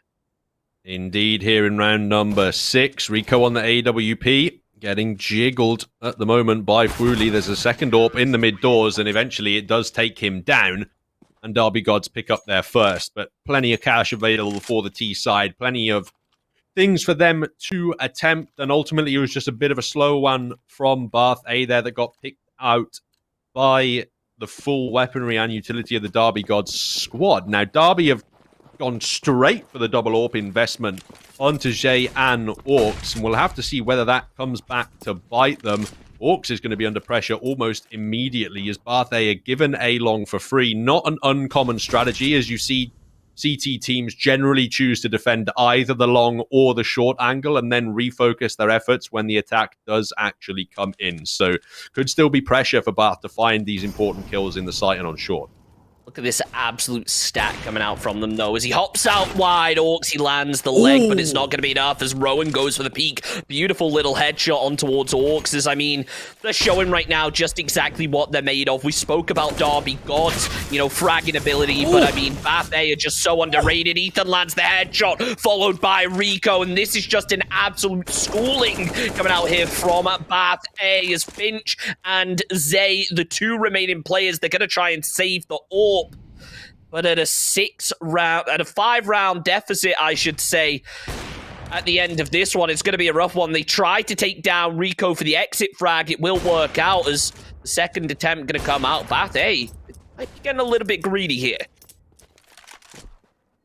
Potentially, but they are pushing into the lower tunnels. They do throw a player away. However, they are probably having a great read of the economic situation right now. They know that the Derby Gods have just won a single round in isolation, so they don't have any cash reserves, and they know that the opposite is true for them, right? Rowan's up on 10k, Ethan's on 9k at the end of this round, Peon as well, 9k, and he's still alive, so they have the cash left over there to go hunting and try and take the weapons away, because if they remove a weapon like Orcs' AWP, it would have much less impact in this round. Orcs wouldn't have been able to drop out a teammate and complement the buy as well as the Derby Gods have. Instead, they can get 5 rifles on the board, but the shots, key shots for the Derby Gods, missing at key points in time, especially on these AWPs, I feel has been a core weakness of the Derby roster throughout our finals today.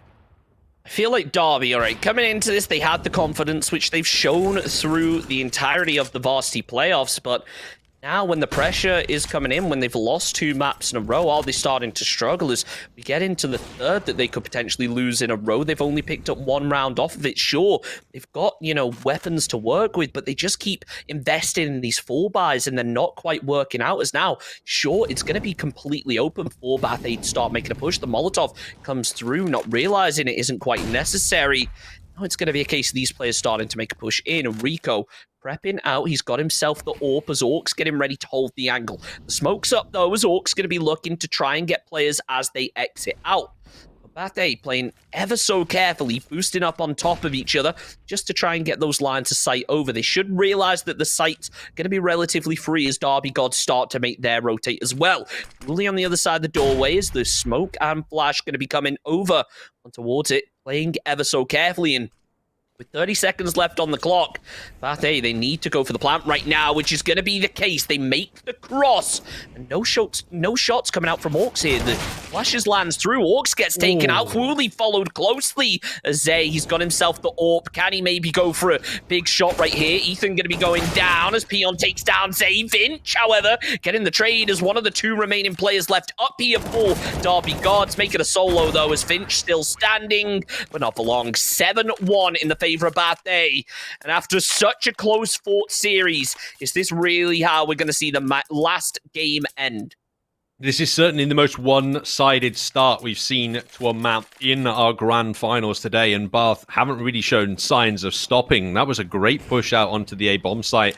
They get both the entry kills without being traded in the early phases, and one of those is an AWP posted up defending against them, so the fact that they take that one down with ease is absolutely great. Orcs can still find damage with his Deagle here in the pit, and has time to call extra players around, so this gets a little bit messy for Bath the longer they stay around, but the Molotovs are in tow. They can start to clear Orcs out of these angles if they want to, and Peon finding that kill in the B tunnels does alleviate the pressure on them somewhat. Yep, but the pressure still being applied to Derby Gods as Orcs goes down, followed by Finch. Wooly gets the trade, but to no avail as he's taken down through the smokes as well. Fate, the final player left up from Derby Gods. And it's just looking so dominant right here from Bathay. Derby Gods just not really standing a chance at this point. You just look over and kind of the kill-death ratio right now for a lot of these players. It's really unfortunate. And I think as we get into that final game of the series, we're really starting to see these players struggle. And that mental fortitude being worn away. Fate goes for the peak, but it's only a matter of time, really, until he gets spotted out by one of the Bathay players. Absolutely, it is 8-1. Running away with things is certainly an accurate description of the match at the moment. I think the Derby Gods may be just mentally checked out of this one, honestly. They are struggling to defend against these active gunfight positions, even with the Deagles there continually applying pressure. And take a look at this, triple AWPs on the CT side. That's the kind of buy you bring out when you just have no ideas left as to what to do. That is a huge panic buy from the Derby Gods side. And if they have these three snipers on the board and still fail to win the round on the CT squad, it's an incredibly bad sign for their chances of winning any rounds in the rest of the half. And to be honest with you, I don't know why Derby are investing more and more into the AWPs when they seem to be the least effective weapons on the roster. Even if they want the range, buy up things like AUGs or something like that. Give yourself the automatic capability, because the single-shot snipers are not working out for them right now. Zay tries to go for the peak. Doesn't land, but at least neither does the other player, so no deaths coming out just yet. Orcs in the top of the smoke for everything it's worth, but honestly, in a position like this, it's so risky. Tries to hit the flick, still not landing. You mentioned it is really an all-or-nothing play right here with the AWPs. They have to try and make something happen, but if this doesn't work out, their economy is just going to be absolutely ruined. Even on that max loss bonus, you don't really stand a chance right here. Is Wooly going to be holding the mid? Surely, but they have to have the info that there's going to be a lot of AWPs over on the side of Derby Gods now. So just a team rush could work out huge for them. So we do see Peon. He's going to start moving through to short. Throws a Molotov over towards mid. That should give a bit of an audio cue away over towards Finch, but it's not going to work out as he will get taken out. Orcs with the AWP, doing what he can to try and take this. The aim battle coming out into full effect. Wooly takes down Ethan. Can maybe see one more come out. Not going to be the case. Nico, though. There it is. Rico going to be able to take down one through the smoke. Peon taking down two. Rowan coming out big right here as Fate goes down. The headshot lands. Bathay 9-1. The triple AWP all-or-nothing play results in nothing. Could it potentially be Bathay tearing away for the rest of this game? That was great from Bathay. Two AWPs holding that short angle, so just keep them distracted while the rest of the players run up behind the smoke from long and then get the cheeky plant in. They are just outmaneuvering the Derby Gods here. It feels like it's a matter of time at this point until a Bath a victory. They're hunting down double digits with a victory in this round, and they get the first 3 kills in rapid succession. Derby Gods right now starting to melt away like butter on a summer's day. Yep, Zay going to be going down as Wooly, the final player left up, and it's looking like, I mean, Bathay, they are just tearing away with this right now. But the danger is, all right, Derby Gods, now that they're on the back foot, they might decide to switch things up. It feels like they tried to get aggressive in... Oh, no.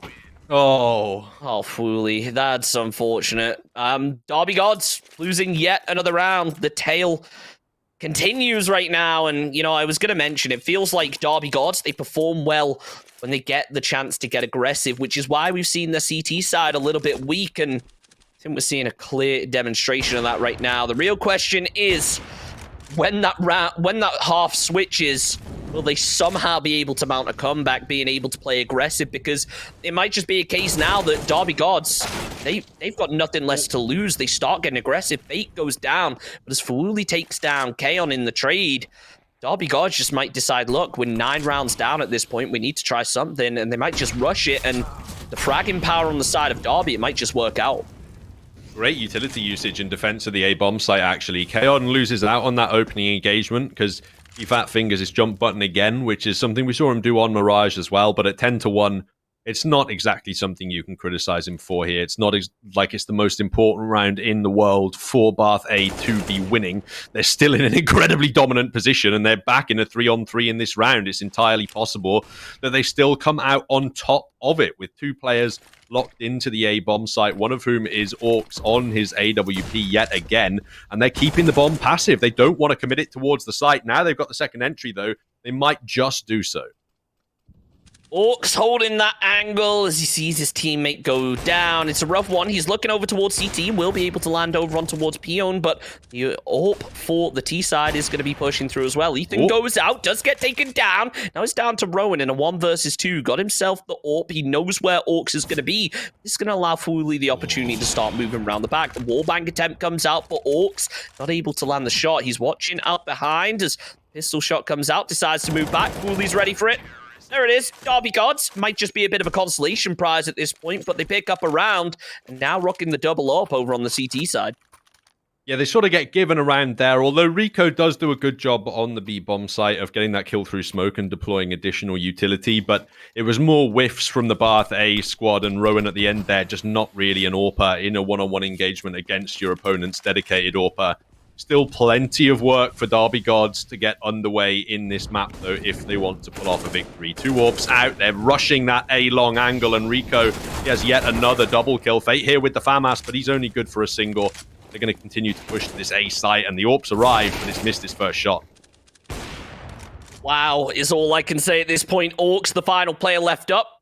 Interesting. Floating AWP. Might just be sign, maybe, who knows, but won't be able to land the shots right now as Derby Gods, 1 player left up. I spoke that round. It might just have been a consolation prize, but you know what, Orcs, now's your chance, dude. Go for some clips or something, because the chance of you being able to pull out this 1v3, it isn't going to make too much of a difference. Run straight through the Molotov, just like we saw in game 1. This time, not dying to the Molotov, however, as Rico going to be able to finish off the job with the AK. 11-2, we're in round 14. Right now, the only hope really is Derby Gods. Maybe they can pull something out on the T side, but it's looking slim right now. Yeah, I feel as though the Derby Gods are pretty mentally checked out of this game, honestly. You'll see them going towards early contact angles, like pushing the mid doors there with just the Deagle on Orcs, who gets tagged down pretty heavily, and then it's aggressive plays. Fooly trying to walk through a smoke with a Mag 7. Finds 2! Oh my word, that's a bit of economy there, a bit of a bonus as the rest of the players rush in the lower tunnels. That play could have actually won Derby Gods around. How mental was that?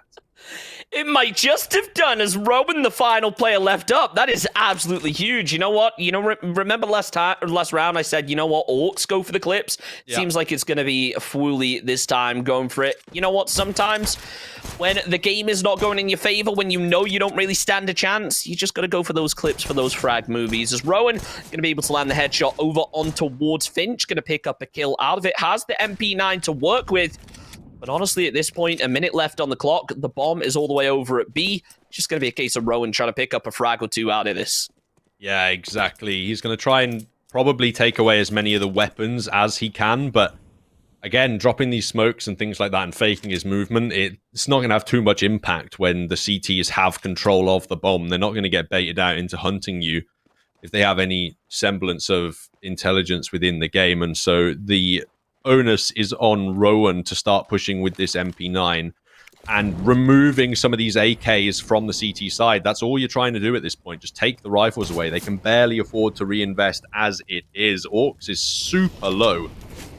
So he's should back away, but he goes for the repeat, and it ultimately leads to him throwing a rifle away unnecessarily. I think they should be okay, though, for the last buy of the first half here, and we're seeing Rico and Rowan picking up the auto snipers, and I got a feeling we might see a couple more if there's enough cash on the squad too.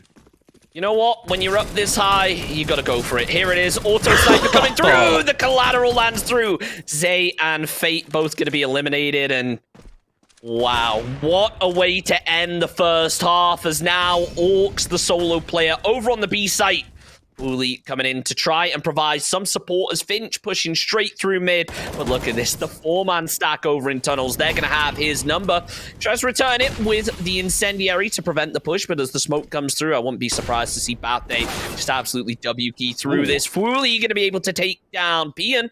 It's one player down here for Bathe. We spoke earlier about Fuli's insane, individual mechanics, and really starting to show that now as he picks up his second kill of the round. Going to be looking to try and find some more. The flashbang comes out, but it's a little too late. Fuli getting caught with a headshot. Now, however, Finch opens up. Headshot landed on towards Rowan as Ethan gets the trade. It's a 1 versus 1, and Orcs has the AUE. We'll be able to pick up the round. 4 rounds in the first half. But honestly, is it going to be enough? We spoke about how strong Derby's T side can be. Is it really going to be strong enough to, come back and take this? Or at this point, you'd be lucky to even take it to overtime. Well, a pistol round is going to be essential for the Derby Gods on this T side if they do want to begin some kind of a comeback here. But, I mean, really, the last few rounds of play there from Barthay are partially being lost to individual mistakes. Yes, one of those plays is that nuts Mag 7 play in the tunnels that totally takes over a round. But in that last round in particular, you saw them rush a guy out a short just on his own to probe the bomb site, and then just continue sort of rushing into the anchor player without dealing with him with the correct utility or anything like that, just sort of trying to force the issue, which has cost them a couple of rounds. I don't think it'll cost Bath the game, as, Derby Gods haven't exactly looked like challenging much in that first half, but they are better on the T side than they are on their CT, and this is the most T-sided map in the pool, so never say never.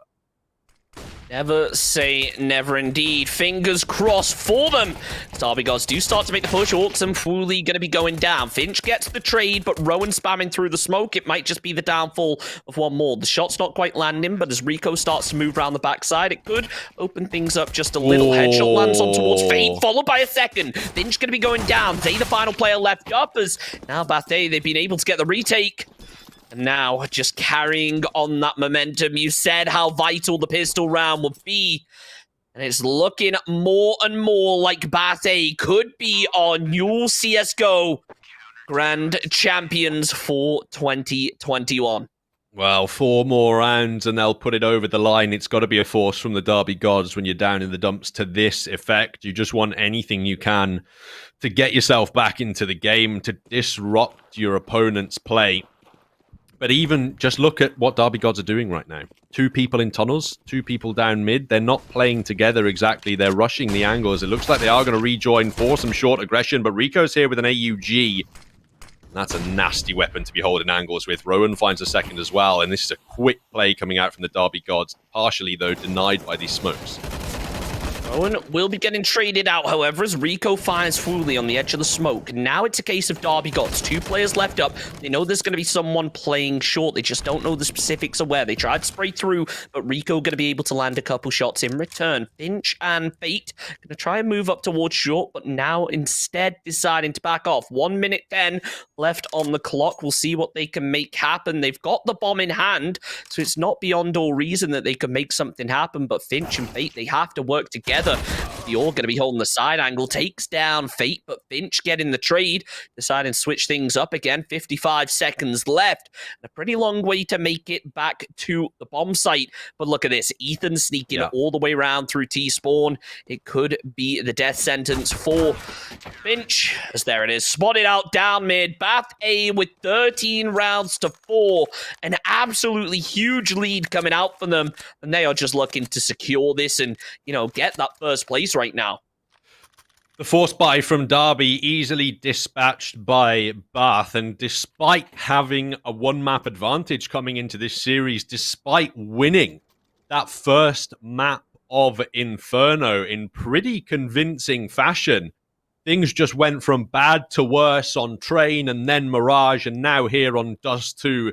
The Derby Gods are yet to find a T-sided round, only investing partially into this one. Bath A taking the time out, everything they need to make sure that they are tactically cohesive and not making any silly CT decisions, because their cash still isn't exactly perfect, and they don't want to allow a Derby Gods a route back into this series and potential to regain some mental fortitude here and mount some kind of a comeback. You know what? The game might seem one-sided right now, but with the way that Derby Gods have performed on the T side on other maps, wouldn't be beyond all reason. They were able to close up that gap massively last game, but now the real question is, will they be able to pull it off a second time, and maybe this time even secure themselves the win? It's not looking likely, as Orcs getting spotted out from behind. Rowan going to be the one to pick up the kill right there. Derby Gods, they are just holding mid. They're going to try and play for a peek, but as Finch looks like he might swing out a little bit wide, he realizes this and decides to back off instead. Now, fully opens up on towards Rico, going to be able to get the kill there. As Kayan moving around the back just in case, watching out on towards this. Knows there could be a player over on short, but doesn't know exactly where he's going to be. Derby Gods have control of the A site. It's just a case of getting that bomb over there, because, I mean, just take a look at this. Fate is so far away. The rest of the squad is going to take a lot to try and group up, and with a player watching mid, the timing just getting so lucky to be able to make it up short there. And the attack comes through, but Kaon catches the bomb. Such an important kill. Buys a lot of time for these CTs potentially to reposition, but actually they don't maneuver off the back of that one. Kaon's here. He's got the angle, and there go the shots. Eventually the FAMASs start to sing out, and Finch gets hit by a jumping dink. Kaon finishes it off with a triple kill. 2 more needed for Bath A, and the map is theirs. The finals are theirs, and that grand prize of an all-expenses-paid trip is theirs. But before they can try and claim these 2 rounds, it looks like we got another technical timeout to wait for at the moment. Rico, the only one who hasn't invested, so I'll have to assume it is on his part, but we are potentially moments away from announcing our new grand champions of this Newell split. And unless Derby Gods can pull out some kind of individual heroics unlike anything we've seen over the last 4 maps of Counter-Strike, it's looking very likely that those champions are going to be Bath. Someone's mum is watching Prime Video again, and you know what? If you're going to secure yourself the win, you got to do it in style. You got to do it on that low ping. You got to make sure that you are in it nice and fairly. Bate, what a comeback story, it has to be said. They came into this, series a map down, having qualified through the lower bracket. Derby Gods, they had the advantage. Derby, they won the first map of the series as well, putting Bath A 2 down. But Bath A, they managed to sweep 2 in a row after 2 very hard-fought close games. And now, absolutely steamrolling in the last. This might just be what they needed for that confidence boost. Remember, that first place, it gets them an all-expenses paid trip to a Tier 1 CSGO event once lands are back on. It's gonna be such an exciting moment for them after fighting. They got eliminated down in round 1, but they fought through the lower brackets to make it up here. You have to feel for these guys right now, but the same can be said for Derby Gods, just crumbling under the pressure towards the end. It is so unfortunate for them. It really is, and they're in an unassailable position, it feels like, here, to be one map from taking this entire tournament and then to lose 2 in quick succession and now to be 10 rounds down against your opponents. Yes, you're on the T side of Dust too, sure, but you have to get 10 rounds consecutively just to tie things up. And the CT side, we know, are performing to an incredibly high degree. But the game is back underway. Orcs not able to find any opening picks with that AWP as the Derby Gods look for a quick long take. Barthay elect to defend the A-bomb site from short in this round. No auto snipers going to be coming out in this round because that economy is just way too tight. Derby Gods, if they lose this round, it's likely they lose the series. Barely $1,000, you know, per person. Less than that each is, I mean, Orcs with only 100 after buying the AWP. 14 rounds to 4 is looking close. I want to see some hype in chat for Bathe right now because they are so close to securing this. They are within touching distance now. They are slowing down. They are playing this so strategically. They are not giving anything away. Rowan opens up on towards Zay as Derby Gods prep the flashes.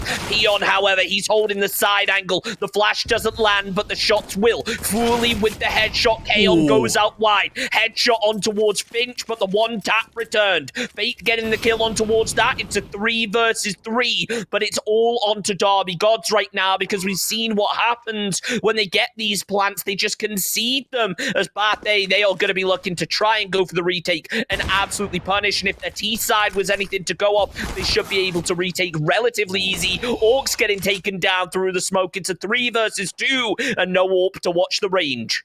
It's going to be a 2-pronged retake. Rowan coming from short and the rest coming from long. Rowan has to arrive quickly unless Rico can find these AWP shots. Wooly the last man up and Rowan takes him down. It's just a case now of whoever can be quickest to that defuse. Series point, finals point. I cannot believe I'm saying it. To Bath A. They are 1 round away from pulling off the reverse sweep and pronouncing themselves as your Newell Spring Grand Champions.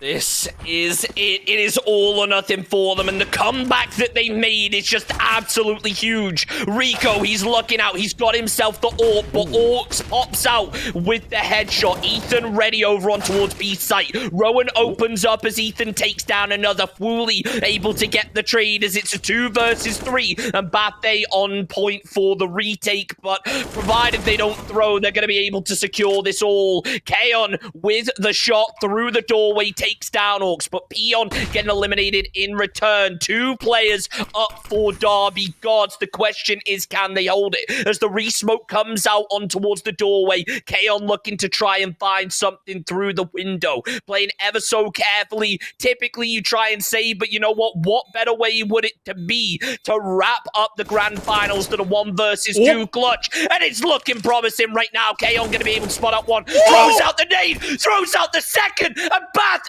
A are your new CSGO University Championship Grand Final champions. Wow, I cannot believe that Kaon does it again. What a high-impact player from the Bath A squad, and how many clutches was he able to pull off throughout this grand final? What an incredible player, and for my money, he has to be Bath A's MVP. I know Rico had a mental map there on Mirage, but Kaon has been consistently OP in all 4 maps that Bath A played today. So consistent, and the comeback that came out right there from Bath to be able to secure that is just absolutely huge. They came into tonight at a 1-map disadvantage, losing the first map of the evening as well, putting them 2 down.